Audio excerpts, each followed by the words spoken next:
Brewing a healing potion wasn't exactly complicated. It was part of the daily routine for a few of the clerical assistants, so they were always stocked across the facilities. Convenient, really, especially when I nearly dropped a hunk of living magma the moment it was handed to me. Instead of throwing it straight to the floor, I yelped and slammed it down on the thick metal plate we'd prepared. It hissed like a demon exhaling. Tara let out a short bark of laughter, until she saw my blistered, reddening hands. Her face fell in an instant. Oh gods. Don't touch anything, Chris, I'm so sorry. She rushed off, voice cracking, only to return seconds later with a healing potion. I didn't mean to laugh, I do that when things go wrong, I wasn't thinking. Potion, I hissed, gritting my teeth through the pain. She cradled the back of my head, pouring the potion into my mouth, then used her finger to scoop the last bit and shove it between my lips. The red bar at the top of my vision, my health, had dropped dangerously low, but the potion worked fast. Unlike the stamina potion, which made you feel like summer vacation just started, the healing potion erased the pain. My blisters faded, skin cooling and knitting back together. I keep making things worse. Tara sniffled, clearly shaken. I'm the worst partner ever. It's fine, I muttered. No permanent harm. All patched up. Our attention turned to the newcomer, Laurel. She towered over us, orange-skinned, with a cascade of glossy black hair, observing silently. We ensure others are not harmed, Tara assured her. I did not know if he had fire resistance. Laurel spoke into my mind. Please accept my apologies, Christopher. Or Chris. Or Fletcher. Apology accepted, I said. Just assume nobody's fireproof. And pick whichever name works for you. But I didn't have time to dwell on burnt hands or names. Raynor needed a cure, and fast. I couldn't fail him. He was my teacher, the one keeping me alive in this job. And if he went down before I learned what I needed to survive, we were all in trouble. So I brought Tara and Laurel up to speed. We read through the cure recipe together, every detail, every margin note Raynor had left behind.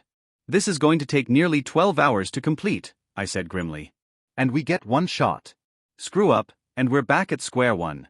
No undo here. Tara winced but nodded. I held up a hand. Don't worry. We've got this. Let's just stay sharp and focus. We split tasks. Laurel crushed dried hengegrass with a mortar and pestle. No way I could have managed that while tending the cauldron. She looked terrifyingly strong. Her muscles bulged beneath her monk's robes, her hair swinging like a cape as she worked. Tara caught me watching. She smacked my arm. Horn dog. I have anthropological curiosity, I defended, grinning. She rolled her eyes and checked the Jaln oil with the thermometer. She's a Nakamoman, like all the natives. Technically, she could be a companion creature. Really? So they can be ours. She shrugged, stirring. Depends. They make their own bonds. My teacher says you've got to reach out with your senses and form a pact. Not easy. I made a note to read more about Nakamoman. Preferably from someone other than Regina. Her explanations were not ideal. We hung the cauldron from a tripod, adjusting it to harness the heat from Laurel's snoozing magmamander. Its patterns seemed natural at first, but on closer inspection, they formed an elegant, repeating design. The process was long and exhausting, adding Morpheus root, frequent stirring, raising the temperature, powdering the grass, then mist lily essence. 4 hours in, we were already drained. Timmy and Wendell the storm ferret dropped off meals. We barely paused to eat. Then, disaster. Twice. First time, we lost track of time, stirred too little. The brew curdled into a foul, rotting sludge. Second time, we dumped too much hengegrass in too fast. The cauldron foamed uncontrollably, bubbles overflowing until the lab looked like a haunted laundromat. We had to start fresh. Finally, on our fourth attempt, we reached the final, most delicate phase. Okay, I said. Last part. We need to add a trickle of mana over the next 8 hours while stirring. Tara blinked. How do we even do that? I didn't know. But I had a skill, develop cure, small. It wouldn't be enough. This was a unique creature. I dumped all 7 of my unused skill ranks into develop cure, unique. Still not enough tokens to succeed outright. Would you like to lower the difficulty? I used my 2 affinity tokens to drop the challenge by 1 level. Ali had taught me, tokens can lower difficulty, retry failed checks, or guarantee success. I'd need to save some for administering the cure later. It's a difficulty 10 check, I groaned. Tara perked up. I've got 3 affinity tokens. I can help lower it one more level. You okay with that? I nodded. Definitely. I can assist as well, Laurel added serenely. She dropped 15 affinity tokens. My jaw hit the floor. With all their help, the difficulty dropped to 4. I still had my 10 ranks. I pressed the button. Overwhelming success. 7 successes. 3 more than I needed. I even gained 3 free tokens for the next check. Yes. Now all I had to do was feed mana into the mixture for 8 straight hours. No distractions. No sleep.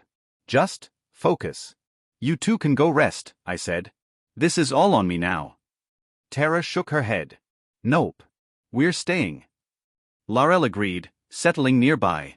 There's no internet, no music, no games, Tara smirked. You'll go insane without distractions. You need us. She wasn't wrong. A small crowd gathered as the hours dragged. Runners brought food and potions. A betting pool started. Tara grinned. Put 20 on me to succeed, I muttered. You got it, big guy. The potion shimmered through colors, gold to purple, brown to metallic green, then clear. Mist lily swirled in with yellow and green ribbons. Mana changed it again, powder blue, cerulean, cobalt, royal blue. And that's when Tara got creative. She started showing skin. Unbuttoned her shirt. Hiked her pants. It was obscene. I nearly lost focus. Mana, she barked. I snapped back to attention, trying not to stare. Laurel, ever earnest, followed suit after Tara whispered something in her ear. She cinched her robes tight, cleavage spilling out. Laurel, you don't have to. Tara started laughing in embarrassment. She must pair with you in the flesh first, Laurel said solemnly. What? Eyes on the cure, Tara said, voice low and husky. Or eyes on me. Whichever helps you keep going. And somehow, it worked. I lasted the full 8 hours. When the final sliver of mana trickled in, the cauldron gave a soft pulse. Success. You have crafted a magical cure for a unique creature. I blinked, utterly drained. Yay, I whispered. I didn't bother with sleep. Instead, I downed a stamina potion and braced myself for the UI's warning. Warning: consuming another potion without food or rest will trigger a durability check of extreme difficulty or higher. Noted, I muttered mostly to myself, then turned toward the others and offered a tired smile. You two have been phenomenal. Thank you. Now it's time for me to do my job. The guards had managed to corral the god of footfalls, though you couldn't exactly capture a god, not one that governed footsteps themselves. Still, they'd confined it to the courtyard of the castle's upright side for days now. Interestingly, not one of the guards present now had been on shift the day we tracked it down. Something about the sheer rotation of staff unsettled me. Why 24 guards and only 1 healer? Then again, healers had a fatality rate that made overstaffing more wishful thinking than policy. The courtyard was littered with fading rainbow footprints, trails of the gods' erratic pacing. They led up trees, over walls, across windows. This thing had been everywhere. I felt guilty for the failed cure attempts. The guards had clearly been through hell trying to keep it contained. I asked for the person in charge and was pointed to a man named Binks. He was almost Blake's size, minus the pristine hair and polished armor. Binks looked rough, unshaven, like he hadn't slept in a week. I probably didn't look much better. Binks, I said. Appreciate you holding the line. Looks like it hasn't been easy. He stared at me. Just stared. Is there a problem? You're not gonna ask? I blinked. Ask what? If my name is Jared Mason. Or if I left my car door open. Or if. Oh, I said. That. I gave a small shrug. Those movies are like 25 years old. People have moved on. The hate spread to new Star Wars characters now. He narrowed his eyes, clearly unsatisfied but out of ammo. He looked like he'd gone days without a stamina potion. And unlike me, he didn't have to heal the thing. We use a motion-reflective shield, he said. Works okay. Not against gods. Raynor's potion kept it docile for a while. Kept being the key word. Sorry, boss, I said. Yeah. We've been chasing it around. It walks on walls. And you don't. Correct. We used rangers when we had to. Eventually herded it back. I nodded. Then let's do this. I walked toward the glowing blue ring of shields surrounding 2 pacing footprints in the center of the courtyard. The god was restless, the footprints crisscrossing and twitching. I'll take it from here, I said. Just close the circle behind me. That's a terrible idea, Binks said flatly. I shrugged. Unless you've got the administer cure skill? No. Or several free tokens from crafting the cure? No. We shared a long look. I'm the healer. Let me work. I'm the guard. It's my job to keep you alive. Then come with me. I can, he allowed. If I guard someone directly, I get bonuses. That won't be necessary. I opened a mental prompt to the UI. Likability check, covered by administer cure. Difficulty, difficult. Spend 2 asterisk tokens for an automatic success? Asterisk hard at work, tokens worth double during class duties. I accepted. Binks narrowed his eyes.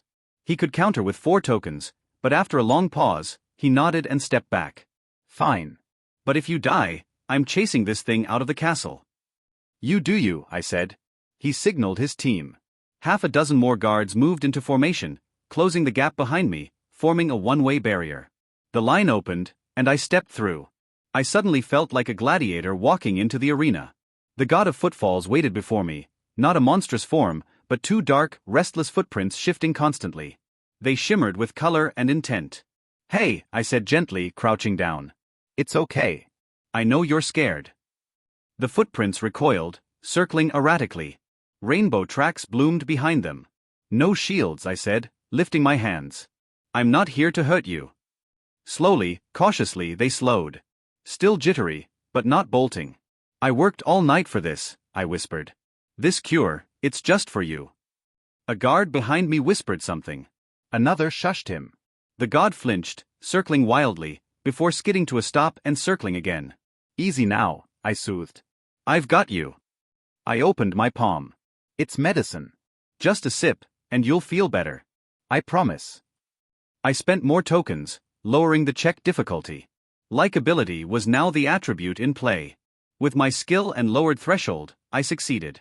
The god hesitated, then crept forward like a wounded animal. One footprint sniffed the vial. The other nudged its toes toward it.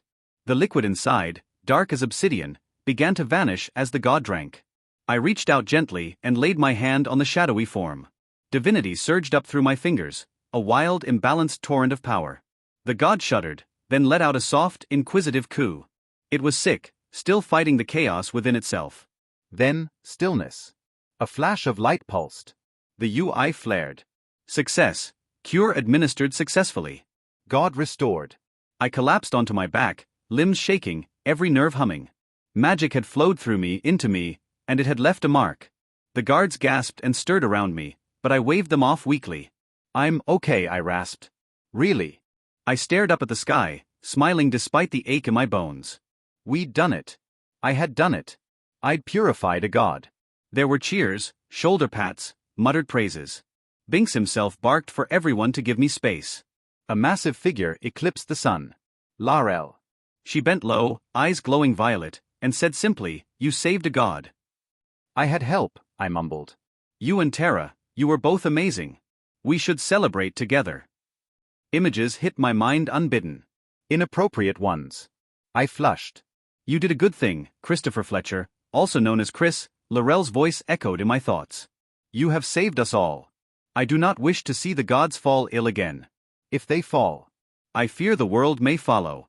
She scooped me into her arms with inhuman ease, carrying me back toward the castle. You are in need of sleep. And a reward. I nestled against her chest, completely spent. My UI pinged again. Level up. You are now trainee level 10.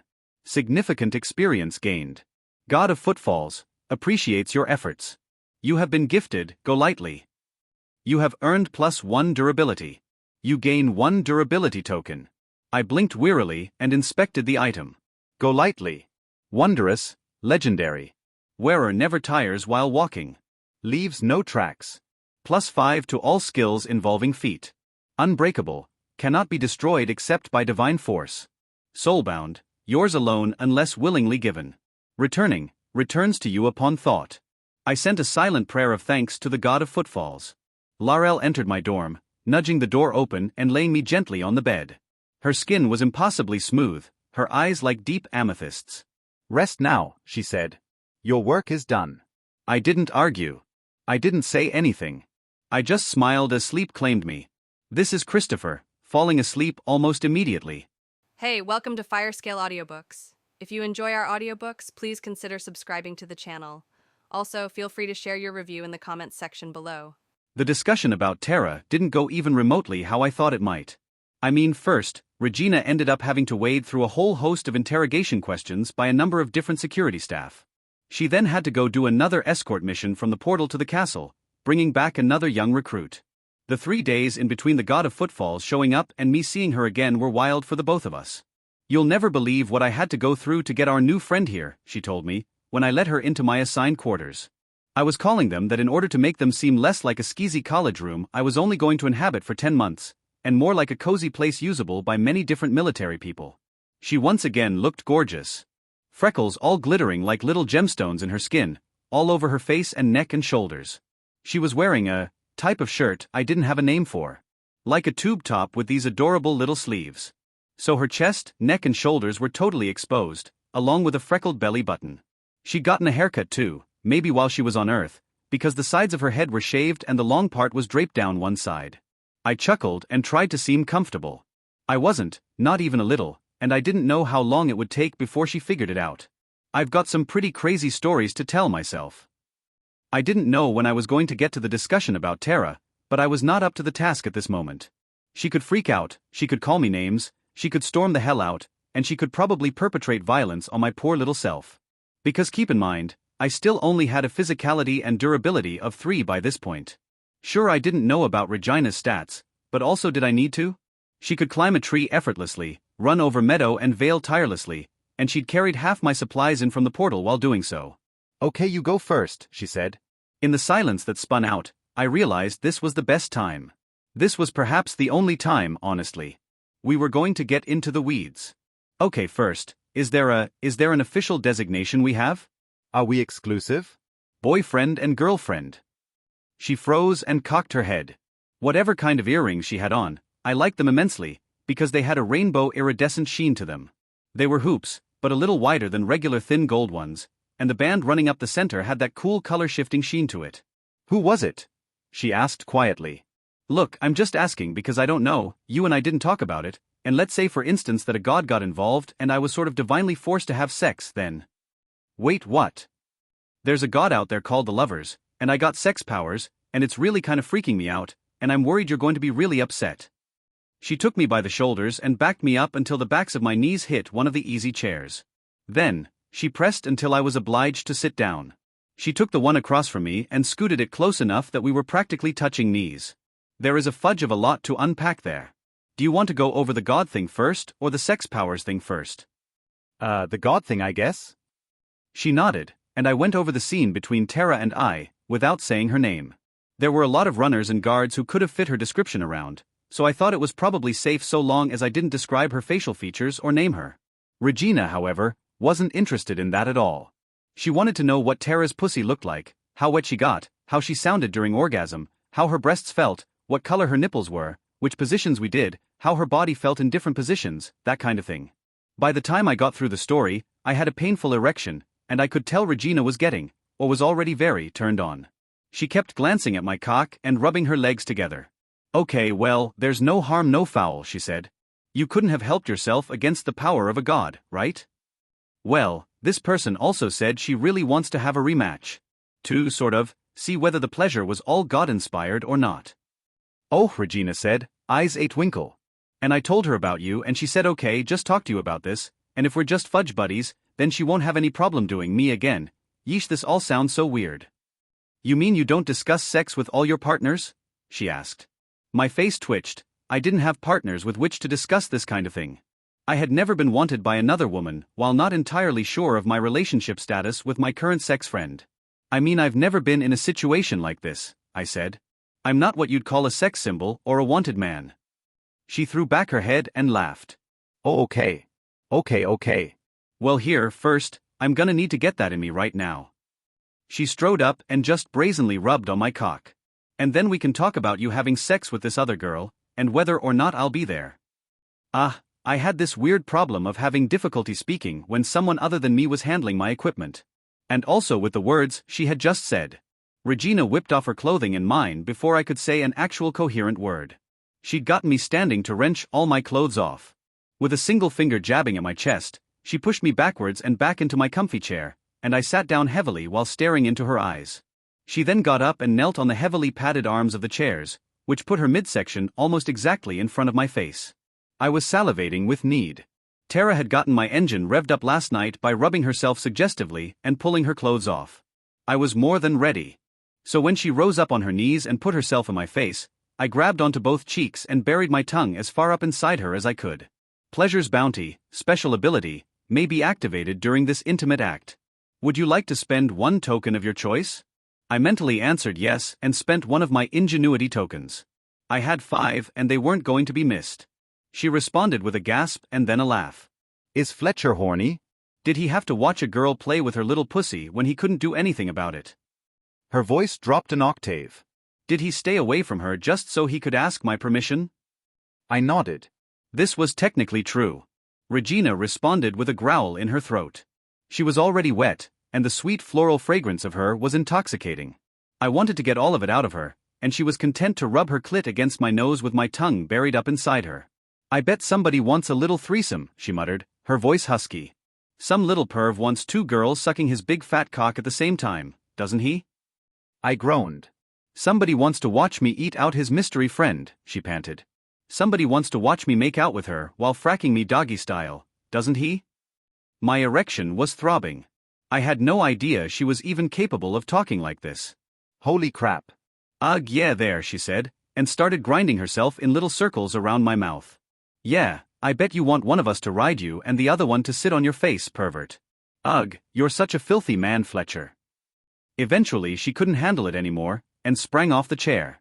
She immediately went to the next chair and climbed on, pointing her ass at me and looking over my shoulder. Frack me, she begged. The freckles on her nose and shoulders and all down her back sparkled in the dim light. Fletcher, please. I obliged her, lining myself up and slowly sinking into the hilt. Oh, she moaned. I needed this. I've been waiting for it.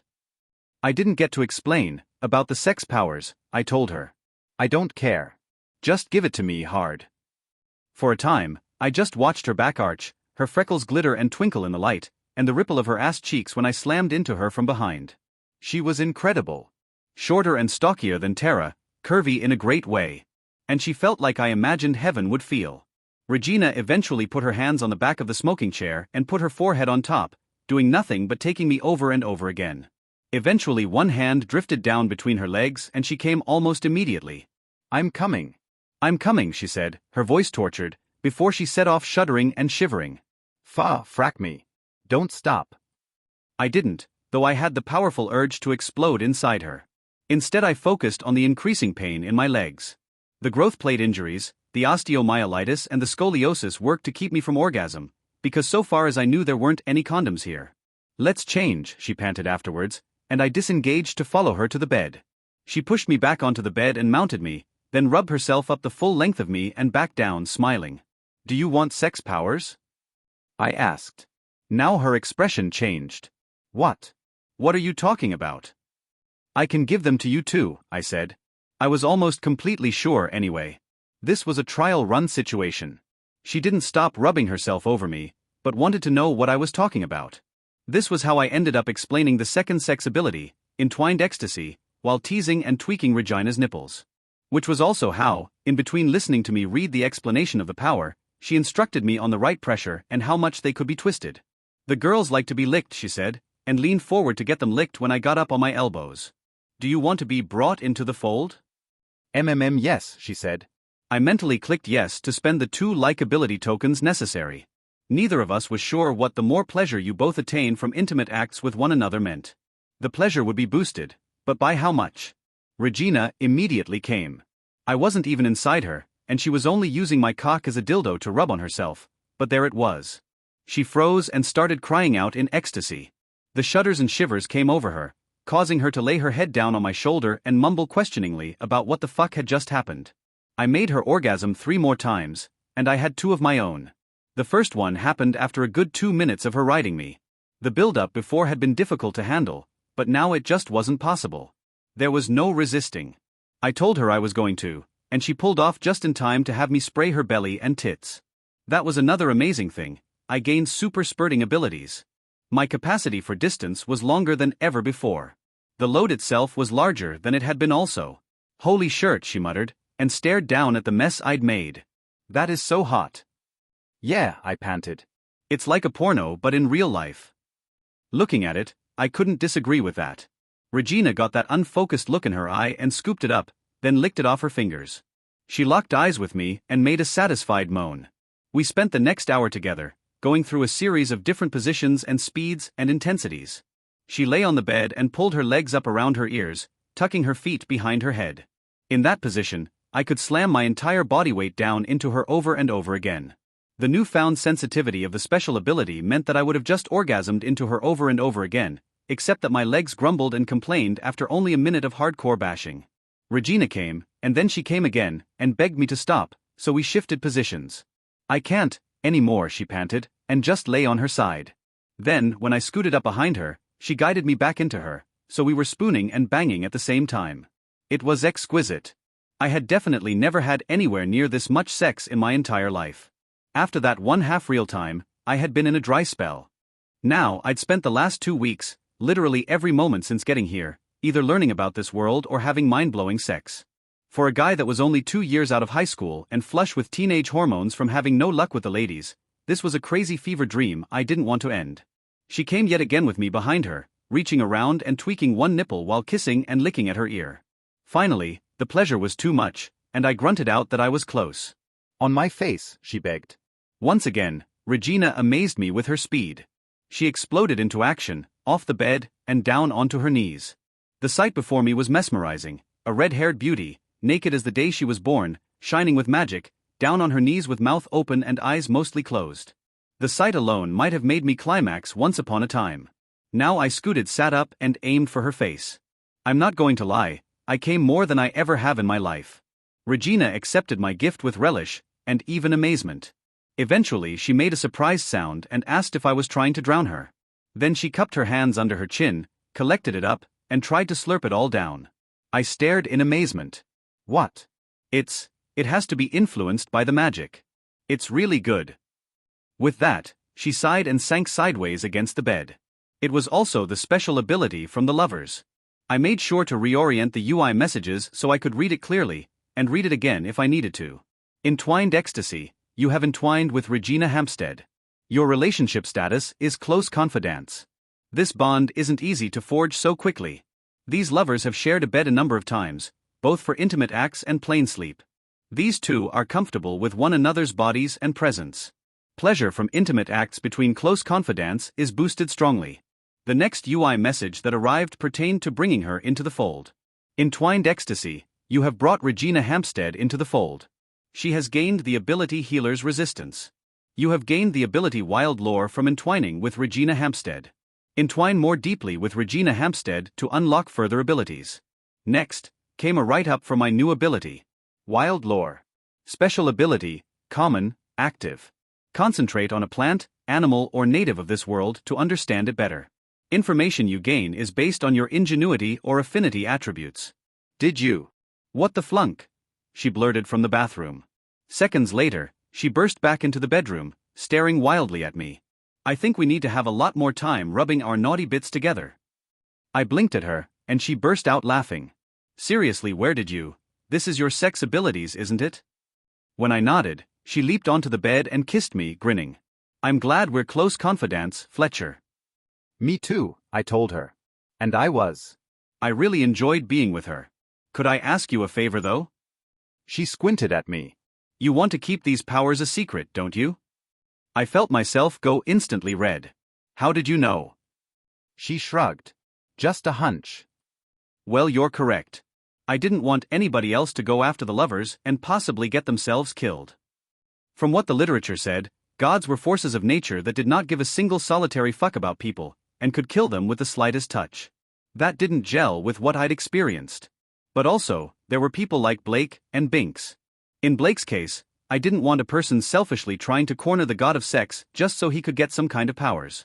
Blake wasn't the type of guy who needed more power anyway. In the case of Binks, I didn't know what he would do.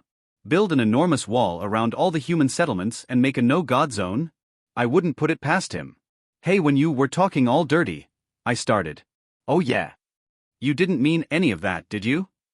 She smiled and gave me some playful side-eye. I don't mind telling you. I had a bit of a bi phase my last year of college. I hooked up with a couple of girls. It was better and safer than getting with guys. The girls, they were soft. And anyway, I kept my virginity like that, just hooking up a couple of times. I kind of wished I'd had a hot roommate though. No. I wouldn't have studied at all.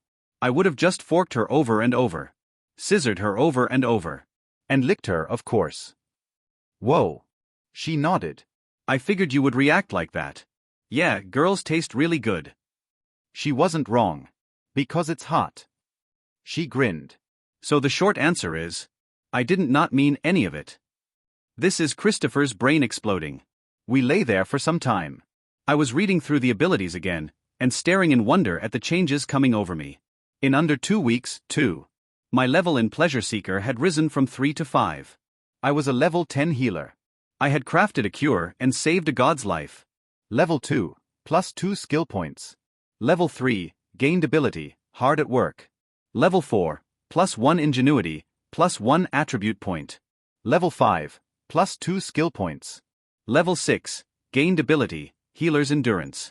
Level 7, gained ability, healer's resistance, plus 1 skill point. Level 8, plus 2 skill points. Level 9, plus 1 affinity, plus 1 attribute point. Level 10, plus 1 ability upgrade. This was a lot. This confirmed, first, that attribute points weren't going to come easy, and second, that skill points weren't going to come much faster. However, I had several abilities to read through and understand. Healer's endurance. Special ability, common, active. You may spend a durability token to resist the need for sleep for 10 hours.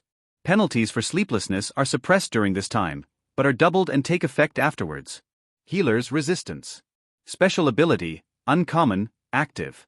You may spend a durability token to resist damage from a Nakamamon or godly being. Long-term effects are reduced by 75%. Onsets of all diseases, venoms, poisons, or other afflictions are tripled, as are intervals. Lasts 1 day. You may spend an ingenuity token to gift this ability to a willing target for 1 day. Onset was the time these things took to start damaging you, and the interval was how often the damage recycled. This would be extremely useful the next time I went ahead and tried to pet a god, or was sideswiped. Triple the onset sounded good, until you considered that a box jellyfish could kill you almost instantly. Cross fingers that nothing here was box jellyfish or blue-ringed octopus deadly. Oh, who was I kidding? I gave up on the silly wishful thinking and read on. Ability upgrade was exactly what it seemed like. I could boost one of my special abilities into whatever it would become next. In scrolling over the 3 abilities at my disposal, I tried to assess which of them would be the most beneficial to upgrade. Usually you went with the highest rarity, since it would upgrade the best. Meaning healer's resistance should prove to be the best shot for upgrading. I looked over the upgraded versions of hard at work and healer's endurance just in case. Hard at work presently doubled my token successes while doing my class job, which was huge. The upgraded version made it so assisting someone at their job only cost me 2 tokens instead of 3, effectively reducing the difficulty of a task they were doing. Not nearly as good as I'd hoped, but also not bad. Laurel and Tara had both helped at a rate of 3:1. The upgraded version of healer's endurance added a 25% boost to hit points if I spent a durability token. In both cases I had the option of 2 new ways of spending tokens, and one of them made me a bit tankier. Healer's resistance, the uncommon power, gave me the same deal. Spend a durability token, and this time it would grant me a 30% resistance to whatever element that was dealing me damage, along with a 30% damage reduction against that same element. All 3 of these seemed pretty great, and I couldn't be sure which would come in handy. I wanted advice about these from Rainer. I also wanted to see his mustache face again, and ask him about whether I'd be transferred out of here and start doing house calls like Regina thought. So for now, just left that. As for my 2 attribute points, I was sorely tempted to go with physicality again and turn myself slowly but surely into an Adonis. Still, it seemed like affinity was extremely important, because of magic being absolutely everywhere. I'd gotten 1 affinity from level 9. I could afford a point in physicality. Christopher Fletcher. Healer Trainee 10. Pleasure Seeker, Novice 5. Attributes. Affinity 4, 4/4. Durability 5, 5/5. Ingenuity 6, 6/6. Likability 5, 5/5. Physicality 4, 4/4. Free tokens, 6 of 6. Unspent attributes points, 1. Healer skills. Diagnosis, physical 3, spiritual 3, magical 3, mental 3. Treatment, potions 2, salves 2, tinctures 2, elixirs 2, unguents 2. Develop cure, swarm 3. Develop cure, small 3. Develop cure, unique 7. Administer cure 7. All other skills unranked. Unspent skill points, 11. Special abilities. Hard at work 2, uncommon passive. Wild lore, common, active. Healer special abilities. Healer's endurance, common, active. Healer's resistance, uncommon, active. Divine gifts. Floral knowledge, rare, passive. Pleasure's bounty, legendary, active. Entwined ecstasy, legendary, active. When I looked over the level up rewards for Pleasure Seeker, everything was different. Level 2, +1 likability. Level 3, gained ability, hard at work. Level 4, +2 skill points. Level 5, +1 durability, +1 free attribute point. The progression seemed far better than the basic healer class, with attribute points coming twice in 4 levels. Healer attribute points came at levels 4 and 9, though it was 4 total points. Also, hard at work upgraded itself to level 2 from getting it twice. I had to grin at the idea of what hard at work meant for a healer versus what it meant for a pleasure seeker. Anyway, it meant I would be getting the 2-to-1 assistance ratio for helping out others with their checks, and I didn't need to spend my level 10 healer upgrade on it. I left my last attribute point for now. My stats were far higher than they had been just a few days ago, and I didn't know where this one needed to go yet. I'd figure it out soon. Same with the skill points. I wanted to have some handy in case I found myself trying to treat a Nakamamon made of rocks or nightmares, or something even crazier. I was brought out of all the system stuff when Regina's finger began to circle my nipple. She had seemed pretty dazed after our encounter. "You're going to fork that other girl, aren't you?" she asked. I just looked down the length of my body, with her leg draped over my torso and her thatch of pubic hair slowly grinding onto my hip again and again. I looked back up into her eyes. "You want me to, don't you?" She wanted me to do Terra. The idea turned her on. "You really won't think I'm a sludge, will you?" "I promise, unless you're fracking half the people in the castle on a regular basis, I won't think you're a sludge." She chuckled and continued slowly gyrating against me. "Half, huh?" "I think I can up my game and start fracking, about 100 people in the castle on a regular basis. That'll be well under half."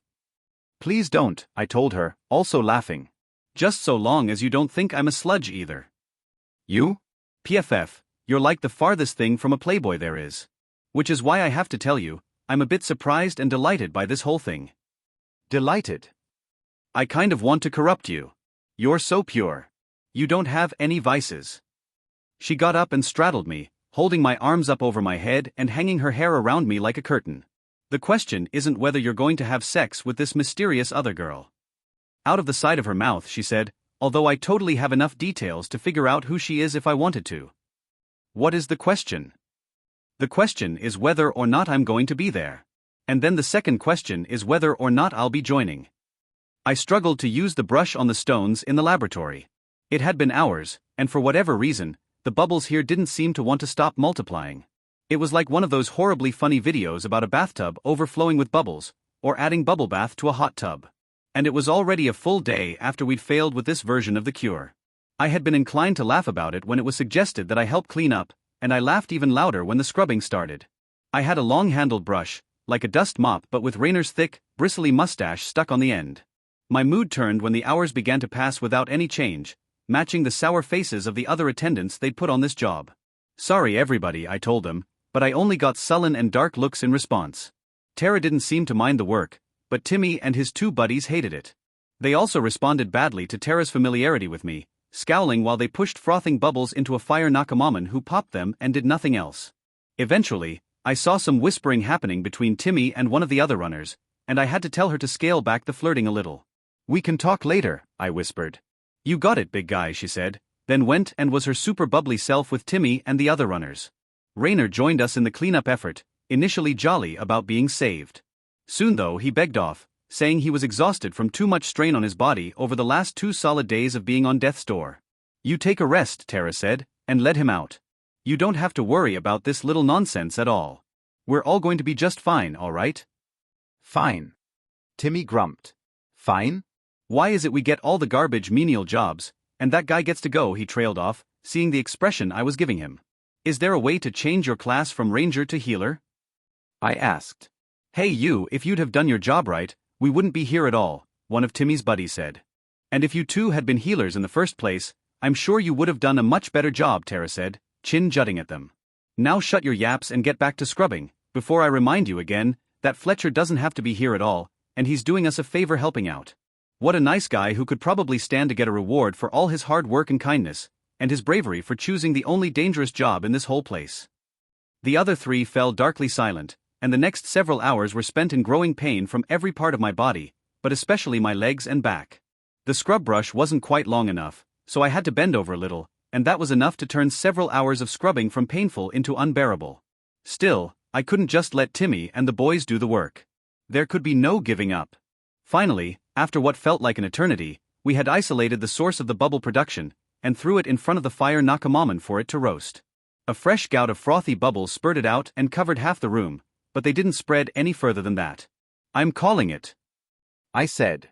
You guys can come back after a meal, or come back tomorrow. We did the majority of the work, and we're okay for now. Tara, you coming? Timmy's friend called. I'll get Laurel's magmamander back to her first, she said. You guys go on ahead. The disappointment turned all three of them frosty once more, and they didn't waste any time in getting the funk out of there. I boosted myself up onto the workbench to get the bubbles off myself, since they'd coated me almost up to my knees. Tara came sauntering over, smiling. She had swapped the flesh-toned yoga pants for stark white yoga pants, which I found both funny and cute. Staring at her long legs now, it wasn't cute. It was very sexy, especially when she did a pirouette and threw her blonde hair up. Up top, the shirt no longer hung over her hips and part of her butt. Instead it was a form-fitting zip-up hoodie. Although it was thick and comfy, it somehow made her look sexy regardless. Well, big guy, it's just you and me. I burst out laughing. I think you're incredibly attractive, but there's no way we can do anything here and now. The door is open, the place is full of bubbles, Laurel's magmamander is still in here somewhere under all that, and she'll come looking for him sooner rather than later. The realization that a sorority goddess was hitting on me should have frozen my insides and stopped my heart from beating, but instead I just got butterflies in my stomach. I had been inside her. Hell, I had blasted off inside her multiple times. Replaying the scenes in my head did not make her actions now any more understandable. Her explanations made sense intellectually, but made zero sense instinctively. She was just going to test me out in bed. Just for the sake of scientific curiosity. So, she asked conversationally. Did you have a talk with your not exactly girlfriend? I think you did. She grinned and squinted. I'm reading, yes. Wow, that must have taken some serious balls. Dagnabbit, Fletcher, you sly dog. You know, I'm surprised I haven't heard your name all over the castle. I mean, I guess I have. People are talking about the new healer. I'm more surprised that nobody's come up to me going, oh my gods, I can't believe you and Fletcher. Which means you haven't told anyone. And I can say that with confidence because I get some pretty insane jobs all over the castle, top and bottom. So, big guy, you have to tell me. What did she say? Did you tell her who I am? I would have laughed at just how much she could go on, but instead I checked the hallways for listeners. I didn't tell her your name, but she could probably find out if she did any kind of digging. I wasn't very careful. She waved that way. Okay, I keep going too fast. What did she say? I have to know, you've got me on pins and needles here, Fletcher. She's interested in talking about maybe, being there. With us. Tara's eyes shot wide open. Holy spaceballs, Fletcher. Are you sure this isn't a setup to find out who I am? No, I don't think so. If she was into revenge and wanted to figure me out, she'd just find out who was on duty to go grab up plants and herbs with you. Meaning, she really does want to be there. Her face went slack as she thought through all this. Is she by then? Holy mackerel, Fletcher, did you land yourself a freak? I faked a cough as someone rounded the corner of the hallway, and I changed the topic to types of Nakamaman she wanted for her companion. Oh, I'd really prefer one that makes me hard to see. If there's a psychic one that can mask us from people's minds, that would be so cool. I don't really want to be out in the wider world without any kind of escape plan. I mean, obviously everyone wants a flyer, but then you have to go on certain missions all the time. They keep relegating the flyers to the guards and you healers. I'm okay not getting. Okay, are we good to talk the other thing? She looked around and sighed. We'd entered a more populated section of the castle. I want something fluffy, like Regina, she said. Ugh, she's so lucky doing the guide missions back to the portal. I'm thinking about whether or not I want something small that I could carry and cuddle, or something a lot bigger. She gave my arm a quick squeeze. I really like big, if you know what I mean. Bigger being better. You are incorrigible. She grinned at me, and let go of my arm several seconds later than she should have. Big and cuddly, if I have my choice. Real big, real cuddly. I just shook my head. This is Christopher not believing his luck. Engineering the time and place to have a chat with both Tara and Regina was no simple matter. We spent all week not in a position to meet one another. Regina was in and out, and when she was in, she was being more careful about getting into my dorm room. Tara had duties that kept her elsewhere, though she would periodically show up at my side during my training with Rainer and nudge me. A lack of cell phones was ultimately a wonderful thing. No endless distractions, no zillions of ways to keep yourself occupied, and you weren't beholden to answer the phone or reply to any text that came your way. There weren't any of those. On the other hand, without cell phones, I couldn't make a group chat with Regina and Tara. I couldn't just let them figure out between themselves whether they could both sex me at the same time by messaging each other 1,000,000 times and becoming best friends. That wasn't an option at my disposal. The runners were kept around as messengers, but there was no way in hell I was going to trust one of them to deliver one of those 4th grade notes. Do you like me? Circle 1, yes, no. Because in this case, the note in question was going to be, do you have prior history with Regina? Also, when are you available for a threesome? Not happening. So Tara kept popping in. I told her that this other girl wanted to be there. It was exciting, of course, but also terrifying. Imagine you could have the $10 million you wanted, but if the slightest thing went wrong you'd have to watch every single bill go up in flames right in front of your face. I couldn't just take Tara back to my place and have sex with her, as Regina might pop in at any time. Also, my training was rapidly coming to a close. Rainer had showed me methods for sussing out what sort of malady a Nakamoman had. Physical was both easy and incredibly complicated. It could be a sliver in a paw, or any kind of infection. Mental or emotional problems were much more difficult to figure out, but once you ruled out physical and magical, you pretty much had to find out whether your Nakamoman was haunted. Spiritual maladies were the least common, at least as far as Rainer was concerned. You're going to see more of these rainbow maladies, he said, while I watched for his mouth to appear. That will make it easier and more difficult. The rainbow sickness, we don't really understand it. We got lucky with the cure. It requires a different cure each time, depending on how far gone your patient is. I nodded, and took down notes on the thin wooden board we were using. As long as you scratched the letters in there instead of inking them on, the words were less likely to be altered by the magic. I know it seems like I'm rushing things, Rainer said, and sighed. His shoulders slumped a bit. I don't know as you're ready, even despite what happened with the footfalls god.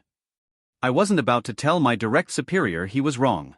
I didn't have enough information, experience or supervision to go it alone, that was for sure. The problem is, there are more reports of this illness, and other stranger things going on out there. Nakamoman and the gods. We don't have enough boots on the ground. I'm going to have to cut you loose. Could I make a suggestion?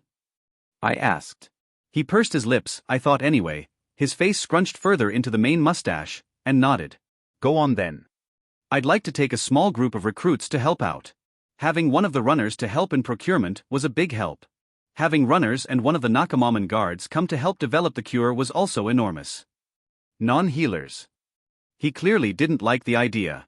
Rangers mostly, I said. If I have to gather ingredients over and over again, it will be better to have people conversant with the wildlife and the terrain. They'll speed up the process.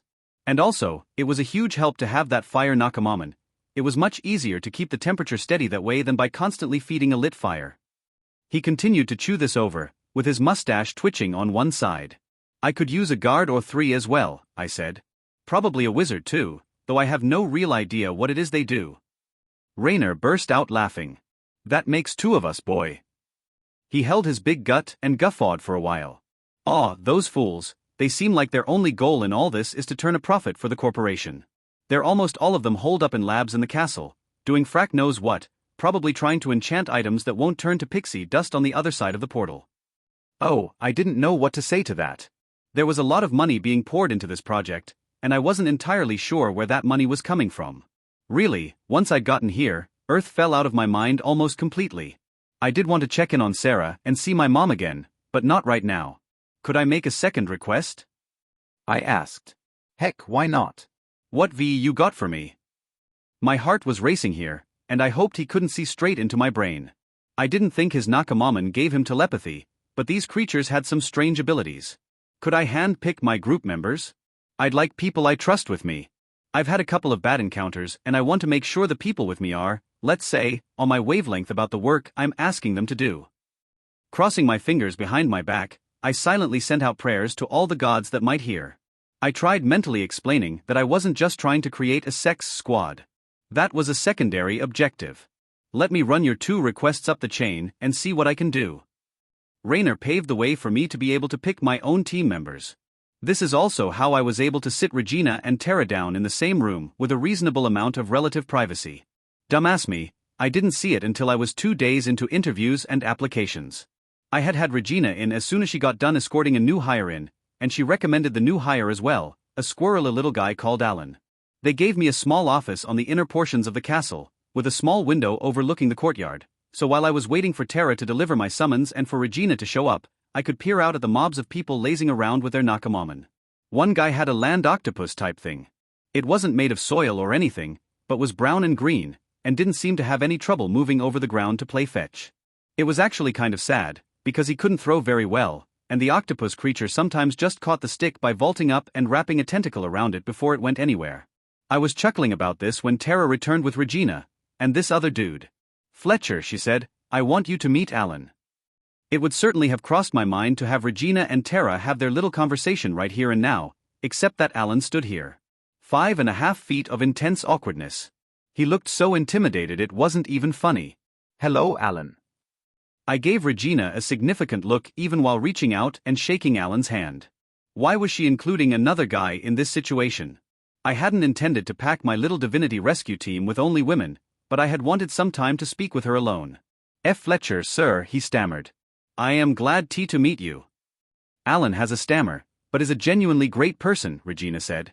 Has Regina told you what I'm proposing? Because while I'd be thrilled to interview you and have you along, if you haven't gone through the training, it won't really matter. You'll need to stay at the castle and get a few levels in before venturing out. Oh. Of C course, he said. It won't be 8 AP problem. Alan said he's interested in being a wizard, which I know you need, Regina said, and also that he's not interested in just cataloging artifacts and magic resonance measurements. So I suggested he join the team and get out of the castle and the bureaucracy here. Major curveball. I stared at her, mind whirling. Okay, you have mentioned to Alan that I've already had 2 near-death experiences, correct? I asked. We're not doing something safe. Alan suddenly straightened. No problem. I won't back down, sir. I thought about telling him to stop calling me sir, but couldn't deflate this exuberance. He was feeling what I'd felt 2 weeks ago, and really, what I still felt about this world. The most dangerous job, I told him, is healer. Which is what I'll be doing. And everybody around me is going to face that kind of danger too. He puffed out a scrawny chest in adorable defiance. I am ready. I tell you what, I said. You put in officially with the wizards who train you, and I'll see that you're on the team. I don't know what their training entails, but you'll need to be done and given leave to join us in about a week. Then I turned to Regina. Are you interested in joining up? Oh? I hadn't really given it much thought, she said, and I had to stop myself from snorting. Tara certainly didn't. She knew exactly what was going on, because I'd told her who Regina was. She definitely snorted, then coughed several times to cover it up. It does seem like a lot of work a ranger would do, she said. My team will have several rangers on it, I think, I told her, then pointed my chin over her shoulder. Tara will be joining us. Regina turned, eyed the tall and bronze-skinned Tara for a few seconds too long, then turned a pointed, questioning look my way. I gave her a tiny nod, and watched in amusement as her eyes widened even further. And most amazing of all, her tongue darted out, licked her lips, and she bit her lower lip after that. I think I'd be very interested in joining your team, she said. Grabbing newbies is a great job, but it's getting tedious. In the castle, out of the castle. In the portal, out of the portal. In and out, in and out. You want something with more of an adventuresome thrust, Tara suggested, and Regina vacantly nodded after darting a glance at my midsection. That's exactly what I was joining up for. I'm burning with need to get out of this castle. I love this team idea. Alan burst in, breaking up the increasingly steamy vibe that was starting to circulate. I shook Regina's hand too, and she rubbed her finger on the inside of my wrist. Yep, I was definitely going to get a hard-on if this kept up. I'd be thrilled to have you. And Tara. Out under the stars. All sharing one sleeping bag, zipped in together with another sleeping bag so it's big enough. I had to stop that kind of thinking right away so I didn't get myself horny. The remainder of the interviews went off well, with only a few exceptions. Timmy brought Wendell to his interview, with the little storm ferret sitting on his shoulders and staring at me with eyes like the void. What makes you think you'll be a valuable member of my team? I asked, the same question I'd asked all the rest. We know each other, he blurted out. I showed you around the castle. Hell, I cleaned up your messes, bro. You owe it to me. And you know you want Wendell along for the expedition. Little guy is an amazing hunter and perfect for scouting. I have several rangers in mind already, I told him, to mitigate the sting that was to come. It's going to be a difficult choice, honestly. He looked panicked. Who've you got? Is it Regina?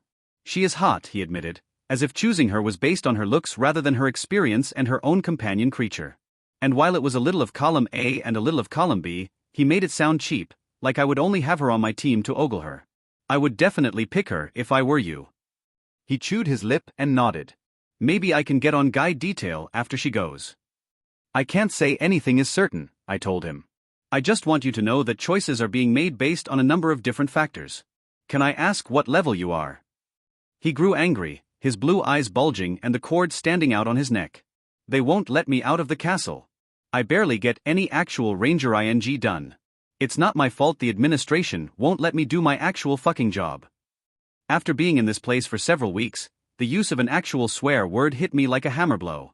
Playing with the language and pretend swearing had given this place a kind of cute sheen of innocence and purity that I quite enjoyed. This one word, more than anything else, disqualified him from being on the team. It told me he couldn't control himself.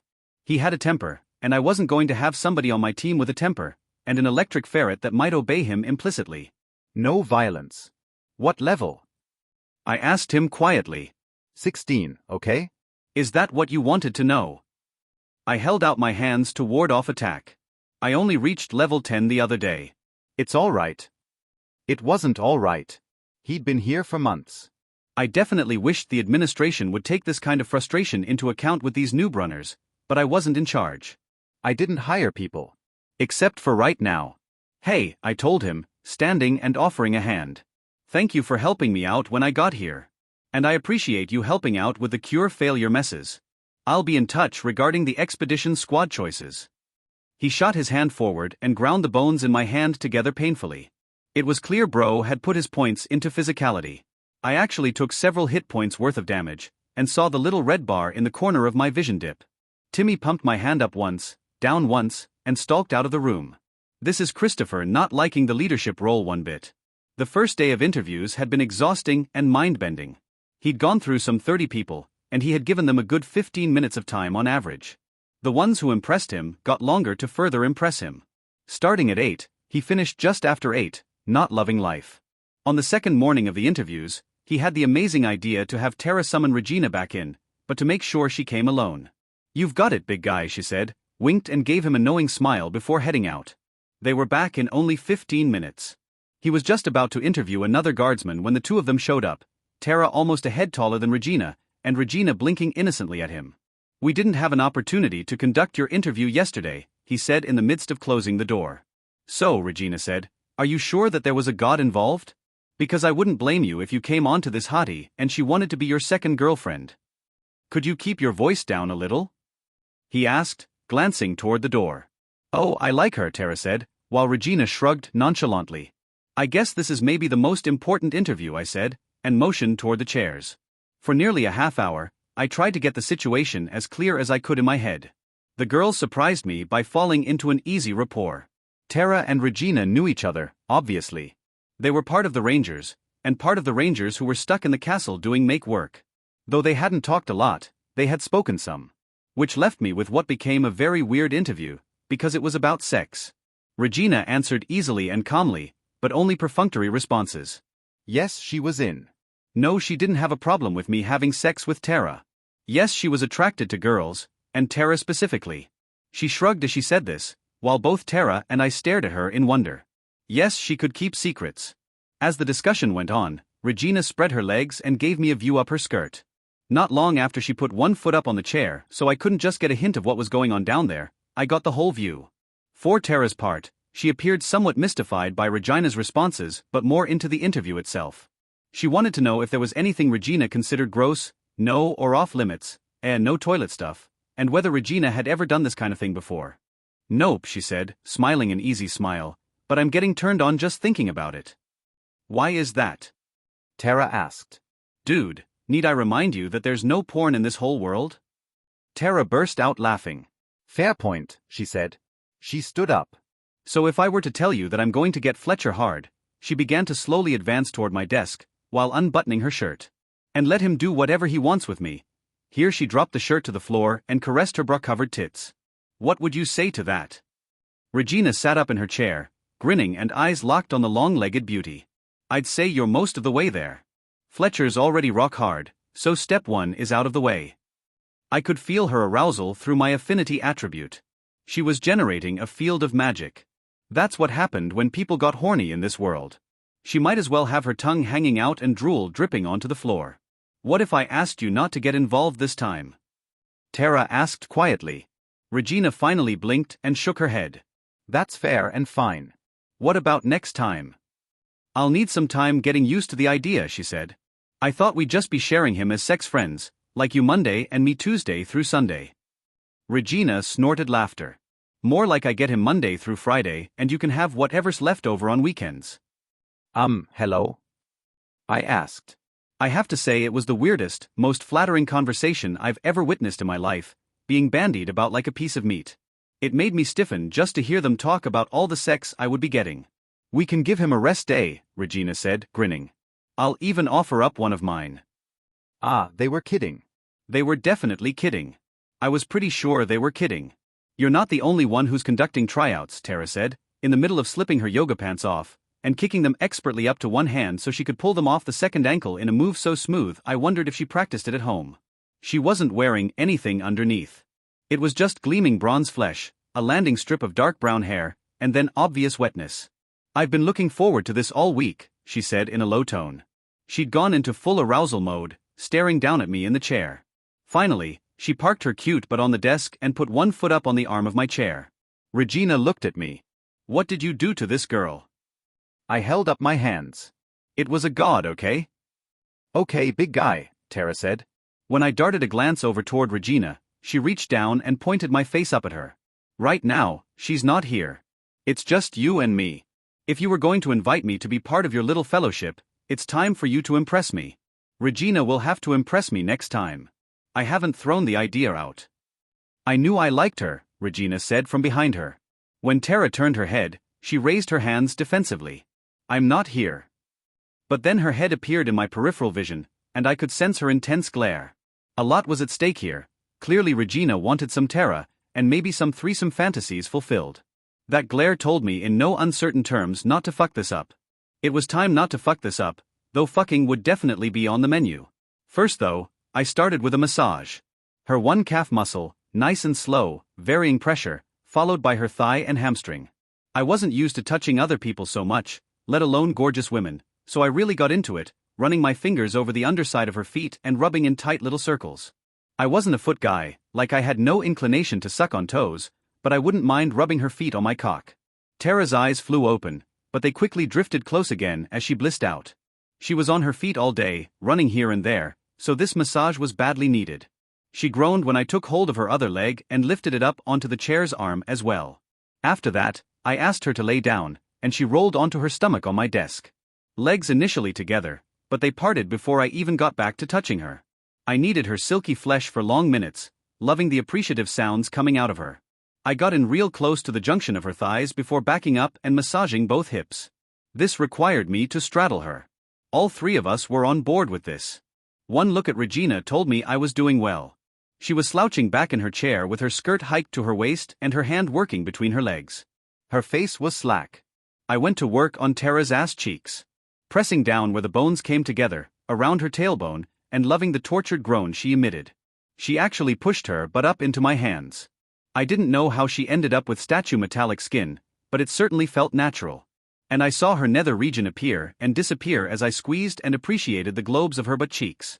This went on, up her back and over her shoulders, then down her lower back to her ass again. Now her legs had parted, and we could begin. Sliding my hand down between them, I slowly got a feel for exactly what Tara felt like, and how turned on she was. The answer was a lot. Pleasure's bounty, special ability, may be activated during this intimate act. Would you like to spend one token of your choice? The answer was of course yes. I loved having tokens to spare. This one I felt should come from physicality. As soon as my finger penetrated her even a little, she arched her back off the desk and cried out. Fletcher, she groaned. I'm here, I told her. Inside me. I need you inside me. How about we play a little more? I slipped my fingers lower, to where Regina showed me her clit was, and I began playing with it in tiny circles. At the same time, I slipped a finger fully into her with my other hand. No fingers. Just dick. Ugh hi. Soon, I told her quietly. Oh gods.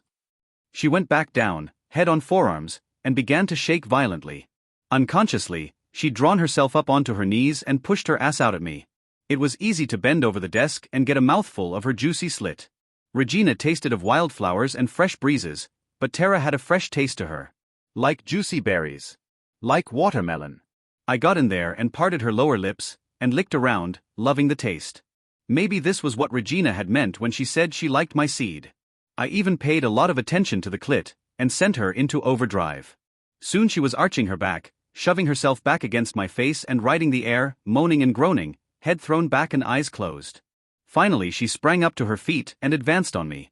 She grabbed a hold of my cock and looked at me with such an expression of fury and arousal that she looked like a wild animal. You're going to put this, she said and squeezed, in me, and you're going to do it right now. Foreplay time is over. This was how, perching her ass on the desk with her legs spread wide, she led me by the cock directly inside her. She enveloped me, far tighter than Regina, scorching hot and already so wet. Yes, she hissed, and grabbed onto my hips so I would start pumping away at the rhythm she needed. Soon, aside from the slap of our bodies coming together over and over again, the only other sound was a quiet squeaking coming from Regina's side of the room. I kept right on plowing Tara hard, and she soon slumped down onto the desk again. She was soon mewling and crying about how she was going to orgasm again. I watched her mouth open in a soundless scream, and locked eyes with Regina, who was biting her lower lip and also shaking. I'd gone from practically a virgin to having someone watch me have sex in under a month. The very idea was enough to push me close to the edge. Watching Regina orgasm did it for me. I'm going to. Tara's feet locked around my waist again. Keep going, don't stop. Don't stop. I couldn't just wrench her feet apart. Her legs were stronger than my arms. I was too close anyway. And as she threw her head back, muttering about how I was not to stop, and went still before her orgasm, I had no choice but to release. With Tara convulsing with her third orgasm, I couldn't help but erupt all the way up inside her. Tara. I groaned and came. And came and came and came, it seemed. I wanted to ask her what she was thinking. It wasn't a safe day. She told me last time it was safe, and that was a week ago. Hell, I could feel the vitality through my magic sense. Affinity let me know she was swirling with magic down there. Her legs released me too late. My thoughts were interrupted by Regina, who tugged at my hip and immediately slurped my cock into her mouth. She eyed Tara's dripping sex for a moment before my long-legged beauty sat up to watch. What are you doing? Tara asked, but she sounded amused. Cleaning up obviously, Regina replied in between licks, sucks and slurps. I'm not touching you. Tara smirked. Enjoy it. Oh, I am. It's fluffing delicious. Too. In the aftermath of the situation with Tara, I realized I'd neglected to bring her into the fold with entwined ecstasy. Still, just like with Regina, I received notifications that I'd gained abilities from the sex. Somehow, regardless. The reason was, of course, that the lovers had given her the exact same powers as me and she was already brought into the fold without me having to spend the tokens. Tumbling with Tara gave me an ability called Eagle-Eyed. Entwined ecstasy, you have entwined with Tara Harkonnen.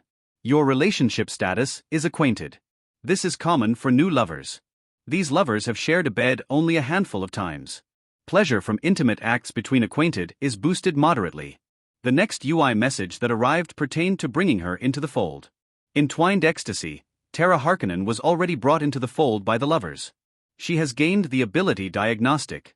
You have gained the ability Eagle-Eyed from entwining with Terra Harkonnen. Entwine more deeply with Terra Harkonnen to unlock further abilities. Next, came a write-up for my new ability. Eagle-Eyed. Special ability, common, passive. Your eyesight becomes better than human.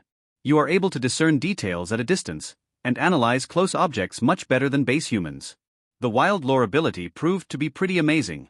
I didn't have a skill called Identify, so I was only able to make easy checks against my ingenuity or my affinity, but a small write-up about the plant or animal would pop up, giving me its name and its rarity. The castle didn't have anything amazing, except for a massive old tree in the courtyard, but I couldn't score enough successes to get more than its name, Methuselah Scarple, and its rarity, rare. With Eagle-Eyed it was even easier to zero in on a plant outside the city, or spot Nakamamon roaming around beyond the guardhouses.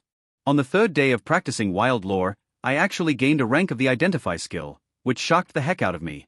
The organic gaining of skills was mentioned briefly in the manuals given to me by Abby, but there hadn't been any specifics. The team assembled 3 days later and left at dawn. The castle might have been some things, but it was not a haven for privacy. Not was it too busy to make their departure just another thing going on. No, everyone saw the team together on the landing platform. People ringed the platform, hung out of windows, watched with those retractable telescopes you'd see in pirate movies, and rode their Nakamamon companions if they could fly or hang on castle walls. I had chosen 10 members for the team, wanting to have every class represented. This included 2 natives to this world. Laurel was the first.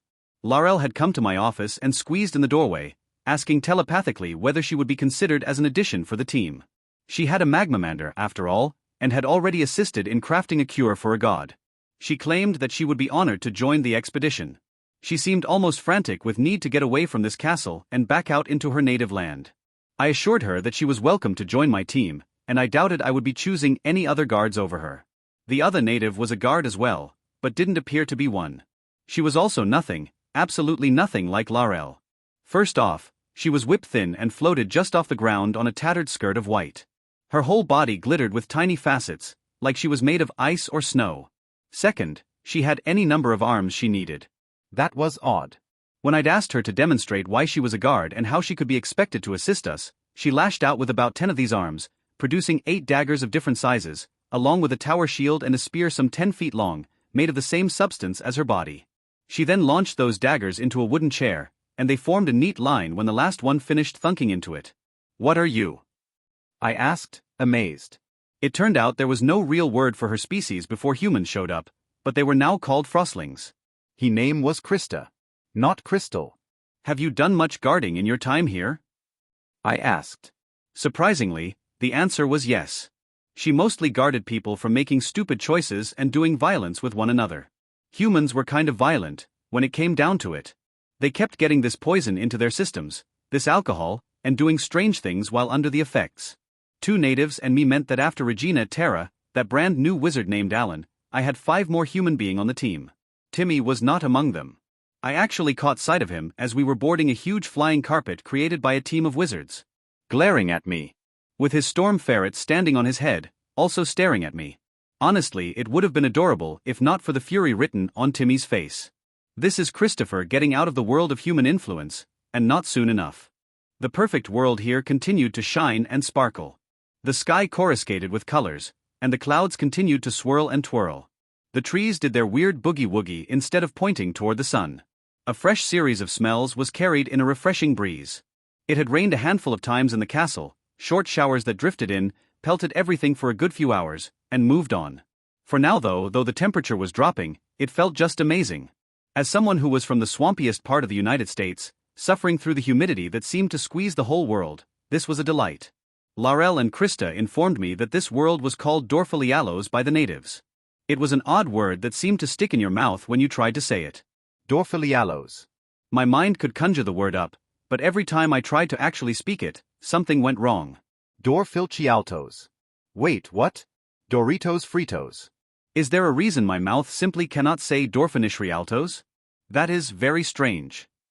Laurel laughed, and after several more false starts, Krista joined in. The ghostly woman just shuddered and made odd sounds as she shook and bounced in the air. "Oh, you laugh, but can you say supercalifragilisticexpialidocious?" After several seconds of visible confusion, the huge Laurel laughed even harder. Krista joined her after several more moments of silent staring.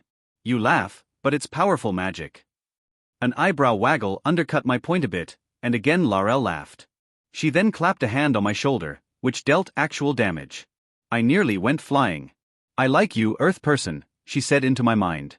Your nonsense is most agreeable. We saw coneflowers, cosmos, tiny lily turf and dandelions, along with flowers that didn't exist on Earth, striped coin purses, sun drinkers, like sunflowers but with absolutely huge leaves, and meadow fawfels. I ended up stopping the team several times to grab up some of these and begin drying them out. I initially told everybody all the names of the flowers, but most of them soon tired of it. Only Isabel seemed interested, though Ivy was being a bit of a jerk. So the expedition traveled in silence for a time, just enjoying the sun on our faces, the magical energies suffusing our bodies, and the breeze tousling our hair. We had lunch on a lonely boulder sitting in the middle of the tall grassland. I wondered what the natives might eat, but they had seaweed-wrapped rice with some vegetables inside like the rest of us. Laurel might not have a nose, but she had a mouth, and a huge one at that. She scarfed down 3 times as much as anyone else. Even Krista, weird white ice ghost she was, consumed food, though she was much daintier about it. All was going well until Trent decided he was going to impress us all by lifting the boulder out of the ground and floating it not far off the ground. Don't do it, Ivy warned, immediately jumping to her feet. Both Regina and Tara were on their feet as well. I noted Laurel in a superhero crouch, and Krista floating up off the boulder. Everybody else was on their ass, on their backs or hands and knees. Now that my affinity score was higher, I could make out the aura of magic being expended by the sorcerer. It came off in gritty waves, sliding directly down into the rock, where it acted a bit like a magnetic field. None of that mattered next to the shivering of the stone, the way our pots, pans and dishes went rattling around on the stone, and the way the cups immediately tipped over and spilled.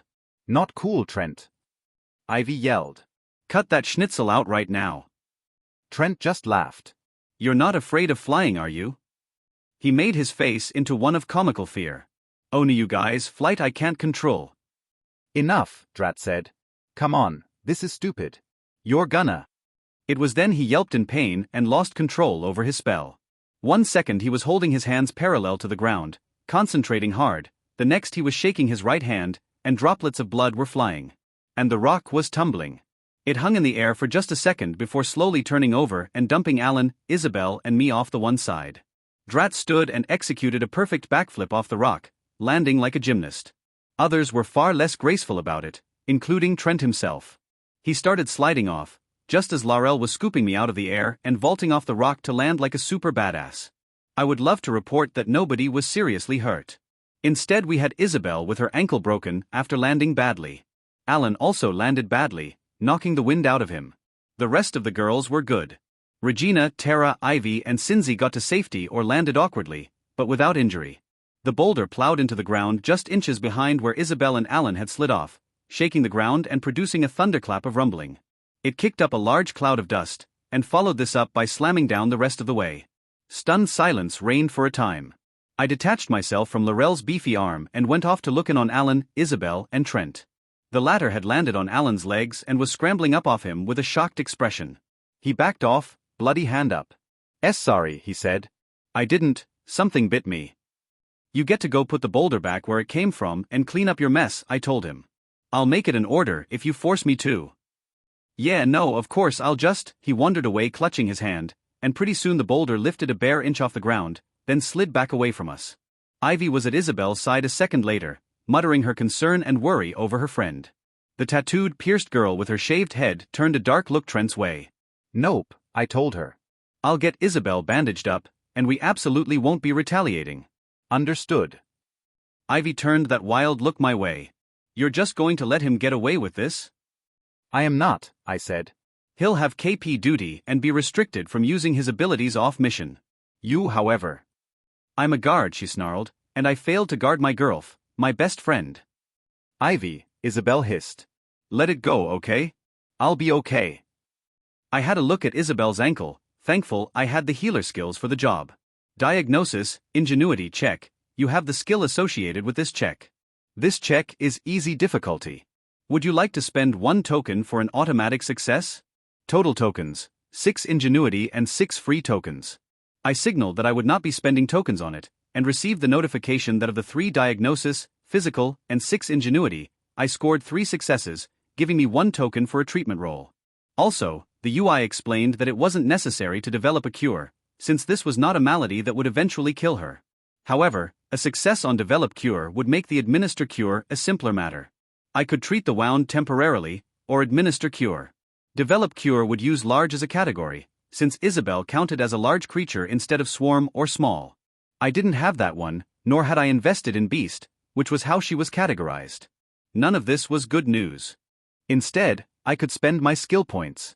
I didn't want to do that. We were going to come up against wind creatures and fire gods and electric creatures and psychic gods and stuff. Whatever we came into contact with, I wanted to have the points for. Instead, this. I looked at the treatment options. The UI informed me that a salve would be the way to go. Applied topically and immobilized, the salve would slowly seep into the wound.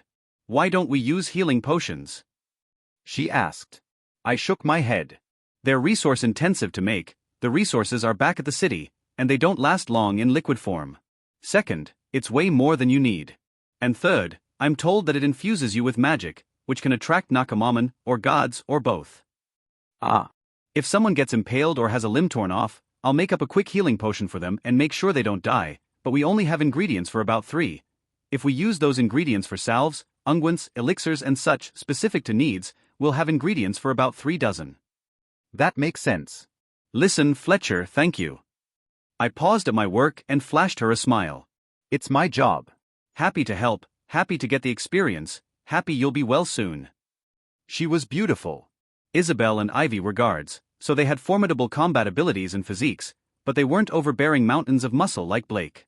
Instead, Ivy was thick around the legs and butt, and well built in the shoulders as well. She didn't have an ounce of fat on her, like an Olympic wrestler. The tattoos, metal, and shaved head served to make her appear more dangerous. Isabel, by contrast, was formed like a runner. She had a dexterous build, and I bet she could throw those javelins or shoot those arrows of her far and fast. She was also an exquisite specimen, similar in shape to Terra, but her skin had started to go swirly and pink-purple, like cotton candy ice cream.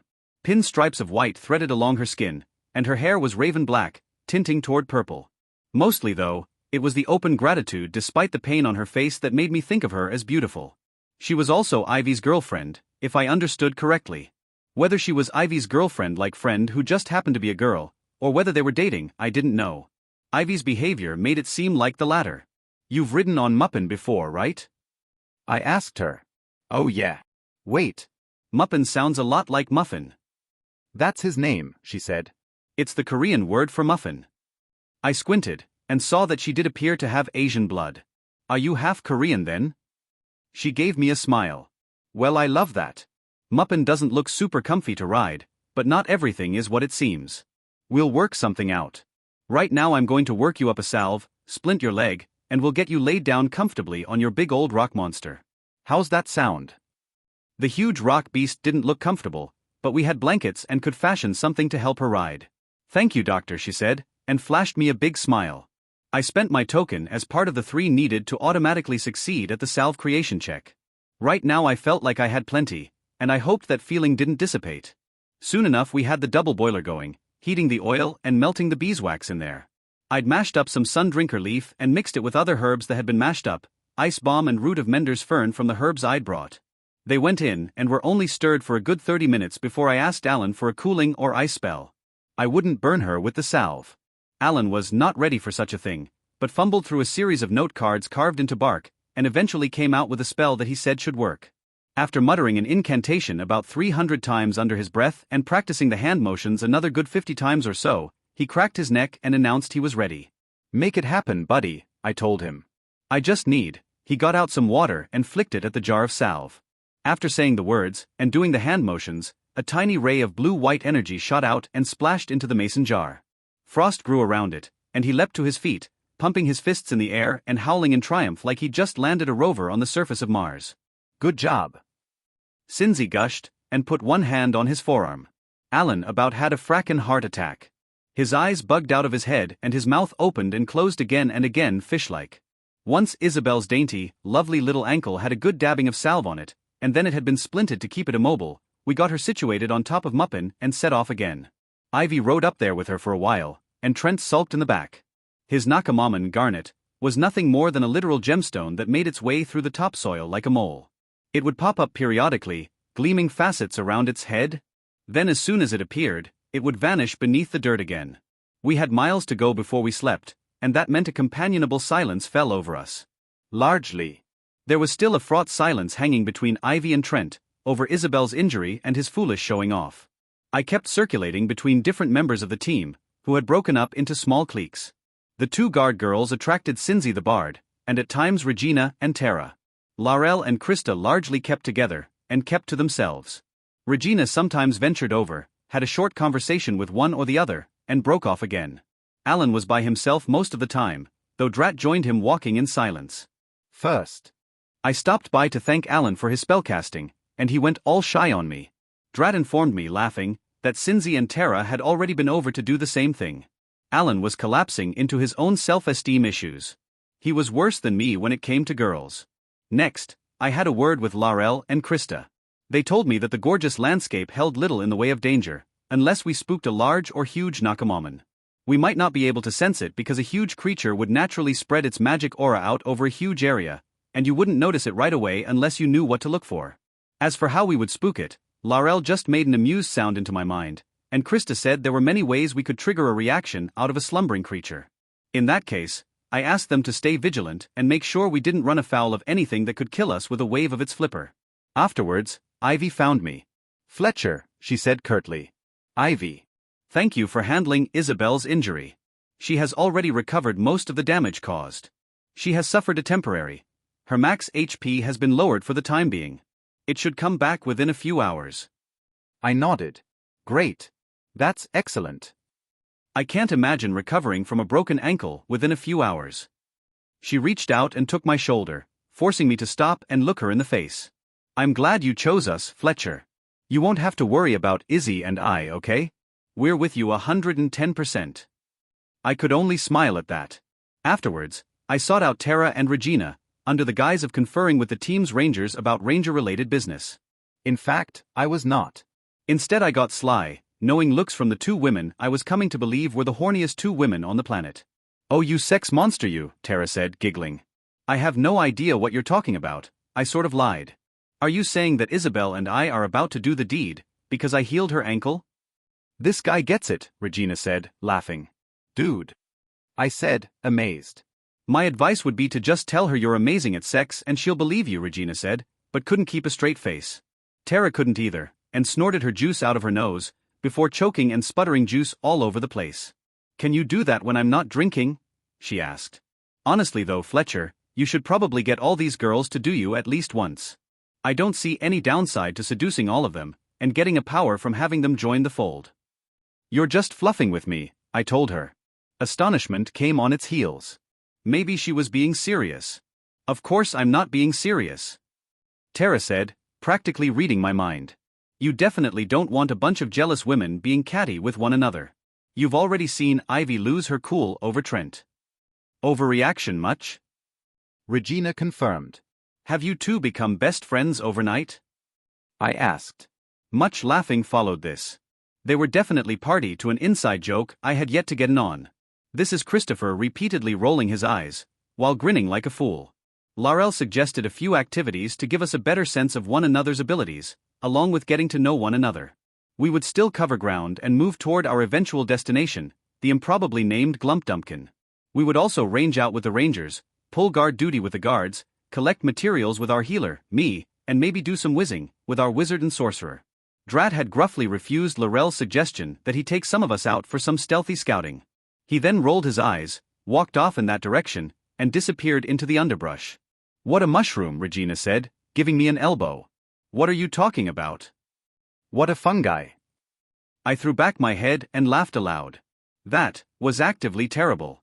I love it. The first group I was assigned to was Regina and Isabel. Both had requested to go out on assignment with me.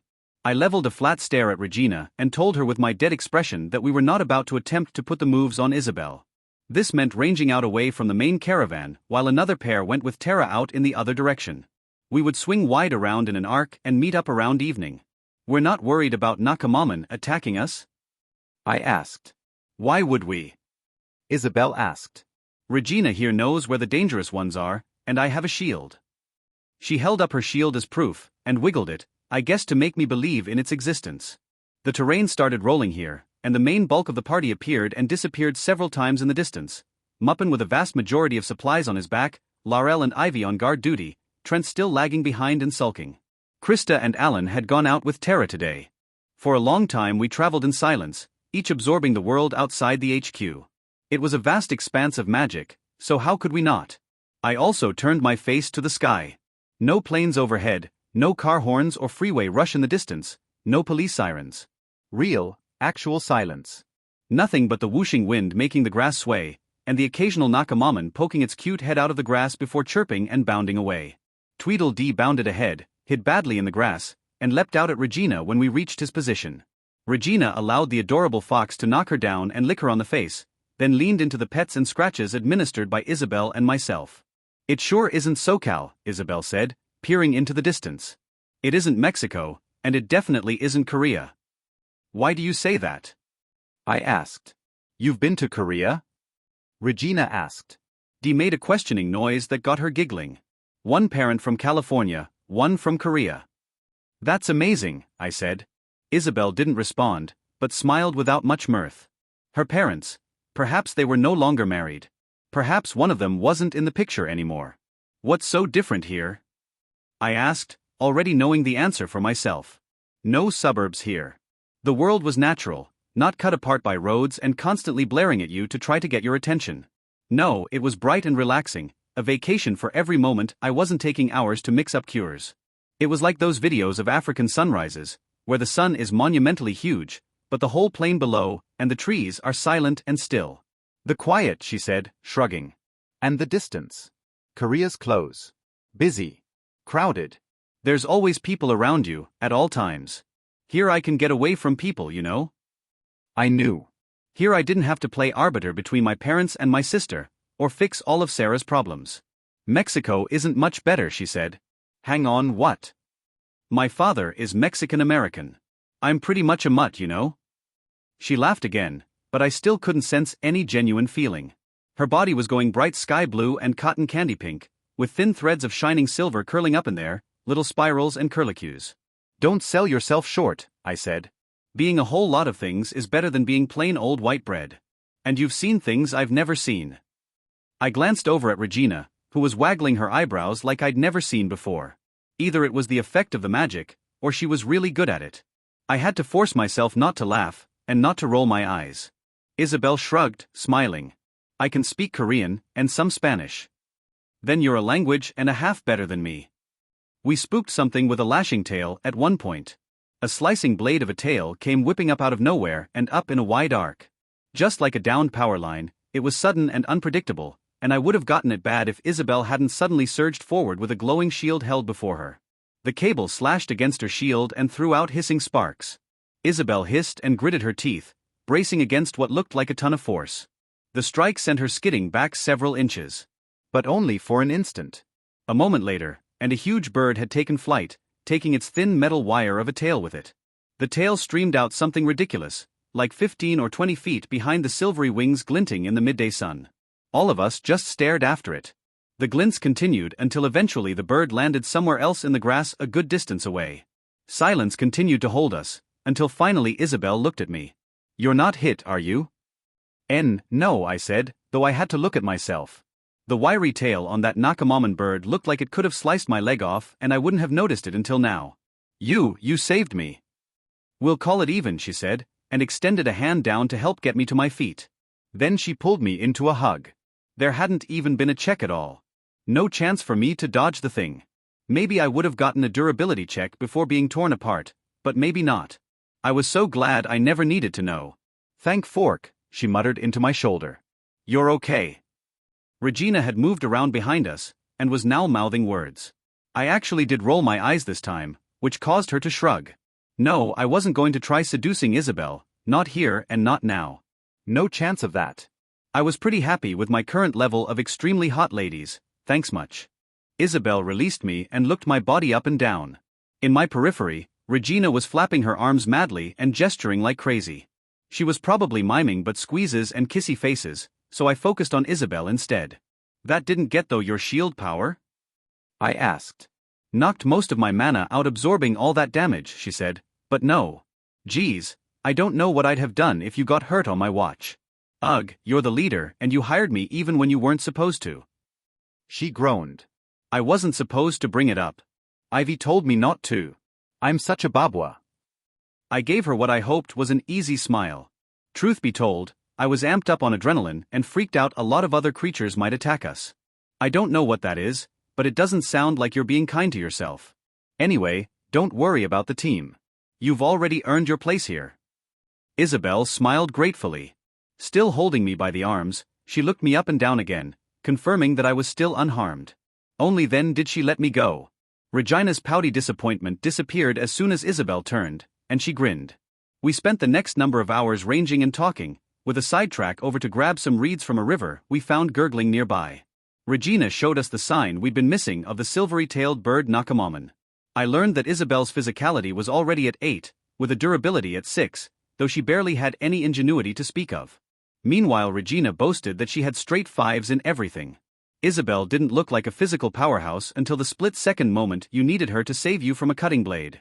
That moment was when she transformed into a muscle mommy like Laurel. Grassy meadows turned into copses of trees interspersed with clumps of bushes and foliage, where tiny mice-like things ducked out of sight.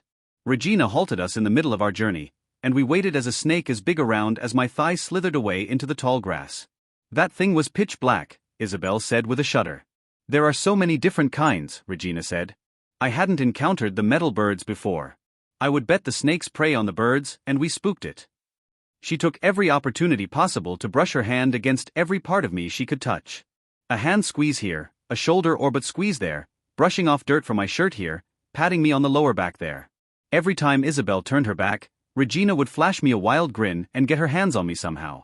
I definitely liked it, despite the possibility we could get caught. I think that drove Regina to go even harder.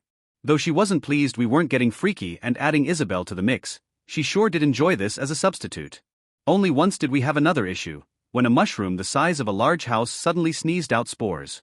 Regina had been ranging ahead at this point, making sure there weren't any other hidden creatures ready to slash me in half with their metal tails, or any other defense mechanisms they might have. Once we were done with the ranging, a disappointed Regina marched off to rejoin the main bulk of the team, and Isabel waved a thankful goodbye my way. The next ranging that happened involved myself, Tara, and this time Krista. Tara spent almost the whole time talking about herself. It was a welcome relief after having Regina trying to shove me between Isabel's legs. As for Krista, the ice ghost hovered nearby. She slowly rotated around in a large half-circle around us. Tara was supposed to scout the way toward Glumpdumpkin and the other towns with silly names, but she only wanted to tell me literally every detail about her life. My brother got into drywalling because it was the only way to keep my dad from declaring bankruptcy, she started. Is that so? And he had a girlfriend for a while, they got along really well, or so we thought. As soon as my brother went into drywall, she turned into an awful hag. She broke up with him less than a month after that. She was trying to pressure him to go into something else. She wanted an engineer, a dentist, a doctor, a lawyer. She really wanted that cash and that prestige. She made a raspberry. PFFFFFBBBB gold diggers. Gross. I barked out a laugh. Yeah. Even worse than that, gold diggers who have pretensions that they're something they're not. I couldn't disagree with that. I was kind of annoyed when he started dating one of my best friends from school, but you know, she always had a crush on him. I couldn't really do much about it. He's the breadwinner, you know, and so that gives you a certain amount of say with what you do with your life. Blinking several times, I took some time to process. I really liked Tara's energy, even if it was a bit much, but some of the stuff that came out of her mouth. Wow. So enlighten me as to what your other siblings are doing right now. Oh. Right. Well, I've got an older sister, Bethany, who works with old folks in a care home. She continued to talk for nearly 2 hours. I learned all about Bethany. She was married, had just had her second child, wow, and wanted to be a nurse but couldn't hack it, followed by Tara's younger sister Danielle. Danny, being youngest, had tried to act spoiled for a while, and hadn't gotten very far with that since their parents weren't doing well financially. She's been pretty bummed out that she doesn't get the kinds of phones and computer and car that her friends at high school do. But we kept telling her to study, you know? If you're smart, you can do anything. She stopped and turned to me slowly. Know what she wanted to be. What, like an Insta-influencer? Her face transformed into one of sheer astonishment. How did somebody tell you already? Nope. Good guess. Ugh. She can't make money off that garbage. And I'm worried that all the money I'm funneling back into my parents so they can make payments on the house and not get evicted. Maybe I shouldn't. People need to get themselves together, They should do the work themselves. I considered my mother, frail under the thin hospital sheet and the tube running into her nose, supplying her with oxygen. How just that little mound of cells in my mom's body had overwhelmed her, my dad, and then me. Only Sarah hadn't been affected, and that was because my sister was colossally self-centered. Anyway, Danielle is probably gonna end up being a friggin' gold digger, or film for XX fans. Ugh, I'm really glad I'm stationed up in the Arctic Circle where I don't have to watch any of that happen in real time. I laughed at the cover story they'd given us. The portal. The portal had been all the way out in the middle of nowhere. In a little cave, on a nondescript mountain, in the vast expanse of wilderness in the middle of Alaska. We really were up there, doing our part. She stretched her hands over her head and yawned. I was treated to a show of her belly button as the short cropped shirt rode up. The way her skin was going metallic bronze was awesome, like she was one of those living statues in the big cities. The yoga pants were blue-gray today, a color that shouldn't really have done anything for her, but it somehow really worked. I got to see every muscle movement in her legs and in her butt. It was frankly incredible. Tara was like a pro tennis player here. I was pretty sure the system, and physicality in particular, was making all of us into more perfect physical specimens over time, but I got the feeling Tara had started out pretty darn beautiful. Ugh, all this walking gets me tired. I wish we could slip out and you could rock my world. She grinned and leaned in. Too bad we have this deadbeat chaperone. You're bad, I said. Krista joined us a little while later. Tara greeted her warmly before claiming the need to scout ahead and get the lay of the land out that way. What is a deadbeat? Krista asked when she was gone. This is Christopher's mouth working open and closed in extra embarrassment and shock. The landscape passed with wonderful slowness. Tara and Regina, along with Drat, scouted the areas beyond while the sun began to descend toward an amazing sunset. Being away from the city, and specifically the castle, had a freeing effect on both me and the rest of the team. Only Drat and Trent seemed unaffected by the smiling sunshine, the endless grasslands, the purple mountains' majesty in the distance, and the trees that seemed to be in the midst of posing for a photo every time you looked at them. The grasslands gave way to rolling hills, and the trees seemed to be gathered to greet us as we crested the largest hill, some 3 hours into the journey. I never get tired of this, Cindy said. I cast a glance at her, then stared. She had tied an already revealing pale yellow shirt up at the waist. This pushed her boobs up, creating a deep cleavage, and also her nipples poked clearly through the thin fabric. Her belly button was now also showing. She'd had a short but flowing skirt, and whenever she walked it bounced dangerously up and down. And the kicker, she had knee-high black steel-toed boots on. The magic everywhere in this world had begun to change her, and she was more than a full day into not taking the daily suppressant pill. Her skin was, all the colors. Of earth anyway. She had patches of creamy white, darker sepia, and nearly midnight black. These slowly shifted into different colors and shapes as well. Right now she had a darker patch right at her collarbone and the hollow of her throat. I wanted to kiss it. Me neither, I said, tearing my eyes away from the delicious woman standing next to me. I had Regina and Tara. I mean, I've only been here for a couple weeks, but I can't see myself getting tired of it. Out of curiosity, why'd you choose me for your team? She asked idly. Oh, because I wanted one of everything, and there were only 2 bards that applied. You were a much better fit for the team. What do you mean by better fit? I got a lot of applicants who were pushy and entitled. People who lost their temper in the interviews. There were some who wanted out of the stuffy confines of the city. I'm definitely one of those, she said, interrupting me from listing all the things she wasn't. Not for the same reasons. Those guys wanted out so they didn't have to follow any rules or be accountable to anyone. Least of all me. When she made a considering sound in her throat, I continued. I get it, there's complete freedom here. You can do anything you want, essentially. You get magic powers. The guards can leap tall buildings in a single bound. The one guy intimidated me with some kind of shout power. So they want to go out and treat this place like a video game. They want to grind out monster kills. The hiring process should weed those ones out, she responded. That's a nice wish. It's easy to say you're virtuous and wouldn't turn a new place into Might Makes Right world, where everyone pays tribute to you and you take women as sex slaves, and the only work you ever have to do is scare and hurt people. But it's seductive to just sit on a pyramid made of slave labor if you have the sharpest spear. Cindy stopped and gave me a long look. That patch at her throat that looked so kissable melted away into Mediterranean sienna, while the left half of her face darkened to a reddish brown. Her eyes were fathomless dark brown though. She seemed to stare into my soul. I squashed my instinct to ask her what she was thinking. She would vocalize it, or she wouldn't. Also, if we're being honest with ourselves, I was pretty intimidated by her. Both Regina and Tara were probably the best-looking girls at a party, but Cindy was the best-looking girl in your whole school. The type of girl who could have become an actress, model, influencer, that kind of thing.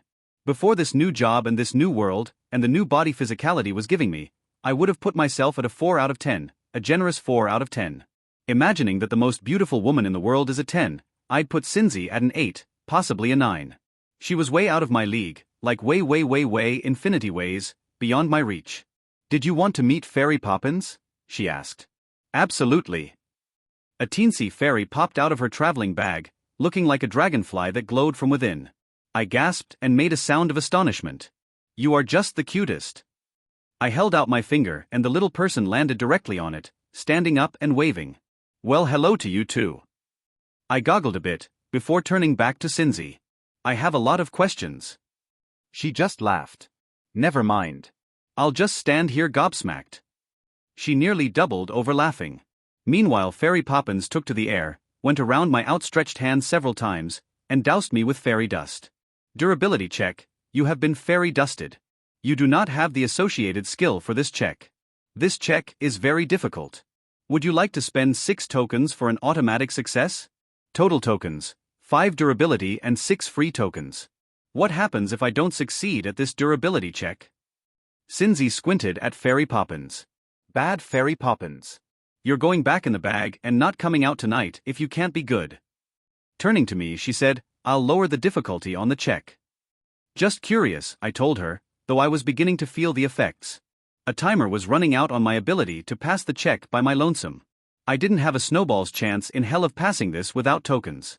Suddenly the cost of passing the test with tokens was down to 2, so I paid out the tokens and the buzzing feeling in my mind and in my teeth lessened. A general euphoria had started to steal over me. "You end up feeling high," she said, "and it has a truth-telling effect. So it's like a truth serum. As a bonus, you also get a couple of highly boosted resistances." "That sounds good." She nodded. "It definitely has its place. I can't believe she's trying to interview you right back." "What?" "She's being protective." The little Nakamamon was trying to protect her bonded human by feeling me out under the influence of a truth serum. It was kind of adorable and a little worrisome at the same time. I tried to laugh it off, and noticed a flashing bit in my periphery. Achievement: Nakamamon Explorer. 10 Nakamamon encountered. What mysterious and amazing creatures they are. You have only begun to see the wider world. Reward: +1 skill point. Was it 10 already? I hadn't been counting. If there was a catalogue of Nakamamon, I hadn't found one. "I like you," she said suddenly. "I like you too, which is why I chose you for this expedition. If you by chance use whatever mental or emotional powers to take over the expedition and set yourself up as liege lord over the whole countryside, and make people build you enormous pyramids through slave labor, I tell you what, I'll be severely disappointed." Here she laughed. "You don't happen to have a girlfriend, do you?" she asked. "Lots of girls who are my friends," I told her truthfully. "No one I'm specifically dating, no." I knew this was threading the needle of truth. I also knew that, for reasons Regina alone had, she was keen on me having other sexual partners. One of those reasons was lust. She was very keenly interested in having a hand in getting me laid by other people. With Tara, I couldn't rightly say. She might have been interested in being my girlfriend, but she hadn't made any of her wishes clear. I needed to approach her like I'd done with Regina and figure things out, especially if the unthinkable kept coming up, and women kept hitting on me. "You're not insinuating that you're in the market for a boyfriend, are you?" I asked, and she grinned that magically glowing grin of hers. Cindy's eyes grew huge. "Why no? I would never insinuate such a thing. I would outright state certain things I was interested in doing. Such as? Going out on a date, for one." I peered around, smiling so broadly my face began to hurt. I had to keep it on my face or else I'd give away my utter astonishment. "I'm afraid there aren't many romantic bars or restaurants nearby. Shall I take you out to dinner once we find something appropriate?" I had to squash the notion that she was only doing this in order to get my ear. She was interested in me. Yeah, definitely only that and nothing else. She wasn't interested at all in having the ear of the expedition leader. She quickly squeezed my hand, chuckling. Something appropriate would be lovely. It's a date, I said, sometime in the future, at a location to be determined. 2. We made camp in the shade of a boogie tree. Alan had a spell for this, and pitched his tent in a cloud of glowing purple magic. Or rather, it pitched itself after he said the correct words and waved his fingers the right way. Isabel lay there while Ivy and Laurel threw their tent together. I do not understand the housing situation, Krista said. Why is it we have forsaken the stone constructions with the hearths that contain the warm fires? I was in the middle of setting out my tent materials. I'd only done this once in training. I wasn't much of a hiking person, so I also wasn't much of an outdoorsy person. Or I hadn't been, anyway. I sat there, massaging the pain out of my legs, watching as Regina and Tara set up another tent. Trent sulked nearby on a rock, stroking Garnet, who had pushed its head out of the dirt nearby. When I sauntered over, I let him know he had the ability to create his own earth igloo or whatever he wanted to do, provided it was far enough away from the other tents. We had a lot of people who didn't trust his powers after today. I don't get it, he said, rubbing his bandaged hand. I've never lost control like that. I swear something bit me. I nodded. Sorry, man. It's going to take some doing before we get you using your abilities freestyle like that again. It was a bad move playing with people like that. He nodded, forlorn. Soon though, his hands started glowing vaguely green and a bit brown. Soon a number of earthen bricks had torn themselves out of a central circle, and were stacking up outside of that circle. He had an igloo made of earth about 8 feet high and 10 feet across, with a floor a good 3 feet under ground level, in just under 2 minutes. You want me to look at your injury? I asked. Nah. I'll just take it easy and wait for you guys to ask me for help on stuff. I want your ideas too. When it comes time, your knowledge of your abilities is going to help us in ways I can't even imagine. He nodded, but didn't say anything further. Instead he headed into the igloo's small opening and disappeared. Garnet vanished into the dirt and a tiny rumble could be heard as it tunneled to be with him. It took me something like 15 minutes to set up my own tent. I eventually had to agree to Krista's assistance. The ghost Nakamamon had a seemingly limitless number of hands, so she could tie things up, hold the stakes, wield the mallet, and keep everything taut at the same time. I was depressingly little help in the matter. Still, just after finishing, I received word that I'd gotten a skill point in outdoorsman skills. Opening this up, I found a skill for hiking, trekking, trapping, wilderness survival, fishing, and a whole litany of others. It was like my own healer skill list all over again. I had no doubt a lot of these were on the ranger's skill lists. It was interesting that I couldn't just get these skills at character creation, but they became available through practice and messing up. Again, failure seemed to be an excellent teacher. The UI informed me that I could have an extra rank if I put the skill into hiking or wilderness survival, temperate. We were probably going to be doing an absolute shit ton of hiking, so I put the first point there, and grinned at the silliness of it. I didn't feel any different. No shower of sparks or halo of magical lights, no magical girl transformation gave me better hiking boots, a camp stove and a bunch of clips and pockets. Still, there was now a place on my character sheet that read hiking too. Nice. We ate and had a long conversation about what we suspected was going on over on Earth right now. I told them that I hoped my sister reached out to my parents, because my nephew was really cute and they hadn't seen her much.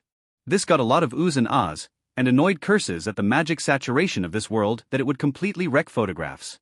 So I promised to have one etched in stone so they could see my cute nephew. You better not boast about that kind of thing, Tara said sternly. I like adorable kids. He's a toddler, I said. I didn't matter that I didn't describe him, they all cooed over him being just a wee little guy. Cinzy talked about how she was so glad to get this job, and everybody else nodded along. The first few weeks were tough, she said. But I'm grateful. There's no drugs here. I just can't get it, so I'm clean. And it's been 3 months now. Hell yeah girl, Tara said, and fist bumped her. Alan had his stuttering.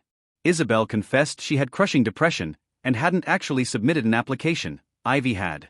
Ivy applied after Izzy got the job, which was good because she'd gotten doxxed by a classmate/enemy, and had deep fake porn of herself doing a dozen guys posted online.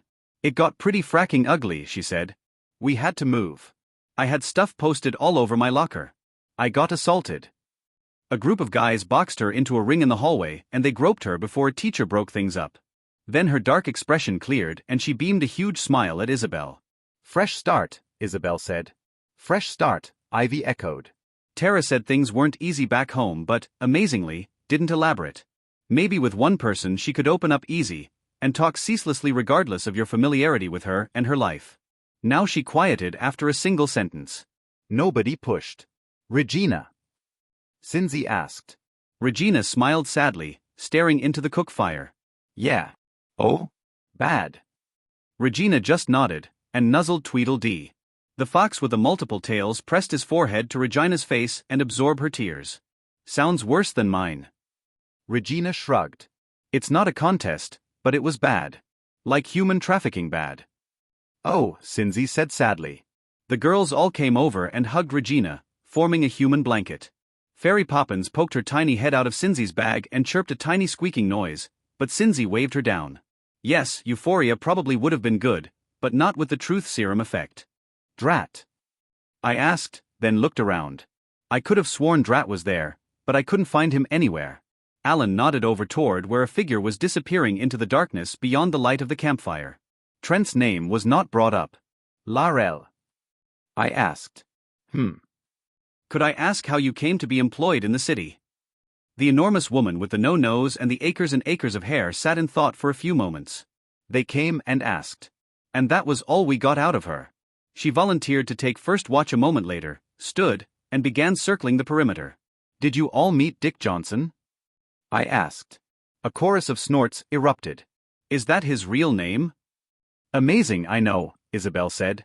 I wouldn't have gone to the interview at all except he didn't give his name until we were there. Same, Tara said. The talk turned to other matters, eventually died down, and watch shifts were discussed before everyone drifted off to their tents. That night, I ended up having not one, but two visitors. This is Christopher waking up to his first ever threesome. I was just drifting off to sleep when the zipper on my tent went sliding noisily upward and someone entered, trying to be quiet and failing. The whole situation, me in a large 4-person dome tent and everybody else around in their own tents, made me grin in the darkness. Surely neither Tara nor Regina were going to try anything right now. I'd already overheard several conversations between Ivy and Isabel in their own tent, which was being watched over by the tent-sized Rockakidna Muppin. A figure crawled in, still not being quiet, swiveled and took off her shoes. I couldn't tell due to the darkness who it was, but I knew it soon enough. The moment she slid her body over mine and I smelled the freshness of her magical scent, I knew it was Regina. She kissed me all up my face and neck, and slid her tongue into my mouth. As soon as my hands were on her waist and sliding over her ass, she gave off a moan that couldn't be allowed. You have to keep quiet, I breathed in her ear, while squeezing and jiggling her bouncy butt cheeks. These tent walls are so thin. You did something to me, Fletcher, she murmured, even as she sat up, straddling me. She had my sleeping bag open and fully unzipped, my shirt up over my head, and my pajama bottoms down in a flurry of motion. Soon enough she had the other sleeping bag unrolled and on top of us. She had pressed her body against mine, skin to skin. You know I can't stop thinking about you, and this, she grabbed onto my rapidly hardening cock and hefted it, testing out its weight. This thing is addictive. I wanted to tell her we shouldn't be doing this, but I held my tongue because I had a gorgeous naked woman slithering her body back and forth on top of me. The freckles even glowed minutely in the darkness, all manner of colors twinkling like the stars outside. The purple flecks in her blue eyes likewise glowed, enough that I could see her eyelids half closed and her lips parted. Her tongue kept darting out and licking them. I could feel her butt cheeks cradling my hard cock, and her pussy pressed up against my abdomen. Like I was going to turn down free sex from a woman like Regina. Even if part of my mind told me that Cinzia also wanted to see where we could end up, for whatever reason she had. And if Cinzia found out I was screwing Regina right here and now. I'm gonna suck your cock, she breathed in my ear. Okay. Or maybe I should lick your balls. Then suck your cock. Maybe I'd been hit on the head by something on Earth and I was experiencing the coolest and most wonderful fantasy life while doctors tried to figure out a way to get me out of my coma. Who was I to stop this from playing out? Her lips closed over the head and her mouth slid a good ways down the shaft before I registered the zipper was moving again. It was zipping downwards, closing the tent back up. Regina hadn't zipped it closed again. My eyes, which had started getting used to the darkness, made out the second figure crouched on the inside of the tent and slowly closing the zipper. Again I squinted, but I couldn't make out who it was. The fact that Regina didn't miss a beat and stop sucking and licking told me what I needed to know. Fingers encircled my balls and started slowly, gently playing with them, another sensation I'd never felt before in my life. I arched my back and resisted the urge to thrust up into her mouth. When the prompt came from the UI to spend a token, I didn't want to press yes right away. No, I wasn't going to increase the pleasure of Regina's blowjob and waste an entire load before I even got inside her. No way.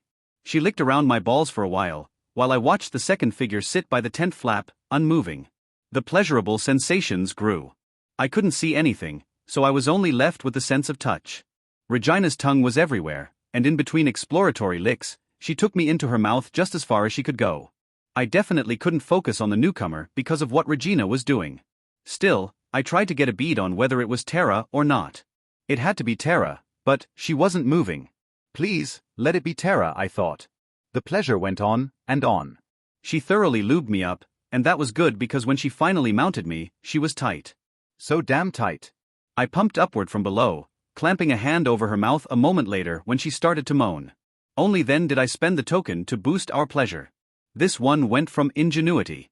I resisted the urge to spend it earlier and just paint her throat with my load, like a fracking genius. Sitting up, I breathed in her ear again. If you can't be quiet, we can't do this. No way Laurel, Krista, Ivy, Isabel, and Cynthia needed to hear this. The guys could probably handle the sounds of sex, maybe.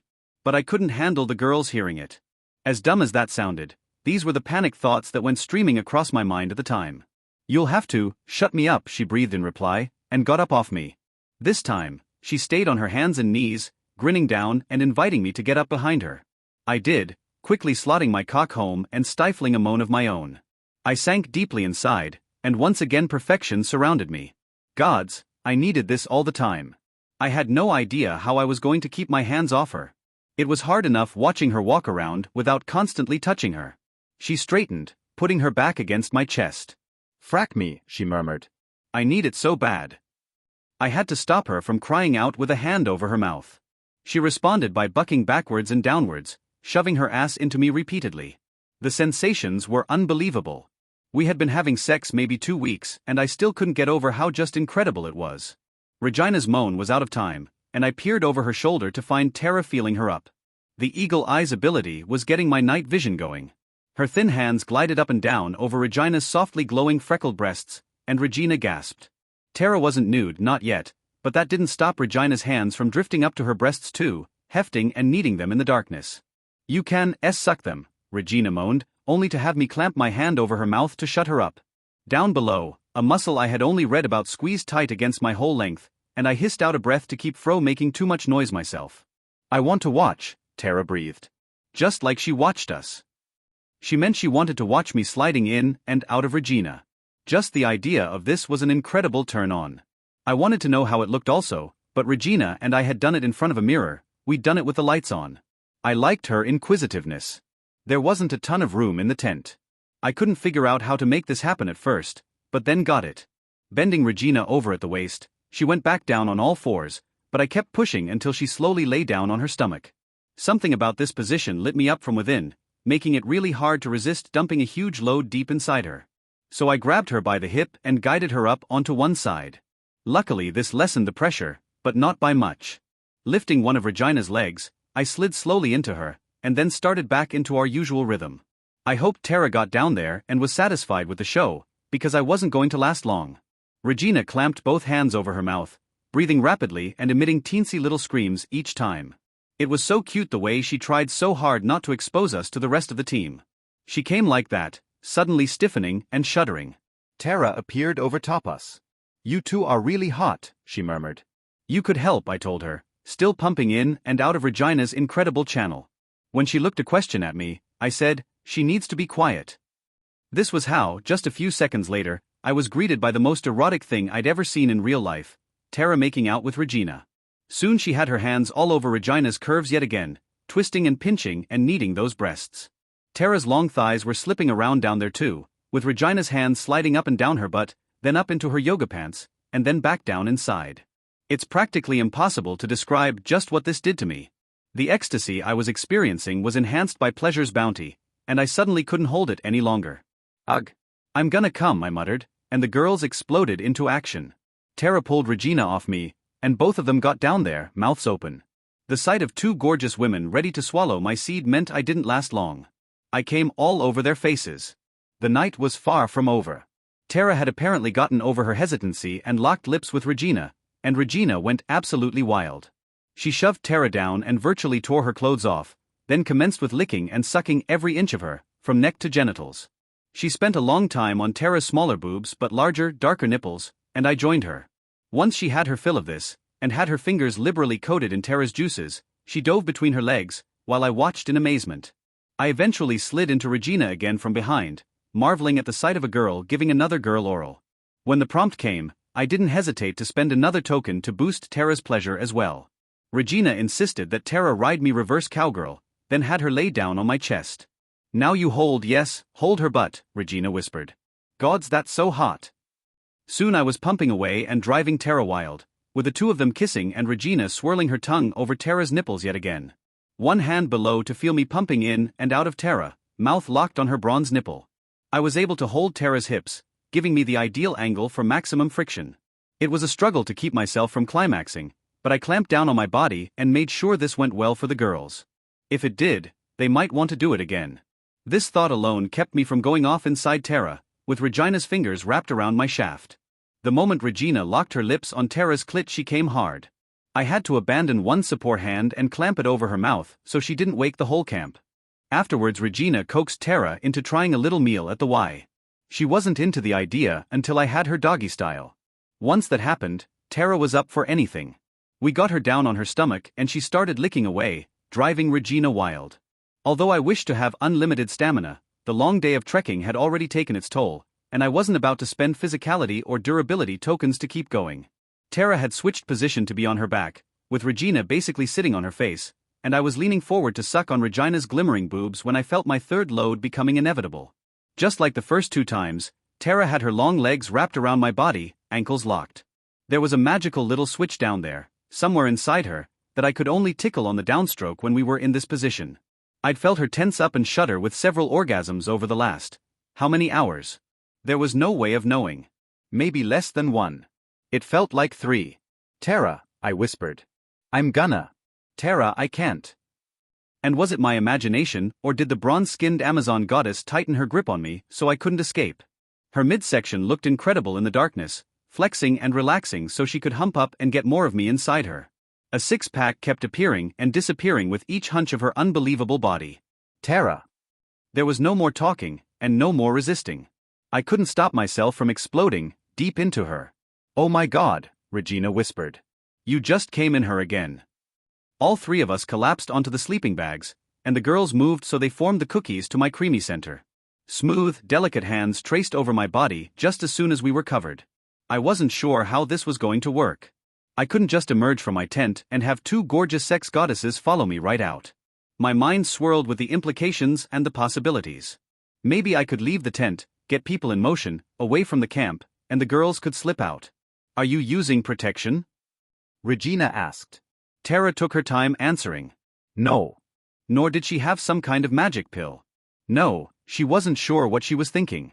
"I just can't stop. I need it." "How many times did he pop off inside?" "Pop off?" I asked. "You prefer ejaculate?" Regina asked. "Release the millions of baby makers."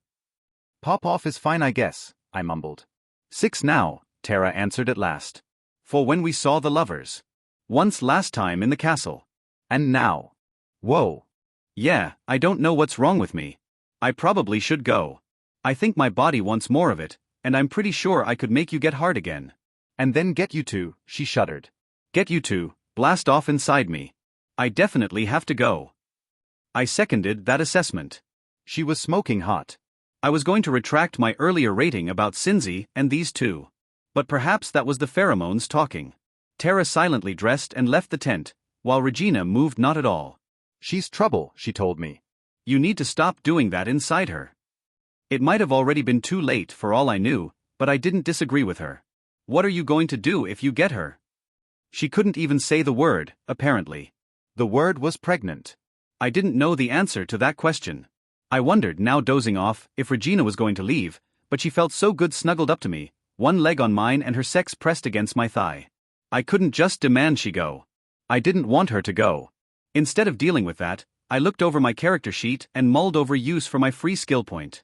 It made sense to put it into hiking or wilderness survival, to see if it would double up, but instead I decided to put an extra point into all the different types of treatment. The situation with Isabel's foot showed me that I needed to have my healer skills in order. The rangers would help us range, but so far nobody could help us heal. I had a remaining attribute point to spend, so that went into affinity. I needed to be much more magically active and ready to tackle the magic in this world. Entwined ecstasy, you have entwined with Regina Hampstead. Your relationship status remains unchanged presently. You remain close confidants. Pleasure from intimate acts between close confidants is boosted strongly using Pleasure's bounty. Your ability Wild Lore has advanced to Wild Lore 2. Entwine more deeply with Regina Hampstead to unlock further abilities. Next, came a write-up for my new ability. Wild Lore 2. Special ability, Uncommon, Active. Concentrate on a plant, animal or native of this world to understand it better. Information you gain is based on your ingenuity or affinity attributes.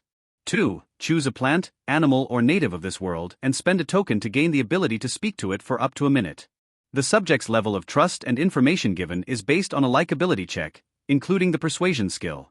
At first the level 2 power for Wild Lore seemed incredible, but after a fashion it seemed less so.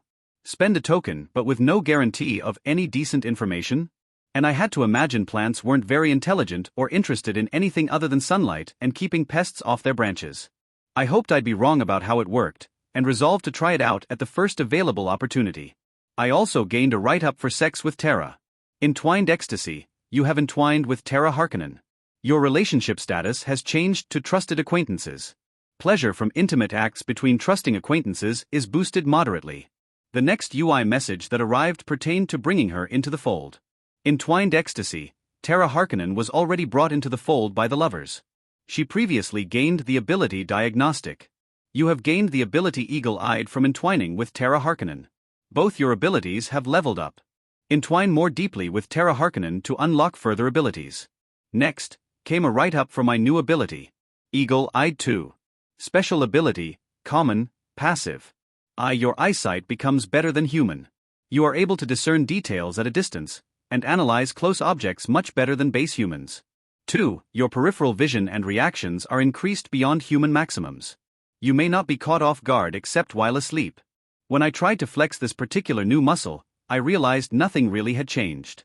Also, I was laying in bed, in the dark, cuddling a beautiful woman. Of course, nothing had changed. The prospect of things wanting to sneak up on me did not fill me with joy, but I was thankful that wouldn't be possible.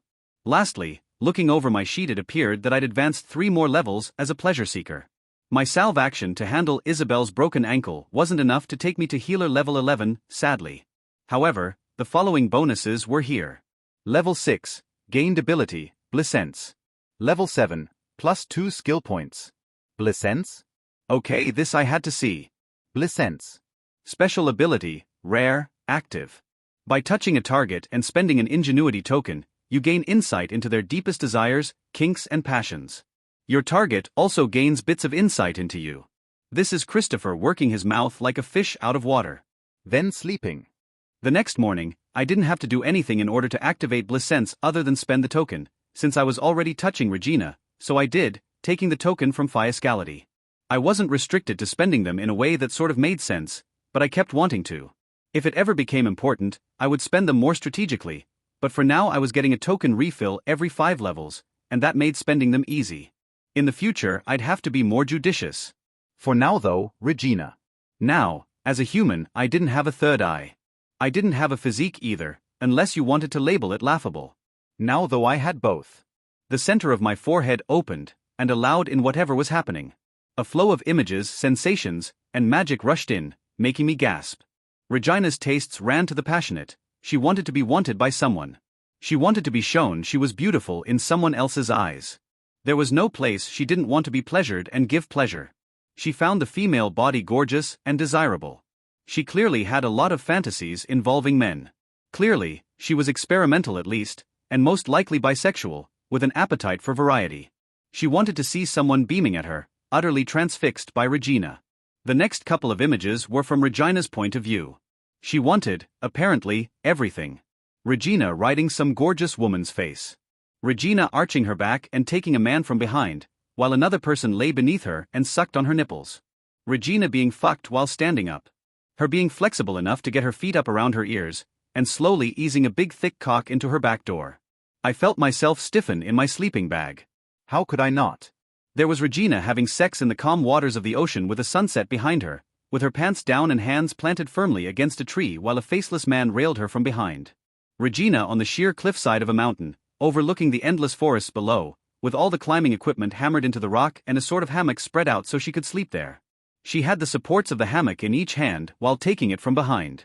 There was even Regina on her knees in a dark alley, dutifully sucking off a man in a trench coat, while he used the coat to block most of the view.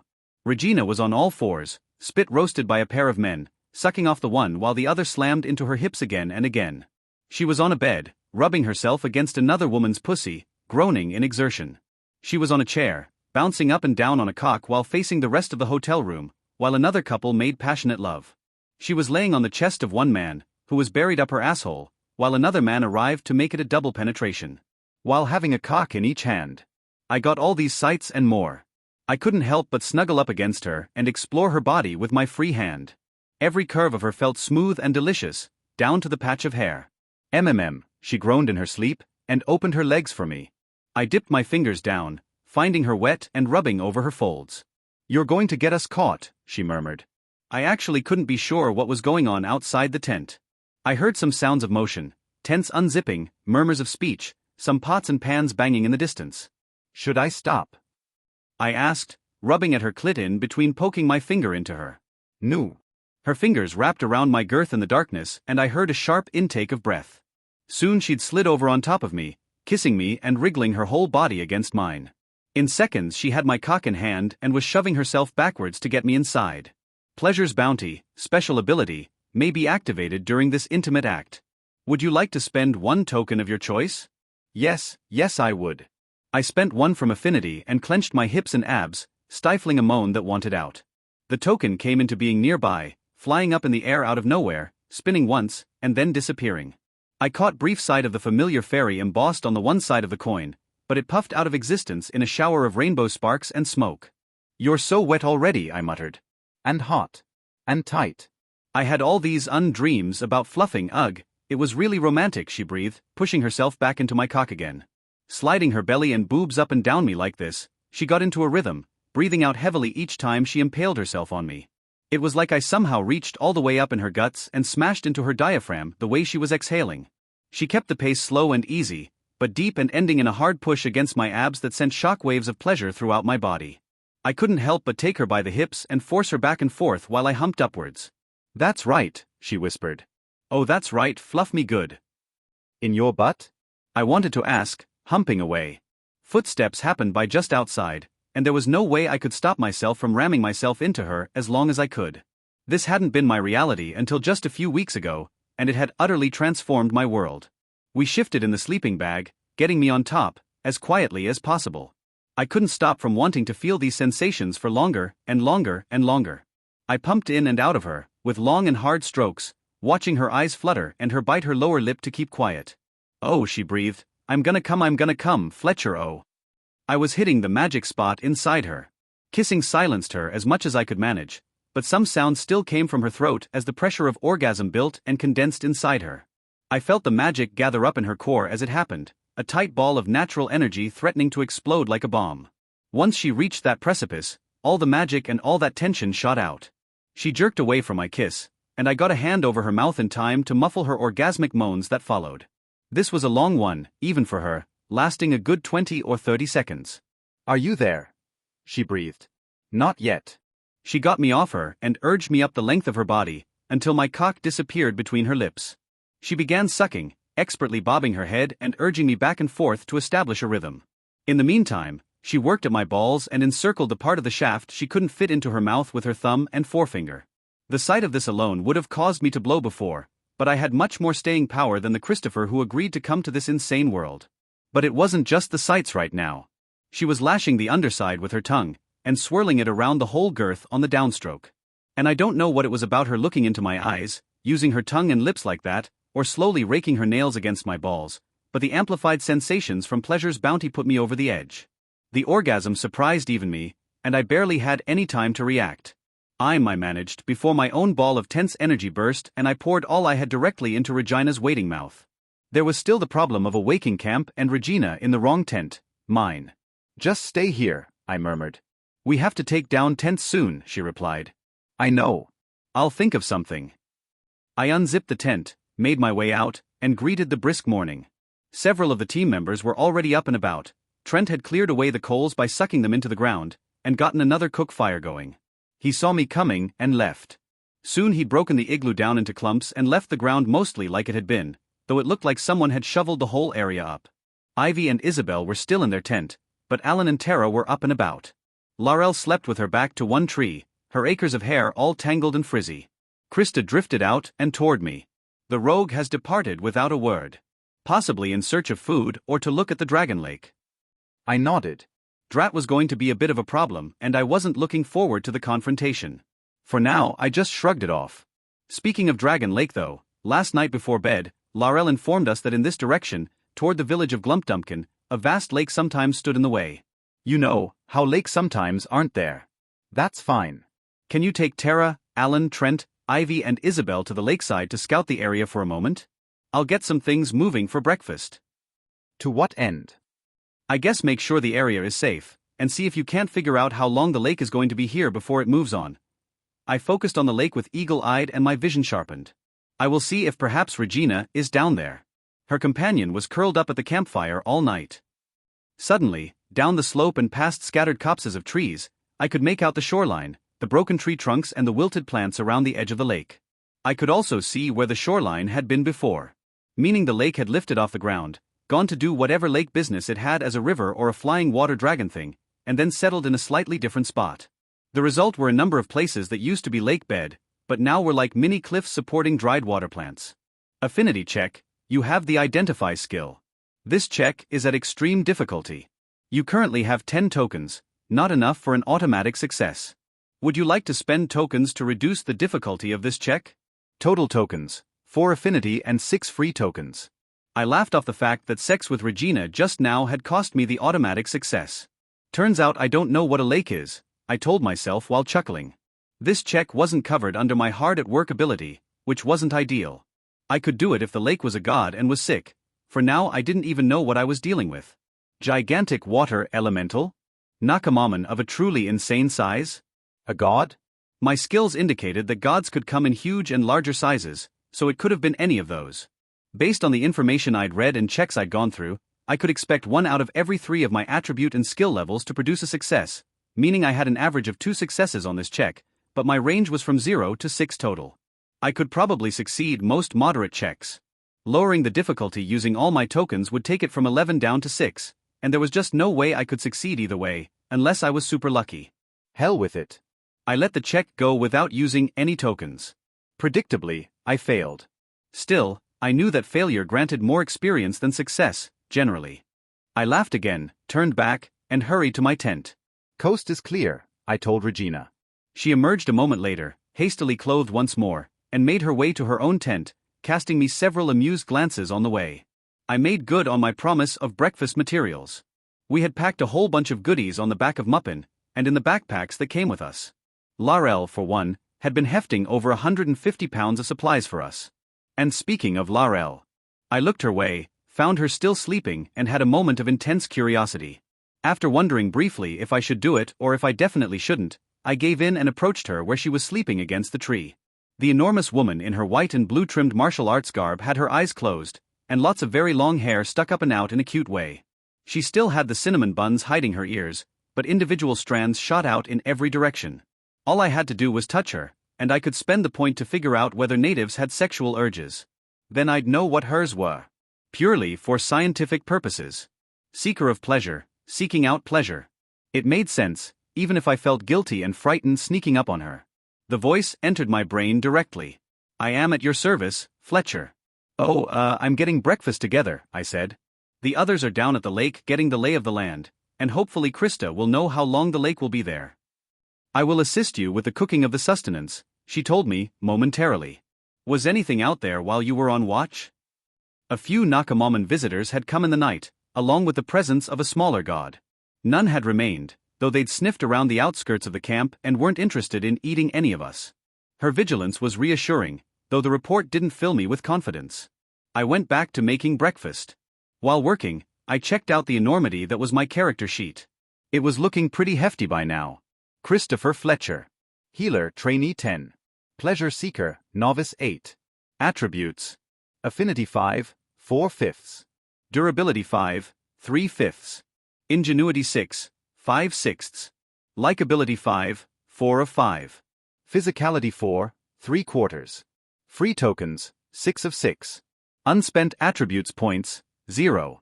Healer skills: Diagnosis, Physical 3, Spiritual 3, Magical 3, Mental 3. Treatment, Potions 3, Salves 3, Tinctures 3, Elixirs 3, Unguents 3. Develop Cure, Swarm 3. Develop Cure, Small 3. Develop Cure, Unique 7. Administer Cure 7. Other skills. Identify 1. Hiking 2. All other skills unranked. Unspent skill points, 9. Special abilities: Hard at Work 2, Uncommon Passive. Wild Lore 2, Uncommon, Active. Eagle-Eyed 2, Common Passive. Healer Special Abilities: Healer's Endurance, Common, Active. Healer's Resistance, Uncommon, Active. Pleasure Seeker Special Abilities: Blissence, Rare, Active. Divine Gifts. Floral Knowledge, Rare, Passive. Pleasure's Bounty, Legendary, Active. Entwined Ecstasy, Legendary, Active. This was getting to be a bit much. Getting into the settings, I saw it was possible to bring up just the parts one wanted to see. I could now just summon up the attributes, or the skills, or the special abilities.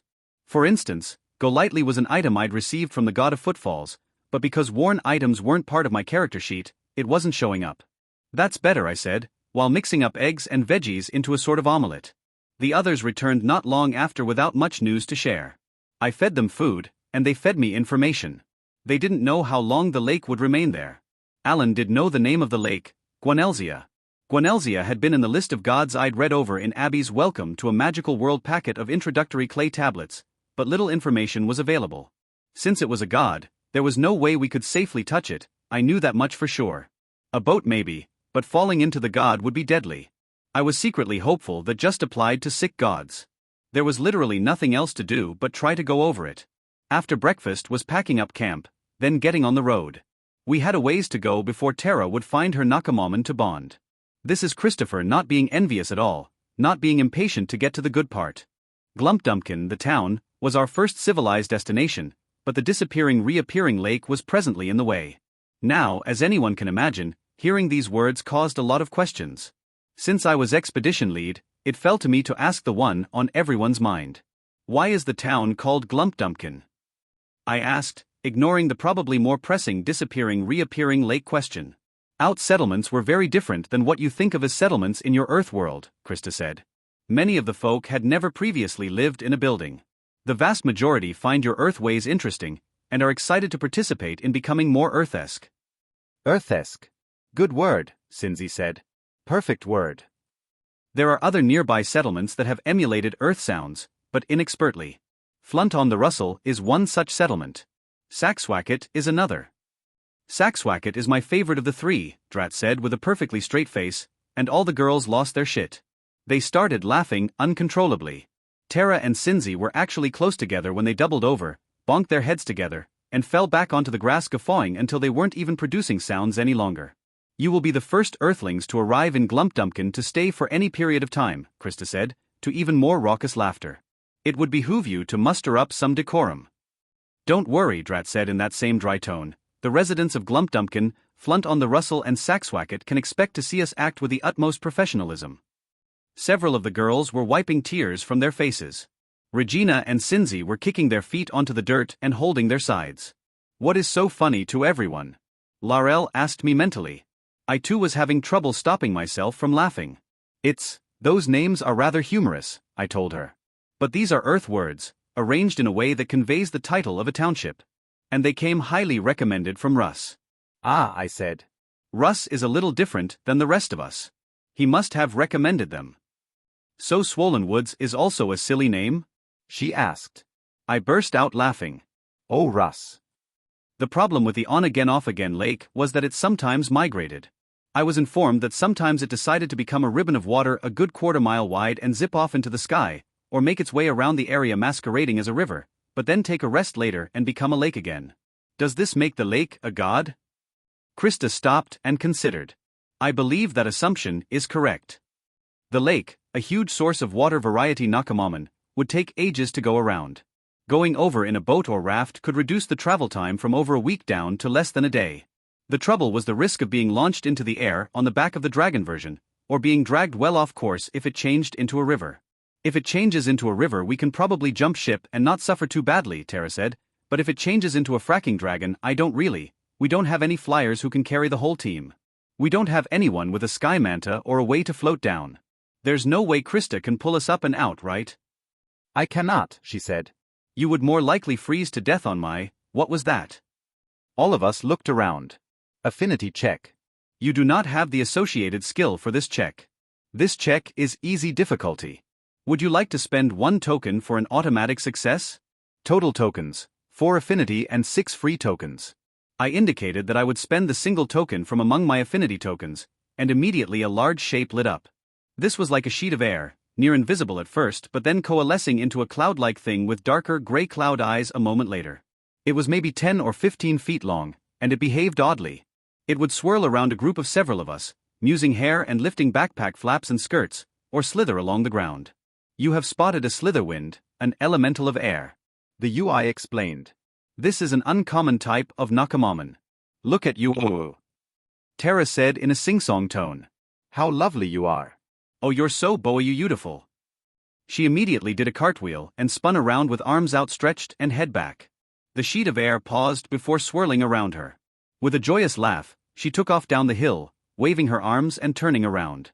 It should have sent anyone into a fit of dizziness and would have made me fall down, but Tara did several cartwheels, front flips, and twirls I didn't have names for on her way down the gentle slope. The creature followed her, leaving the rest of us and inspecting Tara as she went. Those 2 gray rain cloud eyes followed her every movement, and it zipped this way and that to get her from different angles. It was clearly. Is that safe? I asked. These elementals are mercurial, as most air aspects are. It will either bond with her, leave or suffocate her, Laurel told me. Oh, you are so wonderful. Tara gushed, and did another flip. The snake bolted beneath her as she left the ground and was gone by the time her feet landed again. Suffocate her to death? Naturally. I said. What is she supposed to do? Clearly I hadn't seen anything like this in the castle. Everyone either had their companion creature, or they didn't and they complained about not having one. Tara had been out with me to try to find one, but the only thing we'd found was the lovers, and the dripping sex session to follow. She should already be familiar with the process. Bonding takes many forms, but includes the sharing of mana. Tara has already begun releasing mana to draw in the creature. Now we wait. To see if Tara ended up drowned. I focused intently on the action at hand. The creature became a tiny whirlwind that went around her several times, lifting her bodily and completely messing up her hair. Tara laughed, then stopped laughing. She turned over slowly, hanging a good 6 feet in the air, like she was underwater. She was too far away to clearly see the look on her face, but I took off running anyway. Krista was there as well, along with Ivy and Regina. We were just about to reach the situation when Tara's feet touched the ground again. She spun around in a circle, grinning, head thrown back and look of pure ecstasy on her face. Slitherwind has bonded with expedition mate Tara, the UI informed me. I stopped, and clutched at the places on my hips and thighs that would need to be massaged out whenever I went all out in a way I shouldn't have. The ache spread out more quickly than I was used to. I hadn't been in a sprinting mood in years. Guys. Tara said, rushing back over toward us. Guys, I finally got mine. The elemental rushed up between her legs and she hugged to the shimmer of cloud, then locked her knees around it and began flying, like she was riding the world's largest snake. Hoo-hoo, she called out as she passed by. This is so flipping cool. The snake slithered up into the sky with Tara riding it like a horse, and she pumped her fist as she soared by a second later. Maybe this would help us deal with the lake situation. I certainly hope so. We all took turns trying to come up with names. Except Trent. He was still bent out of shape about what he'd done yesterday and refused to travel with us, or talk to anyone but me. And even then, he limited all interactions to a grunt if possible, or a single word if not. Airy Styles. Airy Poppins is out, Cindy said. You can't copy me. But you could go with something like Breezy Fo Sheezy. Stormfront? No. That sounds like a militia holed up in a compound in the backwoods of Missouri or something, Regina said. Cummy. Isabel suggested. Like cumulonimbus? I don't know how to spell that in a way that doesn't look like cummy, Tara replied, to lots of laughter and grossed out calls. Isabel, what's the Korean word for cloud? Guram, she said. Sounds strange, right? Wind is cuter, it's baram. Doesn't look like a goat that goes ba, so I'll say no, Tara said. The word for snake is bm. Isabel shouted. Meh, Tara said, laughing. Maybe for a fire aspect, if it had an explosion power. Alto? Like alto stratus, Regina tried. Gosh, this is hard. I just went with Tweedledee. Gosharoo, Drat said with that same blank face. He earned a dark look from Regina. Why you could go WW with a SS snake thing and W work toward A air or W wind or breeze or gust, Alan said. Python or cobra or boa constrictor or anaconda, like that? Tara asked. Air-aconda? Araconda. Ivy suggested. Oh, I like that, Tara said. Do you like that, you beautiful boy? Do you like Araconda? The snake made of air curled around her whole body and then her outstretched arm, resting its chin on her fingers. And just like that, the snake's name was Araconda. I was, of course, jealous that she had not only found a companion creature right off the bat, but hadn't had any trouble bonding with it. Also relieved that I didn't have a dead team member on my hands. I was a healer, but that didn't mean I could bring people back from the dead. Even genies couldn't do that, and I wasn't even able to grant wishes or make miracles happen. I put aside my own envy and congratulated Tara and Araconda. The rest of the girls and their Nakamaman did also, Ivy included. She was the only girl without a Nakamaman now. She was surrounded by a huge rock echidna-looking thing, a yipping fox with flowers blossoming out of it, a teeny little fairy, and Laurel's magmamander. Even Trent's crystalline creature garnet appeared out of the ground and extended its multifaceted protrusion of a body toward Tara and her new wind snake. Alan and I didn't have one either, but the stuttering wizard was beaming with joy. Cresting the next hill put us in view of the lake, stretched out below us, jewel blue and sparkling. It was enormous, stretching out far beyond view and into the horizon. Unless you grew up on the ocean, or maybe on one of the Great Lakes, I doubt you'd have a different reaction. All of us just stopped and stared. Surprising me were the boats at the far side, just specks right now, but definitely specks with triangular sails topping them. Those are boats, Trent said. It was the first time he'd spoken to anyone other than me all day. Yeah. Ha, Regina said. We're still about a half-day's travel out, Tara said, and started bounding down the hill. She seemed even lighter on her feet than before. Knowing now about the lightning resistance Timmy got from Wendell, and knowing about the fire resistance Laurel no doubt had from her magmamander, there was no doubt a power swap was happening with the Nakamaman bonding to Tara. I'd read about it in the clay tablets from Allie. The question was always what kind of abilities or bonuses the bond would produce. They varied, but there were trends. If the creature emitted damage, you always got the resistance to it so your bonded creature wouldn't hurt you. But there were a ton of other resistances, buffs and abilities. I couldn't read through most of them, but a lot of stat increases were common. Earth aspects like Isabel's gave durability, armor, and resistances to cold or air attacks. Some of the abilities granted were along the lines of being more sure-footed, seismic attacks, regeneration so long as you were touching the earth, or amazing climbing abilities. I doubted Tara would get the ability to fly. It didn't seem like any of the humans in the castle had that ability just from bonding. But she could get a gliding power, slow fall, or gravity having less of an effect on her. Wind blasts were a cool one, which could fling you in one direction or fling something away from you. Common stat increases were to affinity or ingenuity, sensing magic, or thinking on the fly. What's our play here? Regina asked. I realized everyone was looking at me. This having responsibility for other people's well-being thing was unnerving. How was I supposed to know what the best course of action was? Should I try to ask the UI for an ingenuity check? I see what you mean about no getting around it, Krista, I said. It went on forever out into the horizon to the east. How often did you say it shifts? The mana on it is SS strange, Alan added. Every week or so, if I recall the report correctly, Krista replied. Then I'm happy to remain at the edge of the lake for the time being. See if we can't get some leveling done, earn some more skill experience for outdoor survival. And we can see if Alan's being skittish about a mobile lake or if he's onto something, Drat said. The descent down to the lake took a good 2 hours. We had to crest yet another hill, and we were all happy to reach the top, because it was all downhill from there. Bad analogy, I told myself. It's all good news from here. All easy peasy. The lake looked even more enormous, imposing, and vast from up close. Also inviting. The girls dropped their packs and started rummaging around in there. Cindy, Isabel and Tara soon came out with swimsuits and bikinis, making Regina shriek with recognition and excitement. She went rifling through her pack too. Folks, I called. We are, unfortunately, not going to be swimming inside the body of a possibly volatile elemental god. Faces fell. I'm not saying don't put on swimwear. It's a gorgeous day, and you should feel comfortable or try to soak up some sun and get a tan. You could practically hear Alan's blood pressure rising. I am saying we should avoid touching the gods. And I am saying I can't believe I just said that sentence out loud. Chuckles mixed in with groans of disappointment. Alan and I will try to run a test to see if it's dangerous. The young wizard peered at me through thick spectacles. Are you sure you made the right choice having me on this team? There were dozens of be better WWW wizards. Oh, I made the right choice, I said. So many of the wizards were stuck up, arrogant, insufferable know-it-alls that it was refreshing to have one that was an actual human that recognized he could make a mistake. Now, wizards should have divination spells for figuring out this sort of issue, right? He shrugged. Skill, actually. The lake itself was just like every other lake you've ever seen, big blue water rippling this way and that.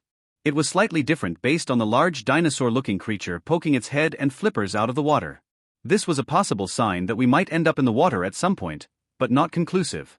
The other big and unsettling thing about the lake that made it very different from Earth was the lack of a tide. No little waves coming up the beach.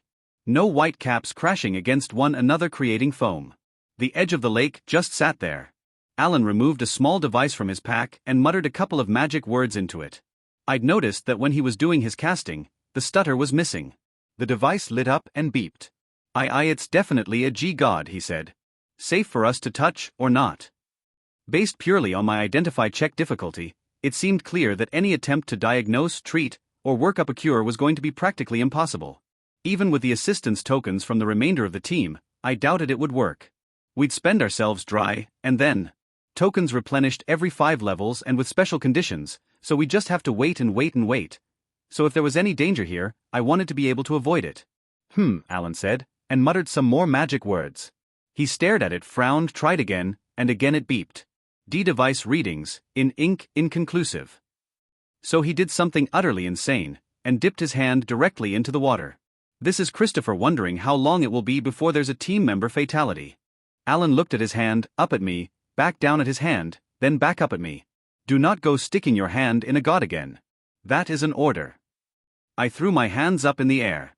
I can't even begin to understand my life.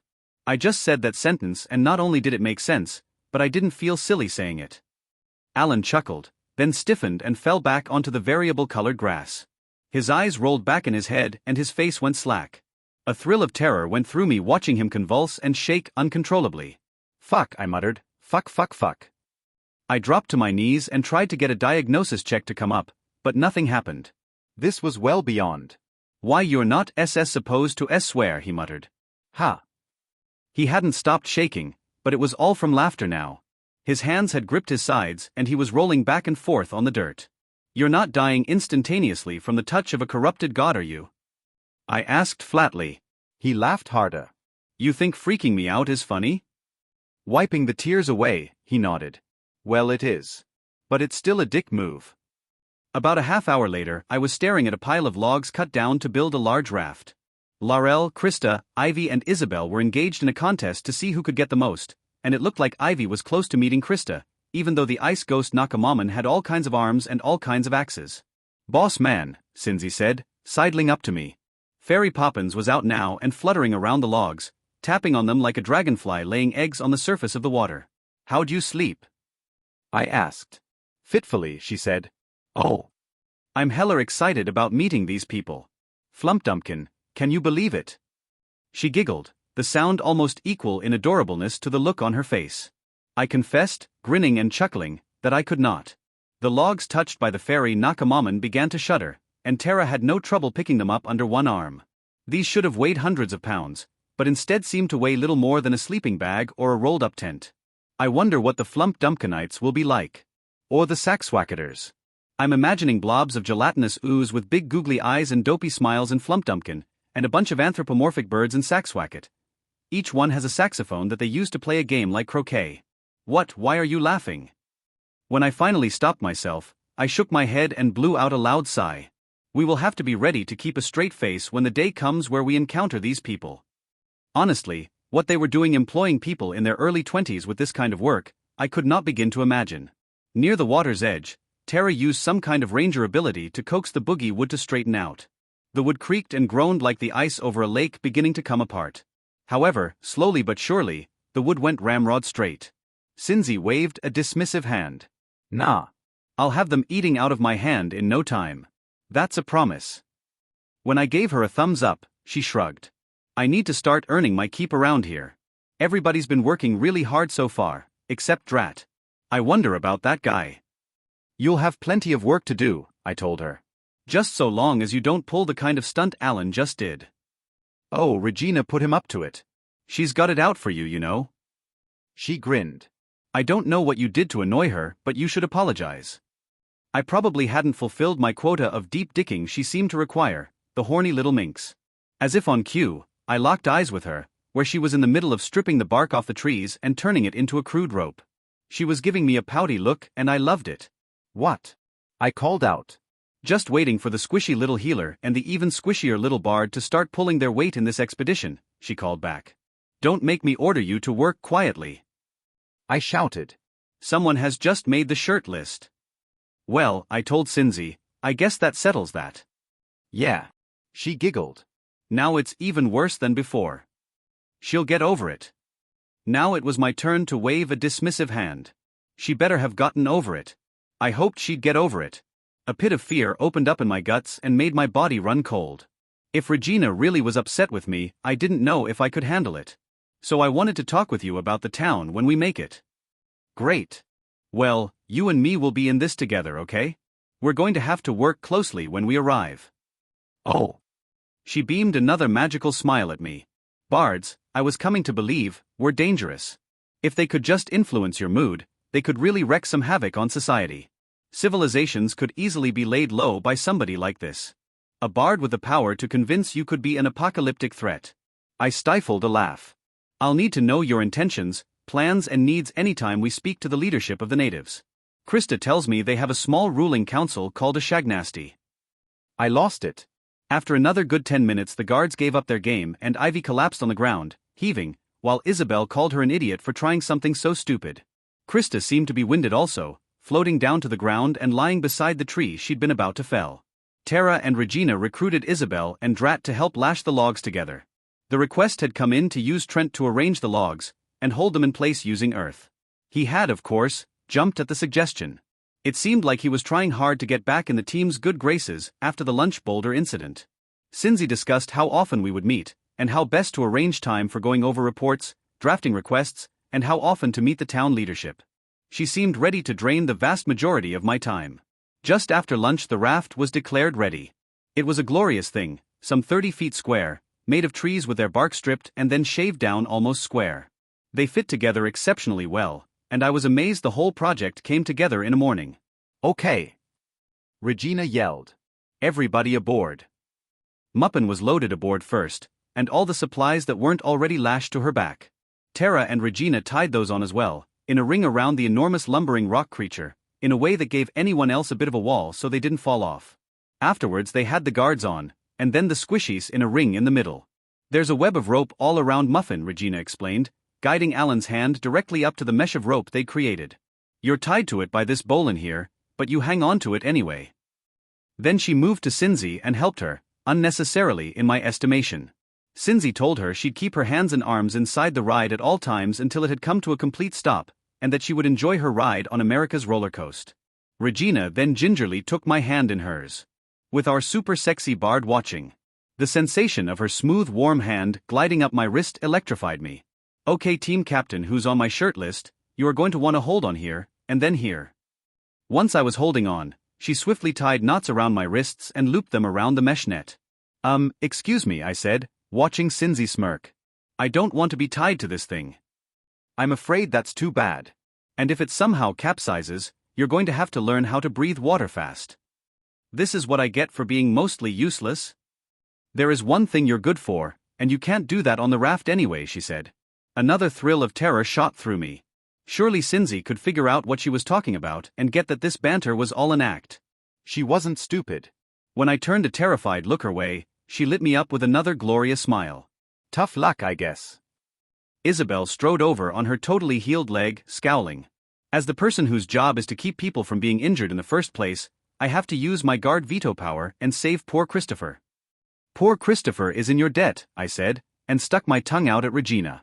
You just wait, Regina said darkly, and headed off to strap Alan and Trent in. Christopher Fletcher, who prefers to be known as Fletcher, Laurel said. You should know that the rogue known as Drat but whose real name is Michael Condrat is not in the area. Regina, Tara, have we lost somebody? A quick head count had them both frowning. Where is that fifth squishy punk? They went off to check the trees, but somehow Drat had reappeared by the time they were just about to head in. One moment he wasn't there, and the next, he was just seated on the other side of Cinzy. He leveled a stare at me, expecting me to give him shirt for causing a slight delay, but the look was also bored. It was like he was daring me to micromanage him. And although it was annoying, he hadn't technically done anything wrong. He was filling out his role on the team, and he was back where he needed to be when it was time to move. Cinzy let out a loud whoop that had to be magically enhanced, because both Tara and Regina were some 200 feet away at the trees. Still, both of them jumped and whirled. He's right here after all, Cinzy said in a much quieter voice, but the received thumbs up, and they returned. What's the range on that? I asked. About 500 feet was the answer, though she was looking forward to the second-level version of the special ability, because she was hoping to get better range out of the deal. With everyone on board, Trent got us moving by having the dirt lift the raft and push it out onto the lake. We now had 6 oarsmen, or oarswomen anyway, since they were all guards and rangers. Regina was put in charge of the rudder, while the 4 guards each had a huge oar. For the time being, however, they unfurled a makeshift sail and attempted to use the wind to get us across. Guanelzi was indeed vast. As the shoreline receded further and further out, and gradually disappeared, the lake seemed for the moment like the only thing in the whole world aside from the sky. Big puffy clouds lazily inched by behind the thin sheen of ambient magic, so they turned a variety of colors over the course of the next hour or so. The Nakamaman were everywhere. There were fish ones, jumping out of the water or putting a fin up out of the water. Several dinosaur-adjacent creatures poked long necks above the surface to watch us pass. Enormous pancake-like creatures similar to Raphael the Sky Manta kept pace with us, and flew out of the water a few times to get looks at us. At the end of the first hour, a bulb of pure water and nothing else formed in front of the raft, and 2 large basketball-sized spheres sat where eyes should be in the biggest octopus head I'd ever seen. It seemed like we'd crash into it, and a cry went up to Regina to alter course, but we never got closer to it. I ended up getting another achievement soon afterwards. Achievement: 25 Nakamaman encountered.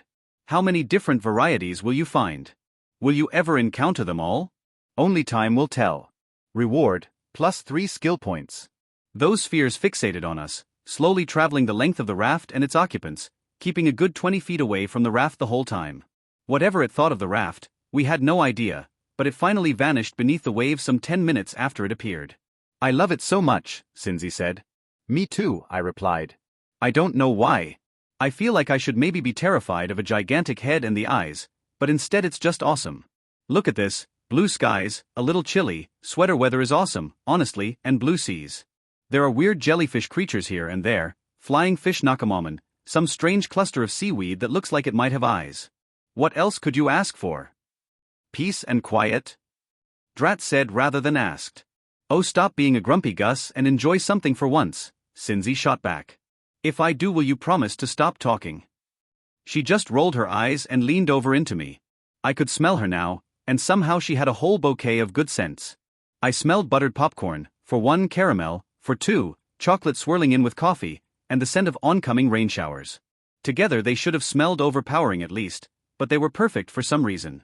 I just chalked it up to Bard stuff and lamented not reading the entire player's handbook in clay or wood form.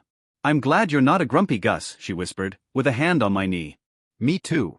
Seems like a lot of effort to be that dour. I'm looking forward to our date, I told her quietly, earning another big warm smile.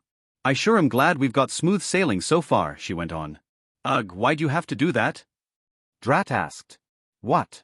As if on cue, just waiting for us to spit at Fate and Lady Luck, the whole lake shuddered and lifted up off the ground. You had to go spit in her face, Drat said in his usual flat tone. I have no idea what you're talking about. Cinzy shouted now. The transition from surface to air wasn't quiet. It came with a roar of running water, even though the raft only teetered slightly back and forth. I thought we might go sliding off as the lake changed into a dragon and rose into the sky. Imagine you're driving down the road, Drat yelled. Smooth sailing. The moment you say, oh, we haven't run into any traffic yet, bam. That's the moment you piss in Luck's coffee and she gets on your case. Cinzy turned to me. Is he an insane person? Oh wow, normally the grocery store is really busy this time of day. We must be lucky. Drat went on in a high-pitched female voice imitation, before dropping it. And just like that, the grocery store fills up, and when you get to the registers or the self-checkouts they're completely rammed. Babies crying, Karens complaining about how their coupons should work, businessmen loudly on their phones and everything. Well I am sorry. Cinzy shouted over the roar of water. I had no idea I had insulted Lady Luck, because obviously I didn't believe in such bullshit. We did start to slide downward, the whole raft tilting to the left while to our right a massive column of water as big as a high-rise formed into a worm shape. Laurel jammed her oar into the water and tried to use it as a lever, which worked for a good 10 seconds before the oar snapped. Finally Garnet flashed. The huge reddish crystal dipped into the water and the whole raft froze where it was. Trent was also holding his hands out, eyes closed with a look of utter concentration. Sweat began beading on his forehead immediately and went dripping off. This is Christopher taking flight on a lake. The air cooled, and we were faced with the misty spray of water coming from the raft bumping onto the Dragon Lake surface. Tense minutes ticked by. Cinzy had one hand clamped on my thigh, and was staring at me in fright. We stabilized. Trent eventually fell to his side, and I did a quick diagnosis using ingenuity. I passed the easy check without spending any tokens, no problem there. He was technically fine, though he was exhausted and out of mana. This was a classic case of mana burn, which led to exhaustion. Left alone, he would be back on his feet in a good 10 to 15 minutes. In that time, though, he was out of commission, unable to lift a finger. He could just as easily slide off the raft and, I don't know, drown in the flying lake monster, or fall to his death by plummeting through the water. Losing a team member in the first week was not one we wanted. Come to think of it, we had hoped not to lose a single team member, period. A rummage through my pack later gave me some oils and some dried herbs, flowers and roots, enough for a quick and dirty restoration potion. I got you, I told him while I worked. This will be okay. It sucks, he muttered, shivering, teeth clacking. Cinzy was holding me by the waistband with one hand while I went through the ingredients at hand. I unfolded and placed down a specially built flat surface, then got a collapsible container stuck to the base. These were like custom-built camping supplies for potion crafting. Do you need help? Cinzy asked me. I passed back a mortar and pestle, along with yarrow root. Have Drat grind this up. You hold on to me. I don't want to fall off this raft and find out whether I fall hundreds of feet to my death. Why do I have to grind it up? Drat asked. Would you prefer to cup Fletcher's supple ass? Cinzy shot back. No? Okay, grind it like you were in the club. Drat snorted, which was about as close as we would get to laughter, I thought. I rather enjoyed his deadpan delivery and wry humor. Regina was passionate and adorable, Tara was bubbly and a bit airheaded, and Cinzy. I wasn't entirely sure. Pragmatic? Subtle? I hadn't spent enough time with her to figure out what her deal was. Cinzy went back to holding onto my belt from behind, and softly coaching me while I crushed up these leaves and sprinkled those flower petals into the potion. The real key to a restoration potion, which immediately gave some stamina and mana, and also boosted recovery for both, was the infusion of some mana while I worked. The materials mattered some, but not as much as the correct infusion of mana. So while I worked, I threaded what mana I had into the potion. Raynor had insisted that potion craft was about consistency and speed. I'd worked at potions for days, slowly putting more and more mana into each one. My first 10 or 20 of the things had been disastrous mistakes, some exploding with mana and causing mana poisoning. And let me just tell you, you don't want mana poisoning.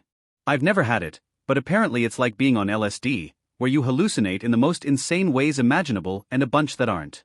Apparently it's not like being on LSD because it can literally reshape your entire body and the surrounding reality just at random. When I did look at her, she apologized. Sorry, I need to hold on to somebody. I hope you don't mind. She knew. She knew I didn't mind, and she was taking advantage of that fact. I also didn't mind that she was taking advantage like this. She could have put the moves on Drat, and he would have reacted the same way. I'm certain of it. Regina collapsed on the raft's deck after her shift at the tiller. You okay? I asked. At least half the space was taken up by Muppin, so my legs stretched out and left only about a foot of space to the edge. She fell between my outstretched legs and Cinzzy.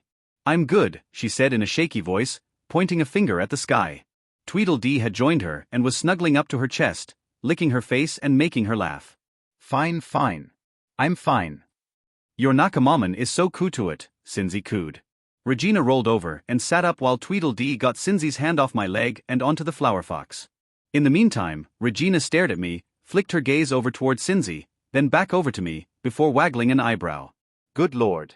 I'd gone from essentially a virgin to being in a throuple to having my sex friend suggesting I get a harem going. It was clearly the fact that Regina was very bisexual. That had to be it. I couldn't imagine any other reason she would try to get me in bed with Cinzzy after she'd already gotten the both of us in bed with Tara like that. These thoughts were drowned out by the lake leveling out and then beginning its descent. I'd gotten another achievement. Achievement, flying high. Your first time hitching a ride on a god, eh? The meal service isn't what it could be. Reward, +1 class level in your classes. The whole expedition started buzzing about the achievement. A free level in both classes was huge. I had advanced to Healer 11, and Pleasure Seeker 8, which I still was amazed was a real thing. The first gave me 2 more skill points, while the second granted me +1 likability and +1 skill point. 3 additional skill points sounded awesome, and I wanted to do something I hadn't considered strongly until now. So far what I'd wanted to do was be the best healer I could be, and I had completely neglected to even consider what my skills in Pleasure Seeker might be like. When I'd gotten healer to begin with, I'd gotten a whole plethora of skill points for an even more ridiculous amount of skills. That hadn't happened for Pleasure Seeker. Pleasure Seeker qualities list. What? Oh geez. My face started to heat up as I read through the list. Load. Refractory period. Length. Girth. Stave off. Flexibility. Tongue. Pheromones. Adaptability. What the F? What are you looking at? System stuff. Cinzzy asked. I stiffened and tried not to look guilty. Yup. System stuff. Yeah, there's a lot in there. Every time I go searching for something, it seems like I find several more things. What's it? Potion specifics? No, wait, you almost swore. I'll bet it's the leadership menu for this expedition. Silently very thankful Cinzzy couldn't see my menus or character sheet without me sharing, I flicked the leadership menu open and marveled. This would take my lie down to the white lie category, and hopefully make it harder for me to figure me out. She was absolutely correct in assuming that there was always more to the system. There were morale stats, very high except for Trent and Drat, compatibility between members, current role in the group, and approximate readouts of their attributes, skills and special abilities. This one had a little question mark, and when I focused on it, the following message explained. Team member statistics may be shared with you. So far none have shared those statistics directly. Approximate stats are derived from direct observations of your team members, knowledge of their activities based on second-hand accounts, and knowledge of special abilities. Special abilities listed are either directly observed or commonly known. You are not wrong, I said. I thanked Cinzzy for her help with the Trent situation, and received another of those bewitching smiles from her. I really wanted to stay near her, but a deeper part of me knew instinctively that it was just a ruse. Either I had a resistance to her charm abilities or she wasn't using them at full power. I begged off, telling her I needed to head around the raft and check on everybody's status health-wise. What I really wanted to do was look over these pleasure seeker qualities and weigh the need to spend skill points on them or not. Some of them were quite obvious. Length, girth, and load were all size dependent, meaning more skill points sunk into qualities would basically increase me physically. Tongue was length dependent. I could turn myself into a chameleon, or a frog, or that guy from the rock band Kiss. Refractory period went down over time, meaning I could get hard after a shorter period of time. The UI went into great detail about how various factors like age, health or sexual experience impacted refractory period. Flexibility was obvious and direct. Stave off gave me a skill check when it came to durability when sex was involved, so I could keep my orgasms at bay. Amazing stuff. Then there were pheromones and adaptability. The pheromones did just what it sounded like, exuded a barely perceptible sex stank into the air around me. The effect of the pheromones was twofold: 1, to encourage women to have sex with me in the first place, and 2, to enhance the pleasure of partners when they did. I could activate it or turn it off at will, and I could push it to double its rating by spending a likability token. To me, this sounded pretty rapey, and I wasn't comfortable pushing women in the direction just because they smelled me. On the other hand, I could keep it off until I wanted to use it, then drive Regina or Tara wild. For now, I felt like there were far better ways to spend my skill points than something ethically super grey. Healer skills were all very much on the up and up, and none of these made me consider whether or not I was a gross criminal. Adaptability was something else entirely. With this quality, apparently my entire body could and would change to fit with my partner's anatomy. And I'm going to be honest, for entirely too long, I looked at this and went, what? Why would I need to? What could possibly? When would I ever? I was crouching next to a prone Krista when it clicked. I also looked over at the hulking enormous 8-foot form of Laurel, with her enormous amounts of hair, no nose, and otherwise perfect physique. I could have sex with the Nakamaman. That very concept really messed with me for the rest of the flight. People talked about the different types of Nakamaman they had never seen before, that they could add to the catalogs. They also discussed Guanelzia and the experience of riding on a flying lake. None of their friends, family, or other fellow co-workers had ever done this, obviously. They definitely had bragging rights whenever we made it back to the city and the castle. Some of the discussions were logistical. We had X amount of food with us, and could handle X number of days without rationing, and 2X days with strict rationing. They were hesitant to broach the topic of whether or not we could scoop part of the god up and drink it, though Alan was of the opinion that we could, and probably should. Wizards were supposed to have an understanding of gods and how they fit into the world physiologically, magically, and logistically. Alan didn't have much of that, so he was working with the info he recalled from his short on-the-job training. I was busy wondering just what in the hell I was doing, considering taking adaptability and then hitting on the natives. Fletcher, Trent said quietly, when I was back around the raft and close to him.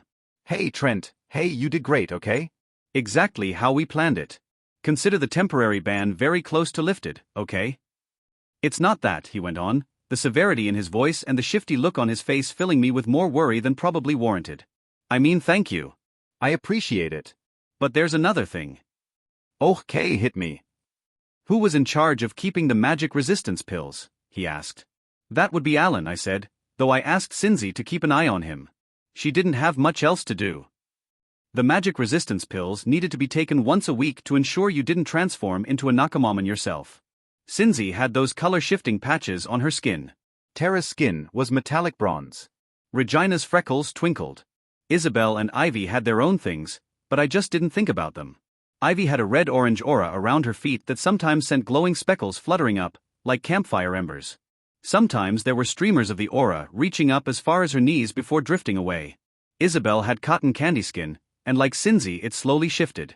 I'd noticed her chin was mostly pink until this morning, when it was blue with pinstripes of pink and white. As for me, I was a bit of a strange case. At first, I'd started to turn into a stained glass window, or a monarch butterfly, but after the first pill, I'd gotten green facial hair and eyes. They went mint green at first, the color slowly deepening. Truthfully, I didn't know enough about the magic suppressant pills to know if this happened to everybody. It had been on the bottom of a long list of things to learn in an awful hurry. Trent didn't seem to have any issue, so far as I could see, until I looked closely. His skin had a fine grain on it, like wood, but it was light and he wasn't showing much skin.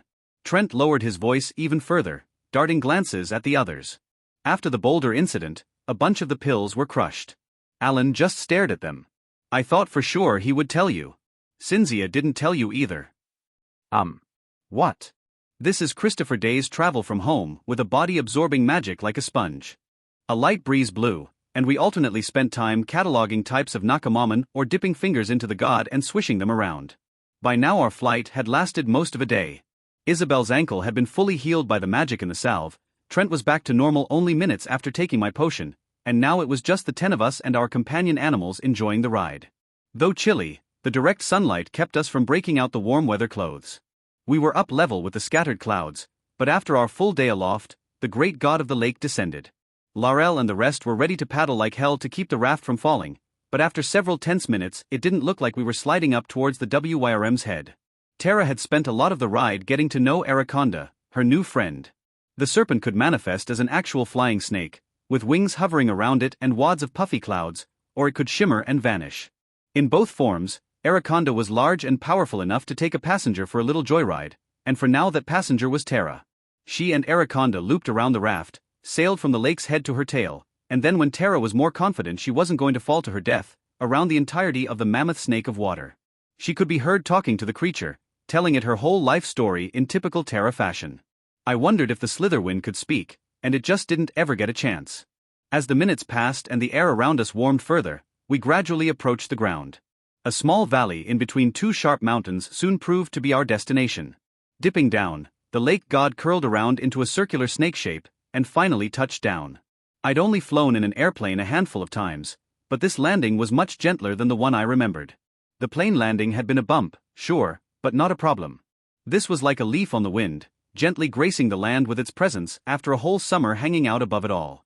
Well, that was nice, Cinzia said, and again patted my leg. I caught sight of Regina smirking. I was worried there'd be a tsunami or the landing would capsize us. Phew. That was wonderful. I'd like to do it again. We had no real way of knowing how far off course we were, and supplies weren't ideal. I hadn't yet brought up the anti-magic pill situation with Alan or Cinzia, but it bothered me just the same. The bard, for her own reasons, didn't seem to care about it. Alan, I could understand, looked mortified at nearly every moment of our journey, unless he was pranking me. We likely could end up doing it again, Krista said, already manning several oars at the same time and getting us moving towards the shore. We've suspected that Gwenelzia might have several stops along a migratory route, but no one has tested out this theory. The next trip could be soon and could take us even further afield. That was no ideal. Okay, I called. We're making camp on the shore. Everybody knows their places and duties already, correct? A chorus of assent followed. Good, because it's been a long and boring day that was completely unexpected.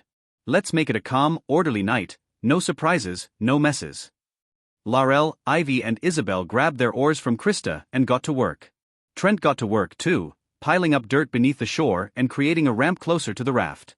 Once there, he used his power to reel the raft up onto the shore. This time he followed my advice and didn't overtax himself by burning through his entire mana pool. Alan, Cinzia and I got him up to the campsite. Once again it was tents and food and firewood. Cinzia and I were much faster at the tents this time, testing the wind and making sure the doors didn't face the wrong way. Firewood was quick again, and soon enough Regina and Terra were back with some herbs, berries, and Tweedledee had caught a rabbit. A thing that was rabbit adjacent anyhow. As soon as Regina grabbed it and began skinning it, the flower fox darted back into the valley forest, followed by a shimmer of wind in the shape of a serpent. Trent, I called. Boss. Permission granted to use whatever power you like to help set up camp, especially a campfire, latrine, and if Laurel thinks we need them, any defenses. He saluted and quickly hollowed out a large fire pit. Alan. I started walking, and he fell in beside me. I laid out the situation with the anti-magic pills, and he paled. It's all right, I told him. We're not in any real danger, so far as I know. And I'm not mad. It's there's a W. We have a B about 3 WWW weeks. What happens then? What happened then was we became beings infused with magic. The administration and bureaucracy of the company weren't comfortable letting that happen. People changed forms. They developed abilities. It wasn't like the class abilities from the system. It sounded like they became Nakamamon. None of this sounds bad though. It wasn't that the situation was good or bad, it was too early in the program to study the effects. Things made entirely of magic, like the big honking coin Johnson had slid across the table to me approximately one lifetime ago, those things dissolved into nothing. Nakamamon weren't able to travel through the portal without being in constant pain, slipping into comas, and then dying. So the top brass was worried about us not being able to go back through the portal. So you're saying we might be stuck on this side of the portal forever, I said. Without a cure, obviously. Which, if I was high enough level, I could probably create. It's not clear, he said. I wasn't in a position to offer up my 9 human team members as guinea pigs for that little experiment, meaning one of two things had to happen. 1, we needed to abort this little mission and make our way back with all due speed to the castle. This could take the 3 weeks we had left, depending. Or we could use the resources at our disposal to get one of our own back to the city, pick up more of the medication, and bring it back. Terra. I called out. Moss and a carpet of leaves muffled every footstep. The silence here really was like almost nowhere else on Earth.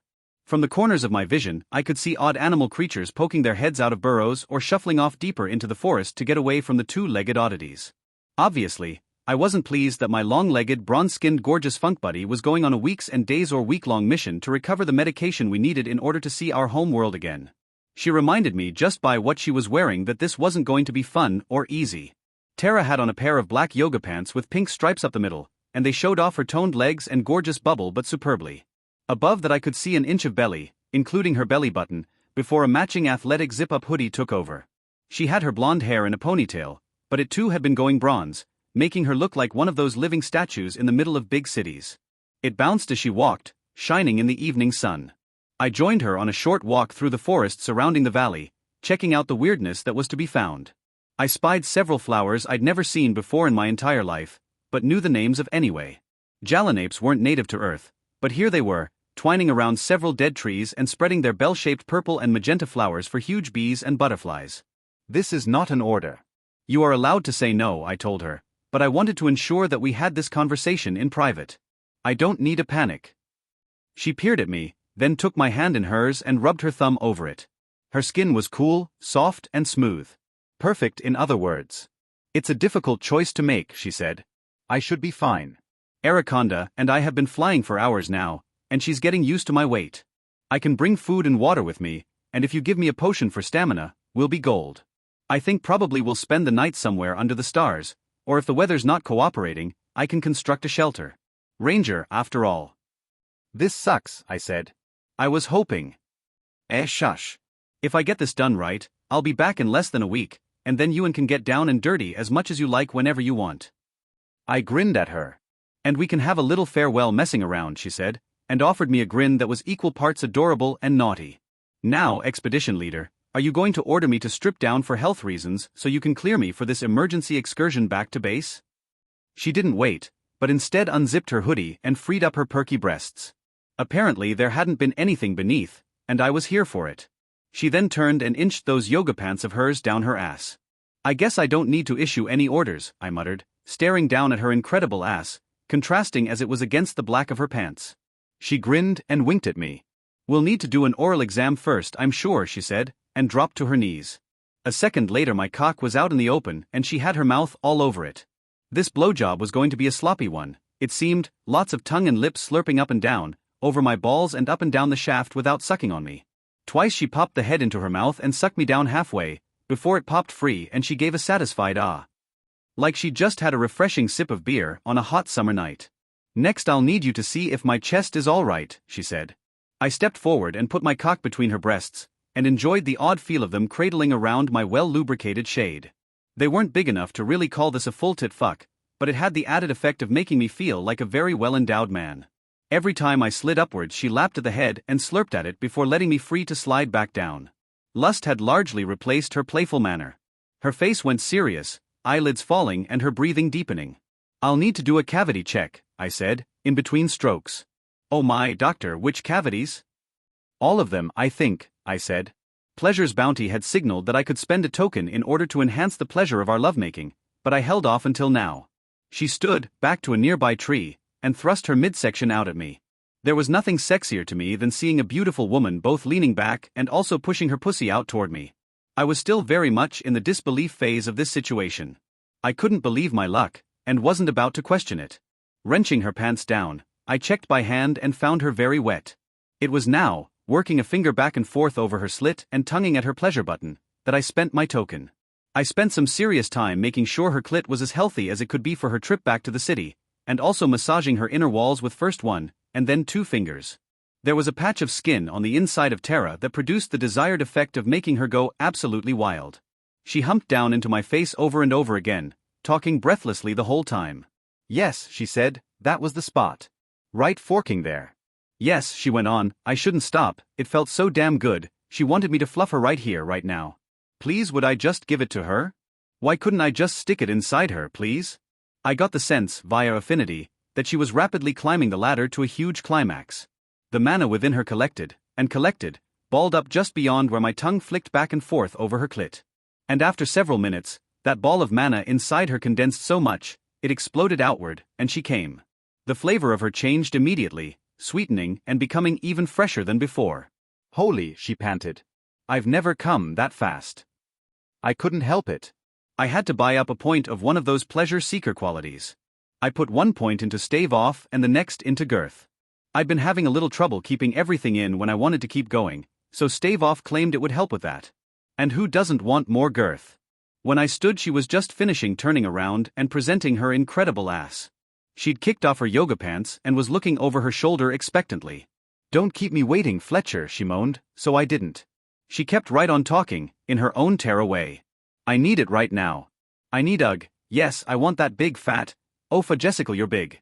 Oh it's going to be lonely without this this big fat monst, She stopped talking as I pushed the widest part in. She was wet, very wet, but girth did not lie. I was noticeably bigger around. She seemed a lot tighter all of a sudden, and I didn't think she had shrunk. Oh gods, Fletcher, she continued, getting breath back in her lungs. Are you even bigger than before? Yeah, push it, even further. Don't stop. I did, gritting my teeth against the additional pleasure created by all the additional pressure. I tried to distract myself by squeezing her ass, running my hands up and down her sides, and then cupping both her boobs as they hung down. By now both her forearms were against the tree and her head was down, like she was just trying to survive the onslaught. Her breathing came in shallow, but loud gasps. Wait, she managed weakly. Don't move. I need to get used. Instead I reached down and brushed 2 fingers over her clit, and set her off again. She lost her balance and would have gone down, except I held her with one arm. With the other, I kept lightly strumming her clit, making her shudder and flop. She even bucked back into me, squishing her ass cheeks back into my midsection and forcing another loud groan out of her. When she recovered, we shifted positions with her on her back in the huge patch of moss, peering up at me in wonder. Her mouth started going again. I've never come like that before, she panted. Not even when I was just playing with myself in my room, when I first discovered I could make myself come. Holy smokes, Fletcher. I slowly sank my full length back into her, and she groaned out, low and long.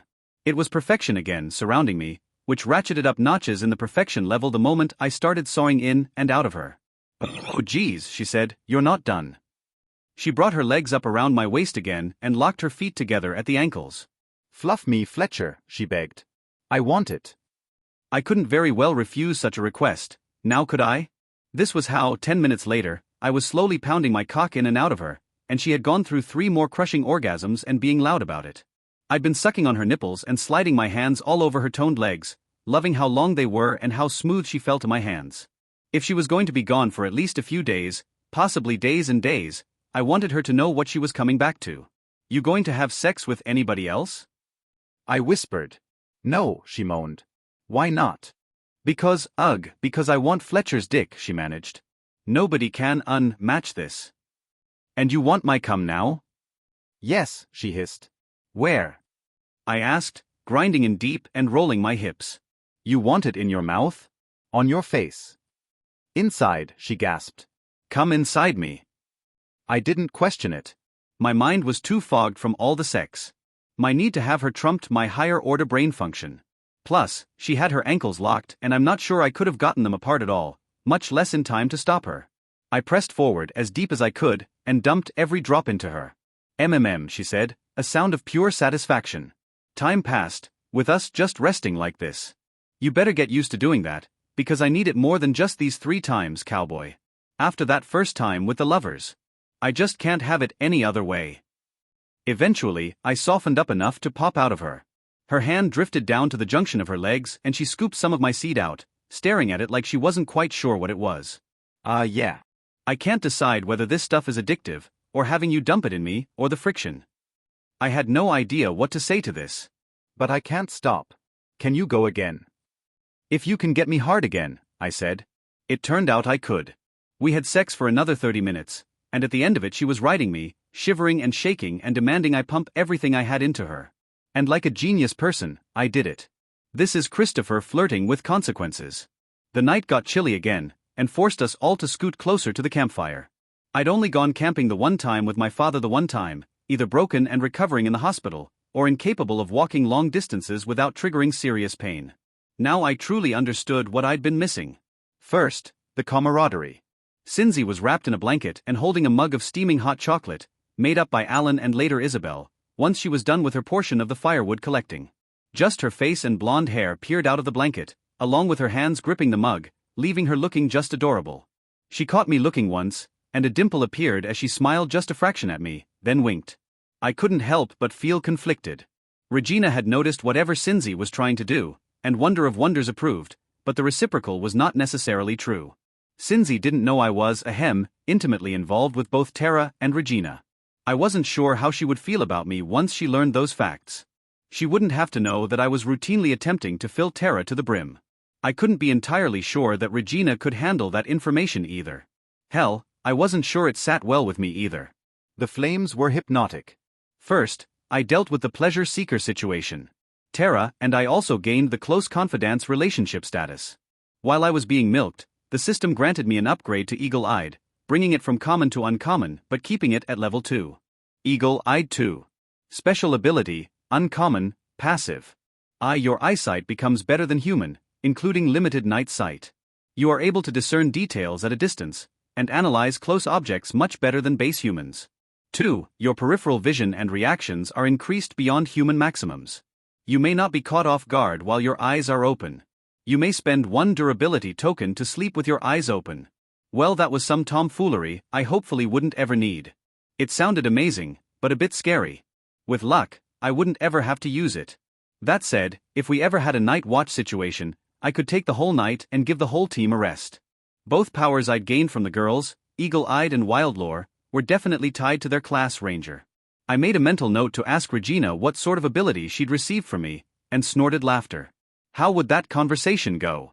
Oh hey, by the way, you know the special ability I got from boning you? It's called Wildlore. What did you get from having me terrorize that pussy? What's so funny? Cinzia asked. Oh. I was thinking. Ingenuity check, you do not have the associated skill for this check. This check is moderate difficulty.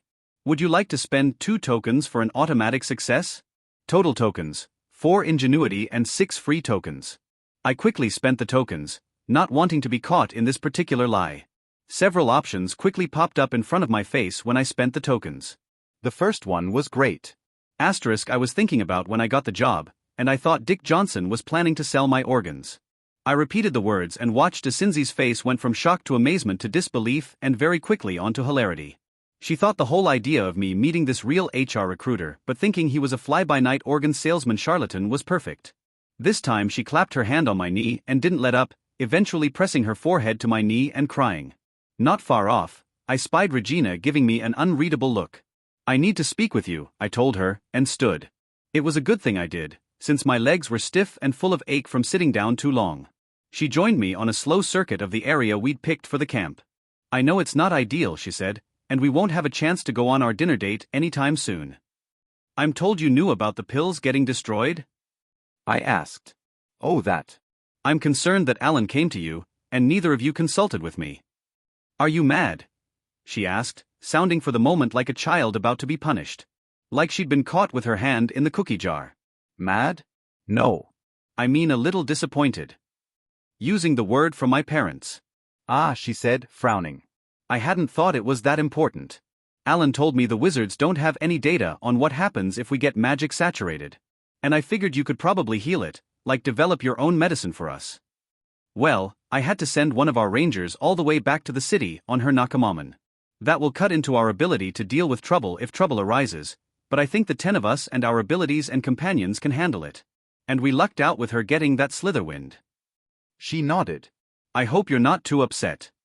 If you'd told me about your theory, and me making a version of the medicine, I probably could have tried before sending Tara back. It was a bad lapse in judgment, she said. I take full responsibility. She turned and puffed her chest out, defiant. I probably influenced Alan on accident, when I told him we didn't need to go advertising the pills had gotten crushed. I know that he's pretty young and inexperienced with, and I'm sorry. It's definitely not his fault. He's young and inexperienced with what?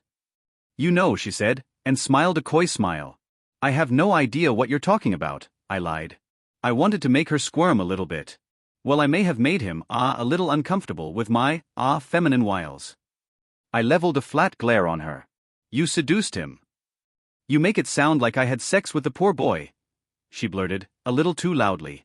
I chuckled as her eyes bulged with the realization of what she'd done. If Alan was a little young and inexperienced, well, weren't we all? The higher-ups had hired a bunch of people in their 20s, after all. That's not what happened. I didn't. I mean, I didn't have sex with him. You guys all right out there? Ivy and Isabel called. All good, I yelled.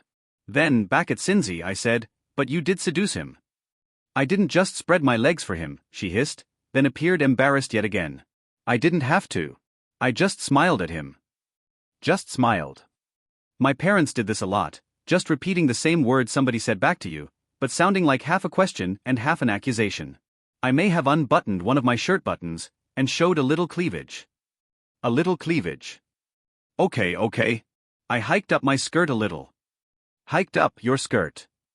Hey, she said. I was just, it looks like this, okay? She flipped the waistband of her skirt over, which gave me an extra 2 inches of visible thigh.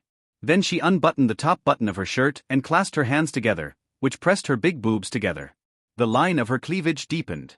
Then she batted her eyelashes at me and flashed a coy smile. She was gorgeous, especially since she'd put on knee-high socks. I didn't know why that did it for me, but it really did. Likability check. You do not have the associated skill for this check. This check is high difficulty. Would you like to spend 4 tokens for an automatic success? Total tokens, 4 likability and 6 free tokens. Are you going to make me pass this check? I asked in my best disappointed voice. She darted a glance toward the fire and kept the same mischievous smirk plastered on her very attractive face. A small timer rapidly wound down, and I stubbornly crossed my hands over my chest. I then refused to spend the tokens. You could just tell me if you've got a girl for. It looked a lot like Cindy was going to become Cynthia, and our relationship might take a turn towards the very cool when Fairy Poppins appeared and interrupted her companion human. Glowing fiercely in the dead of night, the dragonfly-sized fairy buzzed up into Cindy's face. A stream of words came out of the minute Nakamamon, and she bashed Cindy directly in the tip of the nose. As much as a bug could bash something a billion times its size anyway. Cindy suddenly pouted, and stopped assuming the sexy pose she was using on me. The timer vanished, and with it the likability check. She chuckled suddenly. None of that happened, she told me. I was just putting on a bit of a show for you. I blinked several times. I'm sorry? None of that happened? What happened? I just told him it probably wasn't important, and he didn't push the matter. Because when I smile at people they kind of, I don't know, want to go along with me. Want to help me. Want to be my friend. She smiled again. I'm not doing anything active. I didn't do the shirt thing or the skirt thing. Just for you. Cut it out. The smile vanished. Sorry. Suddenly, a tiny and glowing Nakamamon was flying up between my eyes, hovering a few inches from me. Why thank you, young lady, I told the fairy. She seemed delighted at the praise, and zipped around my head several times before having a few more angry words with Cindy, and disappearing back into her traveling bag. Way to ruin a perfectly good joke, Cindy grumbled. All 3 of us knew it hadn't been a joke. Cindy was going after information. I didn't push it. You could have simply asked, I told her. And the answer is no. I don't have a girlfriend. It was so odd to say these words, for a multitude of reasons. 1, I was talking to an absolute stunner, with a gorgeous face, a bright personality. 2, she was someone who didn't see the way I limped around as freakish. 3, she wanted not just to talk to me, but maybe date me. And right now, that told me she wanted to go on dates, have fun, talk and laugh together, and figure out whether or not we might end up having sex. I was about to tell her exactly what the situation really was when Regina and Isabel appeared out of the darkness. There you are. Regina said. I got the impression she knew exactly where I was the whole time. Isabel blinked at the 2 of us several times. I've been discussing how we plan to approach the natives when we run into them, I lied. That discussion had been had previously. Makes sense, Isabel said. You probably don't want Krista or Laurel negotiating or trying to impress the natives without Cynthia being there. Neither of them have any skill in social. We had discussed this very thing, Cynthia said smoothly. I wouldn't doubt both their likability is down at 1 or 2. Isabel chuckled, before going wide-eyed. OMG. I can't believe I just said that. Don't tell them, okay? I nodded, giving her a chuckle. Sure, no problem. Regina didn't say anything, but instead simply looked at me. I wondered what internal discussion was going on there. Was she sizing up Cindy as her next sexual meal? The idea of the supermodel gorgeous Cindy naked in my bed was enough to make my cock come to life. The idea of Cindy naked in my bed and fooling around with Regina caused me to adjust my pants.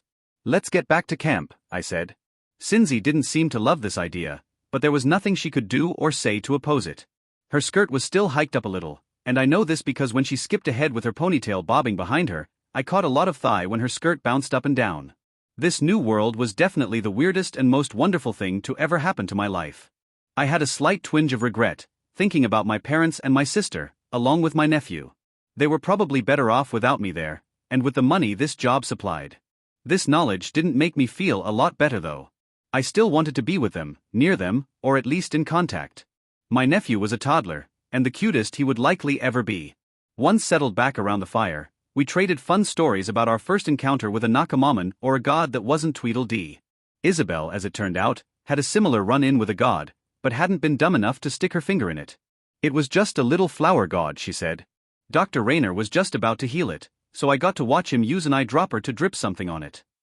I never saw any gods, Alan stuttered. Isabel launched into a description of the tiny flower god, which looked like just a flower, but larger and with 2 large eyes. Bleeding, she said. They were bleeding rainbow goop. Looked like this tiny little guy with smudged mascara. I wanted to hold it and give it a big tight hug. I'm really lucky Ivy told me not to touch it. I probably would have.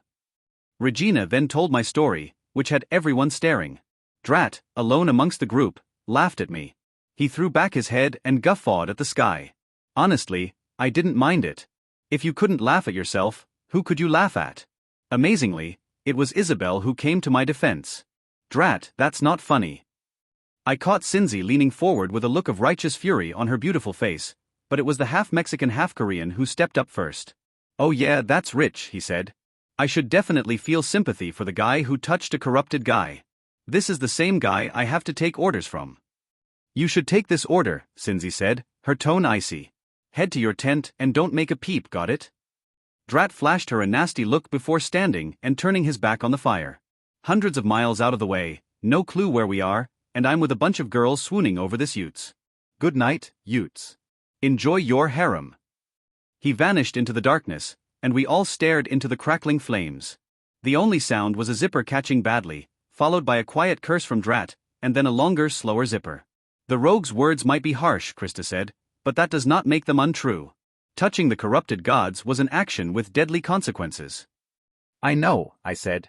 How do you think I got this near-death experience achievement? That did it. Everybody wanted to know about the achievement, and then the other ones I'd gotten. That set off several different conversations at once, about who'd gotten what achievements and why. Regina, Ivy and Isabel, all new veterans who had passed out of the first batch of easy levels and into the next tier. That gave a pretty nice achievement. I received one for assisting in the creation of a cure, Laurel put in. That was news to all of us. Tara hadn't shared her achievement if she'd gotten one for helping me craft the cure for the god of footfalls. Fletcher got one for healing up a god, didn't you? Cindy asked, flashing that signature magical smile at me. She soon had Fairy Poppins buzzing around her head again. What is the matter with you? Ugh, quit it. We'd all gotten the Nakamaman achievements, but Regina could boast that she'd just gotten the one for encountering 50 different individual types. It's got to be really easy to get, right? They're everywhere, and there are millions of different ones it seems, Isabel said. The discussion went on, round and round, until people started drifting away into the darkness to get some shut-eye. Cindy got chased over to her tent and cursed several times before going, fine. I'll go to sleep. Happy. Eventually it was myself, Regina, Isabel, and Krista. Ivy was on first watch. I'm headed to bed, I told them. It had been a long day. Night, Isabel and Regina said simultaneously.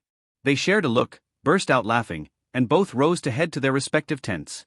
This is Christopher, about to have a very rude awakening. Darkness was quick to swallow me up, but though it was brisk here, I had a thick fleecy hoodie keeping me warm. Soon enough I had my business done, teeth brushed, and I was getting snug in my tent. It would take a minute for my body heat to reflect off the tent's walls and turn the interior from chilly to comfy, so for now I stretched my back and legs. My butt, and especially my legs, were sore from all the sitting, all day's flight, then around the campfire. Not 2 minutes later I heard the zipper rise up, and a shadowy form entered my tent. I knew my tent was pretty close to Ivy and Isabel's, so I couldn't say anything. What I wanted to ask was seriously. Are you that horny that you have to have it every day? Yeesh. To be fair, exhausted as I was still only 20 and a handful of months, so my hormones gave me a shot of adrenaline. Well, if I was going to have a sexy encounter, I wasn't going to tell her no. So I did the only natural thing, and unzipped my sleeping bag. The blob of darkness that zipped my tent clothes dove directly down there, rubbing her face over my legs and my crotch, running her hands everywhere. They soon found the waistband of my pajamas and my underwear, and had them off in a flash. This felt a bit different. I don't want to play guess who, I muttered quietly. In response, a finger pressed onto my lips, before she ducked down to begin kissing and licking, and sucking.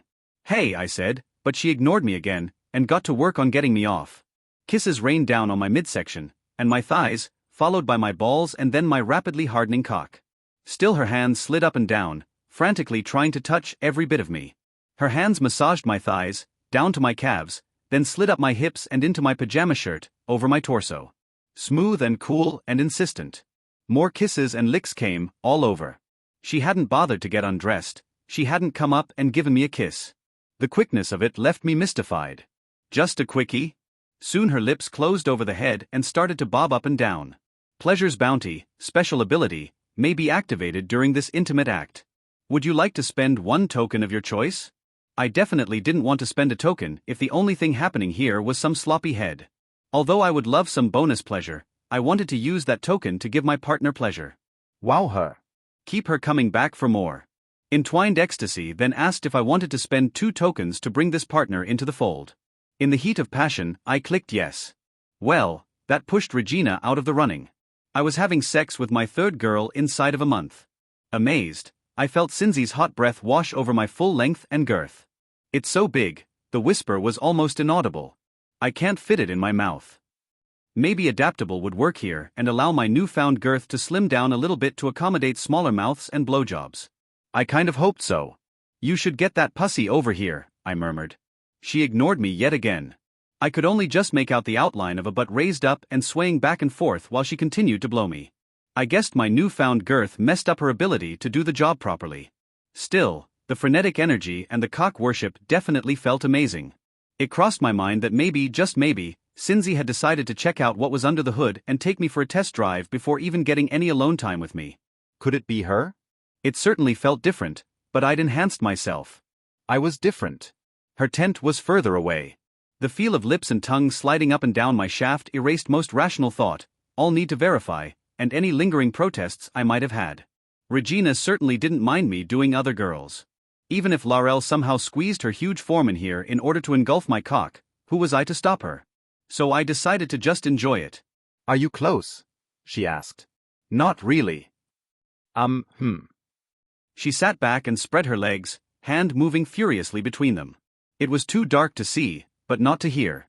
Soon enough the sounds of wetness and arousal were audible, from my mystery partner gasping. I needed this. She had gotten me all riled up and on the verge, then sat back. I was nothing more than a slave right now to the needs driving me. She surprised me by turning and presenting her ass when I started moving. I grabbed it and pulled her toward me, horny and ready. I couldn't imagine anything more naughty and wrong than a girl with ass up and face down, begging to be used. In the dark like this, she was nothing more than a hole for my pleasure. I fumbled around in the darkness for only a few seconds before my cock found what it wanted and began pushing inside. My partner's breath caught, and I decided now was the time to spend that token to enhance the sensations. Since it was Cinzy, we were only going to get boosted a little, but that was fine. I forced my enhanced cock further in, staring in wonder at the incredible tightness. It took a number of retreats and then slow, forceful strokes in order to get all of me in there. I didn't think she breathed the entire time I was opening her up. Finally though, I heard a muffled groan that went on and on and on. She'd buried her face in the sleeping bag and bit down. I was pretty sure she'd just climaxed. That was confirmed a moment later when the full body shuddering came over her. I tapped into stave off to keep from exploding too early. This was delicious. Why Cinzy had chosen now. Perhaps she felt bad about our interaction and wanted to make it up to me, or thought I wouldn't go out with her and wanted to take things into her own hands. Slowly, I worked into a steady rhythm. I wished I could just slam down in deep and fill the campsite with the sound of flesh smacking on flesh, but we needed to keep quiet and she knew that. Are you close? She whispered. In response, I snaked my hands up under her shirt and found she wasn't wearing a bra, excellent, and got my hands on her boobs while I humped away. Soon enough, I had her stiff nipples between thumb and forefinger, twisting and pulling as Regina had instructed. She went wild, immediately going into orgasm mode again. Against my sleeping bag, she screamed a muffled scream, while she shook and shuddered. Since this was my first time with this new partner of mine, I was going to do my best to rock her fracking world and drive her so crazy she couldn't help but come back. Her incredible tightness and the mere thought of making her come twice in less than 10 minutes pushed me dangerously close, but I staved it off by shifting position. Pushing her legs forwards, she got down directly on her stomach. A muffled, questioning sound came out of her and went directly into the sleeping bag, but soon enough that disappeared with another coo of delight. I drilled down into the bed, squashing my midsection against her springy butt, and loving the feel of her tight channel beginning to get used to my size. She had my sleeping bag clamped in her mouth, because I saw a flash of teeth in the darkness using my eagle-eyed ability. I ran one hand over her hair, getting it out of the way of her ear, which I nibbled on while fucking her for all I was worth. The hair was curly. Cinzy's was long, straight, silky and bouncy. "I'm close," I breathed, unable to stop my hips from giving me the pleasure my body wanted so desperately. "Where do you?" I really wanted to just blast off directly inside. Tara had been giving me that forbidden fruit and Regina hadn't. Well, guess what? Exploding while gripped tightly on all sides within your partner's pussy is the best feeling in the world, bar none. Grabbing your juice-covered cock, getting to finality by hand, less awesome. All I wanted to do was come, but I wanted to punish her for being weird about this. Cinzy didn't need to come in here in the dark. I would have had sex with her anywhere, anytime. Same with Regina. So I did what any pleasure seeker would naturally do, and put a point into the load quality. When I pulled up and out of her, flipped her over, and shoved my cock in her mouth, I came buckets. Far more than I ever have in my life, by far. Entwined ecstasy, you have entwined with Isabel Lee Martinez. Your relationship status is base acquaintances. You have just joined in the flesh for the first time. Hopefully it won't be the last. Pleasure from intimate acts between base acquaintances is boosted minimally. Wait, what? Isabel disappeared from my tent in a rush while I was busy puzzling over the first sentence from the game UI. She'd yanked the zipper up and collected her clothes without even putting them on, then got her naked but out of there without a word. I couldn't tell if she'd swallowed or was even now in the process of spitting. Aside from where she'd bitten on my sleeping bag to muffle her moans and groans, I couldn't find any trace of my load in the tent. What the F? I trailed off, looking at the tent wall in the darkness. I was interrupted by the next UI message that arrived, pertaining to bringing her into the fold. Entwined ecstasy, you have brought Isabel Lee Martinez into the fold. She has gained the ability Herblore. You have gained the ability Stalwart from entwining with Isabel Lee Martinez. Entwine more deeply with Isabel to unlock further abilities. Next, came a write-up for my new ability. Stalwart. Special ability, common, passive. You come from sturdier stuff. Whenever you are forced to make a contested social check, you are considered to have the skill for such a check at rank 7. If you are in physical danger, you are considered to have the skill at rank 3 instead. I spent the next few minutes pondering why Isabel had come to my tent.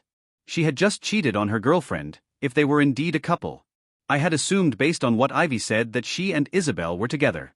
They certainly went everywhere together. Neither of them had expressed any interest in Drat, Alan, Trent or I, so far as I could tell. Not that they were obligated to do that. They could be here to do a job and not want to get stuffed. They could have boyfriends back on Earth, though I doubted that was the case. I didn't think Dick Johnson hired people who were in committed long-term relationships, only to be off-planet for months at a time. Then again, girls use the word girlfriend to mean just a friend who's a girl. So perhaps they were just really good friends? No. I had specifically heard Ivy say she's my girlf, stop herself, and then say she's my friend. People didn't do that kind of thing when they were just friends. Unless I'd heard them wrong? I couldn't be sure what was going on here. Fact, Isabel had come in here, blown me, and then when she couldn't get me to orgasm, offered up her pussy. Supposition, she just wanted to test out a guy? See what Dick was like? Fact, Ivy was on watch. Supposition, this gave Isabel a short window of opportunity to test me out without Ivy knowing about it? Fact, I'd gotten a special ability from Isabel, so I wasn't imagining things. Supposition, nah, enough guesswork. I'd talk with her about it and find out what the hell was going on. My only girlfriend and I back in high school hadn't had good communication, which had led to me thinking she was cheating. We hadn't been clear on whether we were a couple, so she'd gone and gotten herself a boyfriend who asked her to be his girlfriend. Which obviously hurt, partly because it was my fault. I wasn't about to let that kind of shit happen again. I had to know. I'd reached Pleasure Seeker level 9 after my curious encounter with my third sexual partner in the Divinity Rescue Corps. Level 9, plus 1 ability upgrade. I had a look over my character sheet to test a theory. Last time I had an ability upgrade, I hadn't considered upgrading my God-gifted abilities, or the abilities I'd gained from Regina, Tara, and now Isabel. Seriously, Isabel. What the frack? I muttered. Christopher Fletcher. Healer, Trainee 11. Pleasure Seeker, Novice 10. Attributes. Affinity 5, 5/5. Durability 5, 5/5. Ingenuity 6, 6/6. Likeability 5, 5/5. Physicality 4, 4/4. Free tokens, 6 of 6. Unspent attributes points, 0. Healer skills. Diagnosis, Physical 3, Spiritual 3, Magical 3, Mental 3.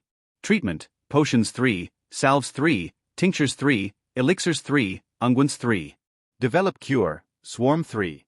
Develop Cure, Small 3. Develop Cure, Unique 7. Administer Cure 7. Pleasure Seeker qualities. Girth 1. Stave off 1. Load 1. Other skills. Identify 1. Hiking 2. All other skills unranked. Unspent skill points 4. Special abilities. Hard at Work 2, Uncommon passive. Wild Lore 2, Uncommon active. Eagle-Eyed 2, Common passive. Stalwart, Common passive. Healer special abilities. Healer's Endurance, Common active. Healer's Resistance, Uncommon active. Pleasure Seeker special abilities. Blissence, Rare active. Divine Gifts. Floral Knowledge, Rare passive. Pleasure's Bounty, Legendary active. Entwined Ecstasy, Legendary active. It turned out I could indeed boost my special abilities from sex. I could now, however, boost my divine gifts. So Pleasure's Bounty 2 was out, along with Entwined Ecstasy 2 or Floral Knowledge 2. Not a deal breaker. I still had a lot to work with. I checked on Blissence first, and wasn't disappointed with what I found. The second level of Blissence would boost all of my attributes by 1 when I was interacting with a partner who I'd already scoped out for their deepest desires and kinks and such. This would not grant me temporary tokens to use on them though. It seemed like a really great boost, giving me 6 attribute boosts for spending a token. Still, I had to touch the subject first to spend the token, and I wasn't yet used to just touching people willy-nilly. Come to think of it, Cinzzy had touched me a bunch of times and I hadn't thought to spend the token. The readout made it a little unclear if I had to touch the subject, or whether I could just use it even if I hadn't initiated the touch. It was another avenue of research I needed to do. Okay, let's see here. Hard at Work 3, I muttered to myself. Level 3 lowered the difficulty of all skill checks for my class by 1. Pretty good, but not astonishing. And also, I had a feeling the specific language meant that Pleasure Seeker qualities wouldn't be affected. They weren't skill checks. Wild Lore 3, I said, then was frustrated to see a message saying that this ability would naturally level up through prolonged contact and increasing my relationship with Regina Hampstead. If I just had more fun with her, I would level it up naturally. The same went for Eagle-Eyed and Stalwart.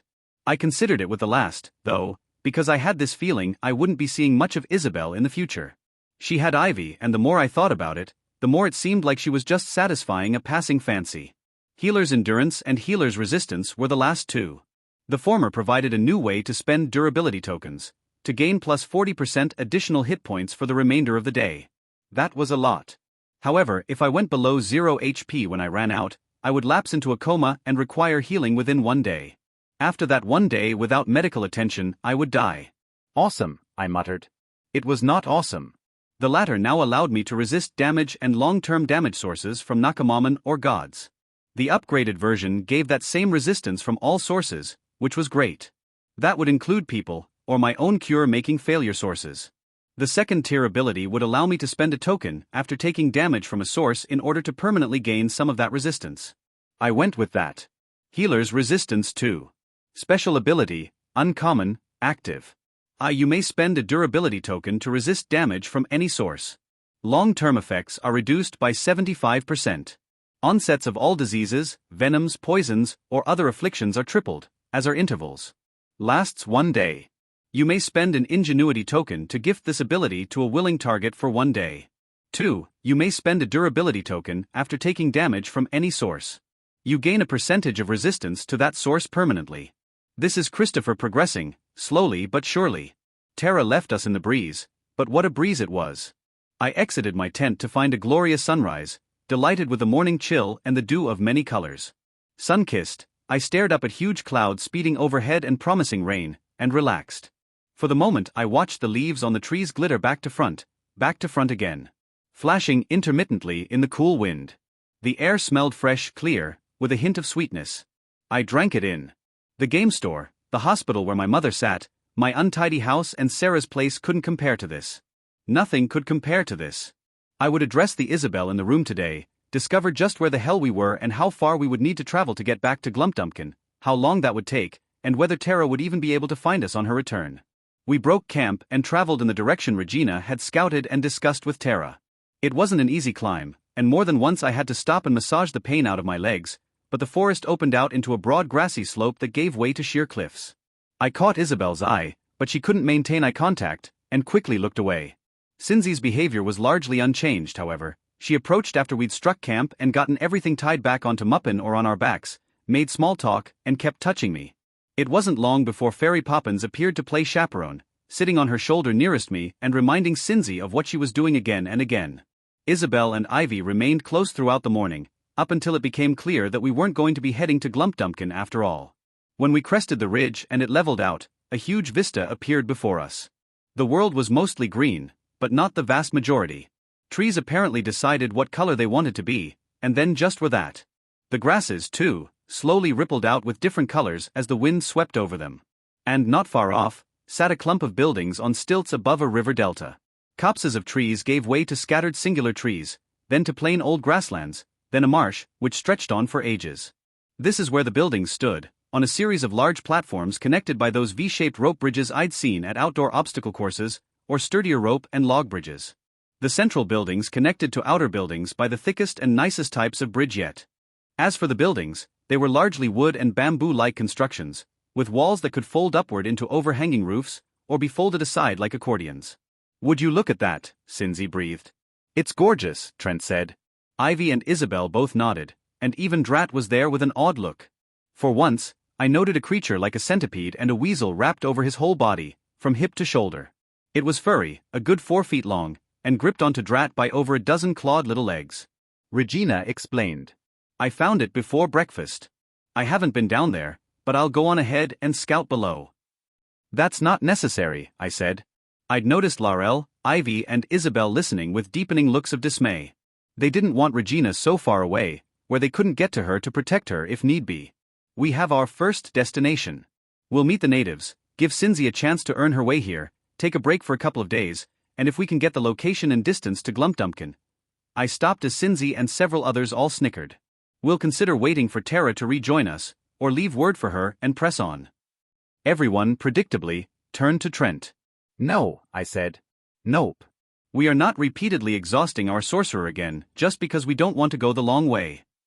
But that's his job," Cinzy complained. "Are you, Cinzia the Bard, complaining that someone's not doing what he was brought on board to do?" Ivy asked, heavy on the sarcasm. "Well, I haven't," she spluttered. "I simply haven't been given the chance to shine in my designated role." Ivy rolled her eyes. "It's not as though we've been under constant attack and..." The words died in Cinzy's throat at the fierce look on Ivy's face. The realization must have struck that Ivy had helped out a goodly amount. "Fair enough. You've worked hard with many camp duties." "That's correct," Ivy said imperiously. "Now hang on to your loot. We'll figure out the best way down the cliffs and to that village. We'll let you know if it involves any singing." "Anyway," I said, forestalling the spat before it could turn into anything worse. Was Ivy being salty because she was upset with her girlfriend? Did she know about us? I decided probably not. Ivy was the type of person who would address the problem head-on, and challenge me to a fight, before cutting my manhood off when she inevitably won. On the other hand, I was the leader of this expedition, charged by our employers, and she knew that kind of conduct would get her fired faster than you could say sackswacket. So the possibility of Isabel confessing her indiscretion was still theoretically on the table. Ugh. "If only Tara hadn't been forced to head back to the castle to report and resupply," Isabel said. She, like most of the others, didn't know about the medicine getting crushed by Trent's little lunch levitation stunt. And we'll definitely end up needing Trent to do his job again, I said, trying my best to kill the brewing fight and the vague possibility that Ivy was going to snap me like a twig. At which point he will. But I doubt we'd make it down more than 20 or 30 feet at a time in between waiting for him to get his mana back. Actually, Trent said, I think there's a tunnel system below us. Trent knew this, of course, because he had himself a tunneling Nakamoman who traveled through dirt and sand as easily as we walked on land, and who traveled through rock like we could swim. Garnet was only a sentient reddish crystal the size of a volleyball or so, but he was somehow quite useful. I squashed my pang of jealousy and nodded to him. Are we close? Can you get us in easily enough? He grinned and radiated power for a moment, before slowly sliding down into the ground. He disappeared from view in a matter of seconds, leaving behind the rich scent of minerals and wet earth. Everyone looked to me. It was still very odd, having people listen to me and look to me to make the decisions. I wasn't going to get used to it quickly, but I guess my job as peacemaker between my parents and my sister had paid off. I had the patience, the observational skills, and the will to stop the bullshit before it got out of hand. The others went to peer into the hole Trent had just created. I followed suit, and saw Trent waving at us from down below, smiling. Then a series of handholds like a climbing wall pushed out of the circular shaft he had just created. Quite girthy, that shaft. I glanced to Isabel, but she was studiously not looking at me. I guess we follow him? I said. What do we do about Muppin? Trent asked, climbing back up. There's no way he'll be able to fit down here. I'll take him, Regina said. Tweedledee doesn't like being underground either. It's bad for his flowers. I went to ask if she was sure, but she assured me yes, there was no problem for her to get down the mountain. She could do it much, much faster than anyone else, save Terra, and she could guide the big rock beast down with her. They would meet us there. This wasn't ideal. I wanted to keep my sexy ranger close at hand, but I realized I was thinking like a needy little pansy. She had repeatedly proven that she would come back to me, and she was a capable ranger who had 2 different Nakamoman by her side, so nothing bad was going to happen to her. I shall accompany them, Krista said, and floated after Regina, who had already taken off to the right and down the slope. Perfect, I said. Luckily for everyone except Laurel, the tunnels down here didn't squeeze down to force us to crawl on our bellies. Anywhere the ceiling dipped too low, Trent would smooth it out with a bit of concentration and the wave of his hand. Laurel didn't appear to be safe from this kindness, and I figured she had to bend low the whole time. Not so. Laurel simply shrank down by a good foot, until she was slightly shorter than Drat and I.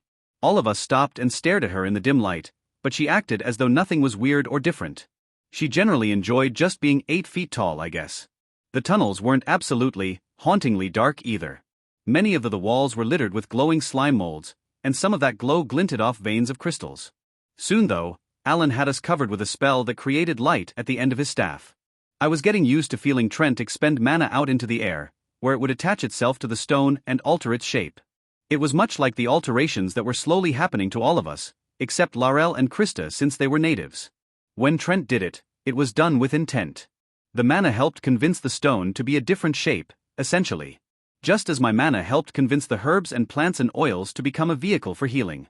Throughout the next couple of hours, Isabel remained plastered to Ivy's side. It was clear to me she was either regretting her decision last night, and was probably afraid I would out her. Little did she know I was way more about group cohesion than that, and had zero inclination to ruin what she had going on with Ivy.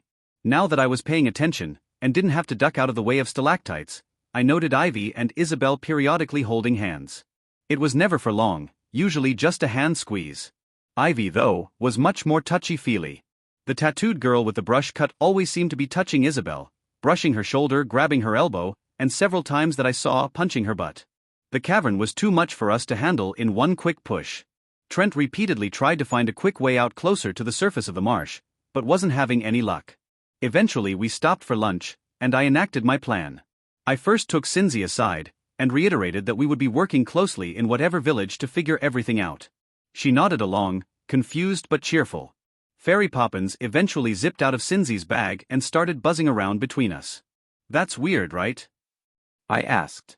"So weird," she said. "I'm going to have to try and talk with her." Afterwards, I had a brief and slightly off-putting conversation with Laurel about her role as guard leader. She assured me that all was well. She enjoyed the work, and although she was slightly uncomfortable giving humans orders, she was getting used to it. After all, we seemed more like Nakamoman every day. In appearance at least. We were still very different culturally. I thanked her and sent her back to the lunch spot. Next, I had a quick chat with Trent about the awesome job he was doing, and how I was glad he took the job of sorcerer seriously. He was relieved to have started gaining back the trust of the others, though Ivy was still on his ass all the time for hurting Isabel. I told him I'd take it easy on the work I asked him to do. Those two are definitely a couple, he said in a conspiratorial tone. Those two might have enhanced hearing abilities, I reminded him, and he blanched. Afterwards, it was time to get the final portion of my plan underway. I returned to the main area where everyone was relaxing, eating and chatting, and called Isabel over. She looked mortified for a second, before schooling her expression and following me to the secluded cavern room I'd selected. "I'm really sorry," she blurted. "Why? I had a great time, and I thought you did too. But I have a raft of questions to get through, and not a lot of time." Several moments of mystified staring commenced, during which I totally undermined her expectations. Her eyes flicked back and forth at different possibilities that hadn't happened, questions she was preparing to answer, and questions she had for me she might or might not be able to ask. "I'm guessing you thought I wouldn't know it was you," I said. She pursed her lips pensively and nodded, still not looking at me. "And you didn't know that I have sex powers?" She gave a rueful laugh, a single bark, "Ha! Definitely not.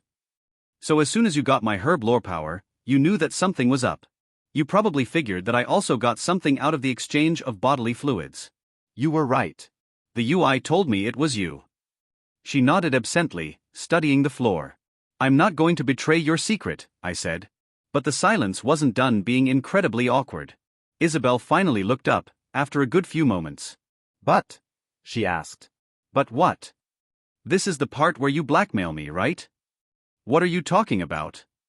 You say I'm not going to betray your secret, but I want something in return, and I gasp," here she gasped, eyes wide. "And I ask you what you want, and you say you know what I want, and take my hand, and put it on your thing." I squinted at her in confusion. "I'm not going to do that." It seemed, from her weird fantasy, that she maybe wanted to be blackmailed. That was pretty odd. "We don't have to call it a thing, either. Actually, let's not talk about my penis at all." She laughed, more comfortably this time. This was a good sign, and I was pleased at the softening up. She'd started off so tense. "I just need to know what happened last night, more the why than the what. I was there for the what." "It was some pretty intense what," she said, rolling her eyes. "Sorry," I told her. "I thought you were someone else." Her eyes widened. "You've been doing one of the others?" "Is it Cinzy?" "Never mind, don't tell me, I don't want to know." The smile came easier now. "Good. Because not only am I not going to tell you if I've been fooling around with anyone else, I'm also not going to tell you who it was or wasn't. We're focused on you." "So, the why?" "Why'd you last night?" "There's a lot," she said. "You don't." "Ivy and she keeps saying she's not gay. She had a boyfriend, and she likes, penis." "Okay, I said, grinning. "And anyway, it drives me nuts that she keeps talking about it. I never had a guy. I mean I did, and he was an absolute piece of deep cleansing breath, Isabel. I swore off guys. Until last night." I nodded, and gave her time to keep moving on. In the meantime, I studied the cotton candy coloration of her skin, the soft powder blue with tiny swirling lines of silvery white next to patches of pink shot through with the same lines. She already looked a lot like a Nakamamon. She would be a fairy aspect. Her hair had gone hot pink as well in the last 24 hours. So over the past, month or two, we've been, when we get intimate, she's been complaining about, penis. I probably shouldn't have chuckled, but couldn't help myself. "All right." "So I went to your tent because there are only 4 guys and you seem the best. I appreciate the ringing endorsement. I'm happy to be the least worst option." She smiled an embarrassed smile and scratched the back of her neck sheepishly. "I guess she and I have to do some talking. Let me guess, you like each other, but she keeps complaining about what you don't have. Anatomically speaking." Another nod. "Well, I would offer myself up to play with in times when you two are feeling like you need a very realistic toy and scissoring just isn't cutting it, but..." "Seriously?" she blurted loudly. "Look," I told her. "There are toys." "You guys have used toys, right?" Her smile turned dark. "Vibes don't work here." "Oh right. Magic killed electronics. And I wasn't thinking I was going to need a strap-on when I got here," she said. "I didn't pack anything. Also, plastic doesn't survive well." "Ah." She went bright red at the mention of the strap-on, but plowed on. You can't just get sex toys in through the portal easily, Fletcher. And there is absolutely no way I'm going to go around asking people if they know where to get one, or approach someone to craft one. No way. I kept thinking we should ask Regina to get some when she goes through, but we never did, and then she joined your team, and she shrugged. No more Regina being guide, no more possibility of smuggling in whatever sex toys they wanted to use. I really like her, and she really likes me, Isabel said. She's really romantic. She paints and draws and stuff. She painted me naked. Oh my God, I shouldn't have told you that. Why am I always doing that? I chuckled. A little oversharing is fine. I'll keep your secret. But I think she needs something more in the bedroom, and I can't give it to her. Meanwhile, she's been really good to me. She does this thing with her tongue. Oh my God, I have to stop talking. Again, the easy laughter came again. I wasn't making fun of her, and she knew that, thankfully. Well, we can figure something out, I said. Isabel sat bolt upright and almost clocked head on the low cavern ceiling. It's not important. We have our jobs to do. I'm a guard, you're a healer. Relationship health and mental health are absolutely important, I said. Maybe a little less important than bodily safety, but that's neither here nor there. Either we figure out a crafting situation in town, or I trailed off, not sure if I wanted to offer up my services again. It wasn't like I would just be used as a dildo by two girls. I'd be me naked, in the room with one professed lesbian and her bisexual girlfriend. And while that was every man's dream, one I'd amazingly lived out already, I didn't know how Ivy would handle the situation. Either we figure out a crafting situation, she repeated, or what? Or, I can offer up my, services. If that's something you two want. She stared at me, and after a time a big smile spread across her face. This is Christopher possibly getting a 2-for-1 deal? After some hours bumbling through in the dark and huddling around Alan so nobody tripped or banged their heads, it felt like we descended quite a long ways. We emerged from the tunnels beneath the cliff with a slight problem. I knew this because Trent announced it. We have a slight problem, he said. What's that? Isabel asked. We are very close to the outside of the cliff face, which is good, because we can get out of here. That doesn't sound like a problem, Isabel said. Close to the outside is good, Ivy said, quite unnecessarily. I'd like to be outside again, Cindy said. Feel like I'm breathing recycled air. I am running out of mana for LLL light SSS spells, Alan said, and got a reassuring pat on the shoulder from almost everybody. Has anyone seen Drat? Ivy asked. No one had. However, we were all focused on Trent. The elevation is the problem. We're too low. If I open up the tunnel, we might all get a bit soggy. Or maybe drown. Drowning is bad, Isabel added, then ducked when Ivy clipped her on the back of the head. Hey. Yes, Isabel, drowning is bad, Ivy said with a roll of the eyes. He opened up a tiny hole at waist level, and water started spraying into the tunnel, so he quickly sealed it back up. I didn't think I'd have to reiterate this, but drowning is bad, Ivy said. Isabel cuffed her upside the back of her head, and both of them had a laugh. I have to agree, Drat said from beside me, making me jump. Is there any way we can go up another level and break out of here? Trent looked at me desperately. It would take another couple of hours for me to tunnel that far. Here we're just a couple of inches of rock away, and it's structurally sound. Let's try squeezing through a smaller hole up a few feet, I suggested. The marsh is right outside, and we don't have a raft. I guess if we all crawl out a smaller opening, I can engineer a platform. We are taking this easy, I said, and not taxing your powers to the limits, right? He nodded, frowning. I could see he wanted to do the impossible, but the word existed for a reason. He couldn't please everyone. I see. Can Gigi give us www? Alan started, but faltered when everyone looked at him. The shyness overcame his ability to speak. Go on, buddy, Cindy told him in a soothing tone, and gave him a pat on the back. I felt a hint of mana flowing out of her, and Alan sucked in a deep breath before continuing. I have a WW water breathing. ASS spell. You can give it to all of us? I asked. He nodded. And it works. You've cast it before. Why? Well then, I announced. Prepare to get wet, and probably dirty. Wait a second, Ivy and Cindy said as one, then glared at one another. I didn't. Alan was in the middle of casting, and I called out, Trent, the floor is yours. Or I guess the wall is yours. There was no second. A hole opened up in the wall and a torrent of water began rushing in. Laurel dashed in and was gone a second later. The rest of us followed. As it turned out, we didn't really need the water-breathing spell from Alan. It wasn't a close thing, though it was a bit uncomfortable having our gear with us. The majority of the marsh was shallow enough that we could walk, though the muddy bottom really wanted to suck our boots off. Laurel helped us out, since the water tried for a little while to suck us back in through the hole. She had braced against the cliff's edge and pulled us up and out, then against the wall, making sure our heads were above water. Soon enough, though, the water level evened out, as the short hall filled with water and the force of water entering stopped being a problem. One by one we popped out of the hole. Cindy came bobbing up coughing and spluttering, hair plastered to her forehead and looking miserable.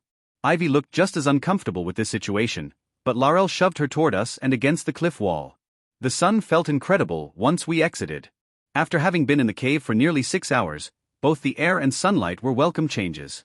Although the marsh wasn't cold, it was spongy and sticky, and soon I had grainy mud oozing into my boots. I had to fight to keep them on. We all took turns congratulating first Alan, and then Trent. Both of them really needed the confidence boost. Alan peered around, all smiles, perhaps looking for the prank or the kick me sign on his back, and only grinned brighter when there wasn't one. Trent was just as pleased his skills had a positive impact yet again. "Ah, you're doing great too," I told Ivy and Isabel. The former had a dark look, and the latter almost screamed when I came up behind them. "We need pack mules and day laborers even more than we need a water-breathing spell." Ivy chuckled. "Thanks." "Yeah," Isabel said, rolling her eyes. "Appreciate being a pack mule and day laborer. I mean, Krista is the real queen of wood chopping, but you two are amazing as well. In different ways. Not firewood." Ivy flicked me on the forehead. "You almost had a brownie point there, Fletcher." "Guards," I called. "Guards, I've been attacked." The way Cindy and Ivy complained, you'd think they had just survived being shipwrecked in a Category 5 hurricane. Trent, Isabel, Alan and I were laughing at the horrible misery of their lives, and at one point I locked eyes with Isabel, getting a furious blush in return. Neither could I keep my eyes off her or Cindy. With their clothes clinging to their bodies like that, it was easy to see their incredible figures. Isabel wasn't wearing a bra, and her white t-shirt showed exactly how big and dark her nipples were, which in both cases was very. Cindy wasn't much better off. Although she wasn't as busty as Isabel, she had worn an even tighter pink tank top, and it was plastered to her body like it was painted on. We trudged forward, and were soon met by shallow boats. The boats were full of ivory-white humanoid natives, complete with mint-green accents. Each was unique. Some had fully green arms while others had stripes running up the backs of their arms. Some had the same coloration on their faces. All of them had thin, translucent webbing between their fingers and toes, and small fish fins protruding from their upper arms, calves, their backs, and some of them had fin-like sails running up the center of their heads, and we would learn that they had tails ending in a tail fin. Their heads weren't exactly humanoid, missing noses and ears and hair, and instead having finny things. They were all super naked. "Ah," Alan said in confusion from behind me. "The natives were here to receive us." "Ha," I said. "Cindy, I hope you're—" I broke off when I noted that not only was Regina seated with them in one of the boats, but she'd also gone sans clothing. Her freckles were on full display, glittering and even more pronounced than before. In fact, I would come to find out that each glitter freckle was now surrounded by what looked like flower petals, tiny colorful areas in different floral patterns, jagged ends of lance leaf flowers, the round multitude of peony petals, the pointed multitudes of sunflowers, or the star-shaped autumn lily were just a few of the ones I counted. Tweedledee sat beside her, and yipped in welcome when I saw her. Beside Regina hovered Krista. She also appeared to be a nude woman now. Where before she'd only seemed to have a half-body, now she had the hints of transparent legs ending around the knee. Where before she'd had a sort of formless white cloak, now she had a slim, snow-white body with a few spots of ice blue. She was staring a challenge directly at me. I decided it was probably wise to look away. The clothing situation got decidedly weirder when Cindy stopped complaining, strode forward, opened her mouth to begin speaking her prepared greeting. She got exactly 3 steps closer before all her clothes vanished as well. The vanishing was accompanied by a loud whoosh of sound and rushing air, blowing Cindy's ponytail up for several long seconds. Almost immediately, a flash of blue-white energy announced that her clothes had just dissipated into vapor. The tiny motes of mana flew up into the sky to join the rest of the shimmering light show that was all around us. Then she was stark naked. She had unslung her large backpack, but the smaller hip bag containing fairy poppins vanished and the fairy peered around in confusion. She noticed immediately, because she gave a loud eek, and peered down into the hip-deep water. "My boots," Oh my gods, you guys, it feels so yucky. Never mind that her butt crack was right in front of me just at the surface, or that her tramp stamp tribal tattoo on her lower back was on display. Never mind that her boobs were out, you guys, her feet felt gross. Apparently we were also supposed to not mind that Regina and Krista had made first contact, without any social skills between them, before our diplomacy expert, currently freaking out about icky bugs and gushai mud. I felt like laughing and screaming at the same time. This was a blunder. It was a catastrophe. It was boner-inducing also, and thankfully I had my own clothes on. Thankfully Cindy still had her large hiking pack on, and the smaller bag she usually kept at one hip. This contained fairy poppins, and would have been dragging in the water, except she had it held to her chest. Cindy, I said, and tried to lace the word with as much warning as I possibly could. She cast a glance back at me, and I nodded toward the nude natives. Maybe they just had a thing about clothes and they could enforce it magically. She needed to get her shit together. I hope you'll forgive me for my outburst, she said, a complete 180 in tone, although she was still bobbing up and down a tiny amount, probably from discomfort. I was greatly surprised that all my clothes suddenly vanished. I'm Cynthia, and this is Fletcher, leader of our expedition, and I hope it will be possible for us to talk about assisting your village in any way you need. Something crawled on me. She literally jumped, splashing me and her stuff. Could we talk in your village? I asked. The nearest being in the boat with Regina smiled just slightly, face crinkling in delight as Cindy tried to keep both feet off the marsh's mucky bottom. Several others were snickering. In short order several boats were pulled up toward us, and the natives helped us aboard. I'd only done a couple of canoe trips with my folks, and the sudden swaying of the little boat was extremely unsettling. I lay flat on the wide-bottomed craft for some time, even as Alan came aboard and nudged me out of the way. Phooey on that. The most I could do was scooch over a bit and let him get seated. Thank you so much, I breathed. A number of other light shows followed whooshes and the loud noises. It hadn't been a cold day, but there's an undeniable difference when the daytime temperature is hitting you all over. I shivered and looked down to find myself just as naked as Cindy. We were all naked. I'm going to go ahead and say this has godly influence written all over it, I said. No shirt, Sherlock, Regina said, grinning. Then she tore her eyes away from between my legs and blushed fiercely. This is, by the way, not cool at all, Drat grumbled. He was on his hands and knees, naked but thrust out, picking things up from the bottom of the boat. Some of them were those coins I'd seen when I spent tokens. I immediately wondered where he'd gotten those, and how he could just have them out in the open. There wasn't time to question it. I didn't want to have anything now except for a unified front. We had discussed this beforehand. Cynthia would do the talking, she would confer with me, and then all anybody else needed to do was nod along. If they were asked questions or challenged on anything, it was Cindy's job to help smooth things out. They were only really encouraged to answer questions about themselves, their life stories, or the class they had, since neither Cindy nor I were experts in what they were experts in. What is the name of your village? I asked. The nearest native turned, and I noted she was very female. She had immaculate proportions, and the minty green stripe ran up her legs, flanked her tummy, and accentuated her breasts before running out over her arms like full sleeves. The interior was fully white, save for her nipples, which were a slightly darker version of that minty color. You humans rather enjoy your names. This was just called the Cliffs Marsh Village before you came. We have chosen from the list of names, and decided on Slinktickle. I chewed on my tongue and the inside of my cheek, and tried like hell to force the laughter down.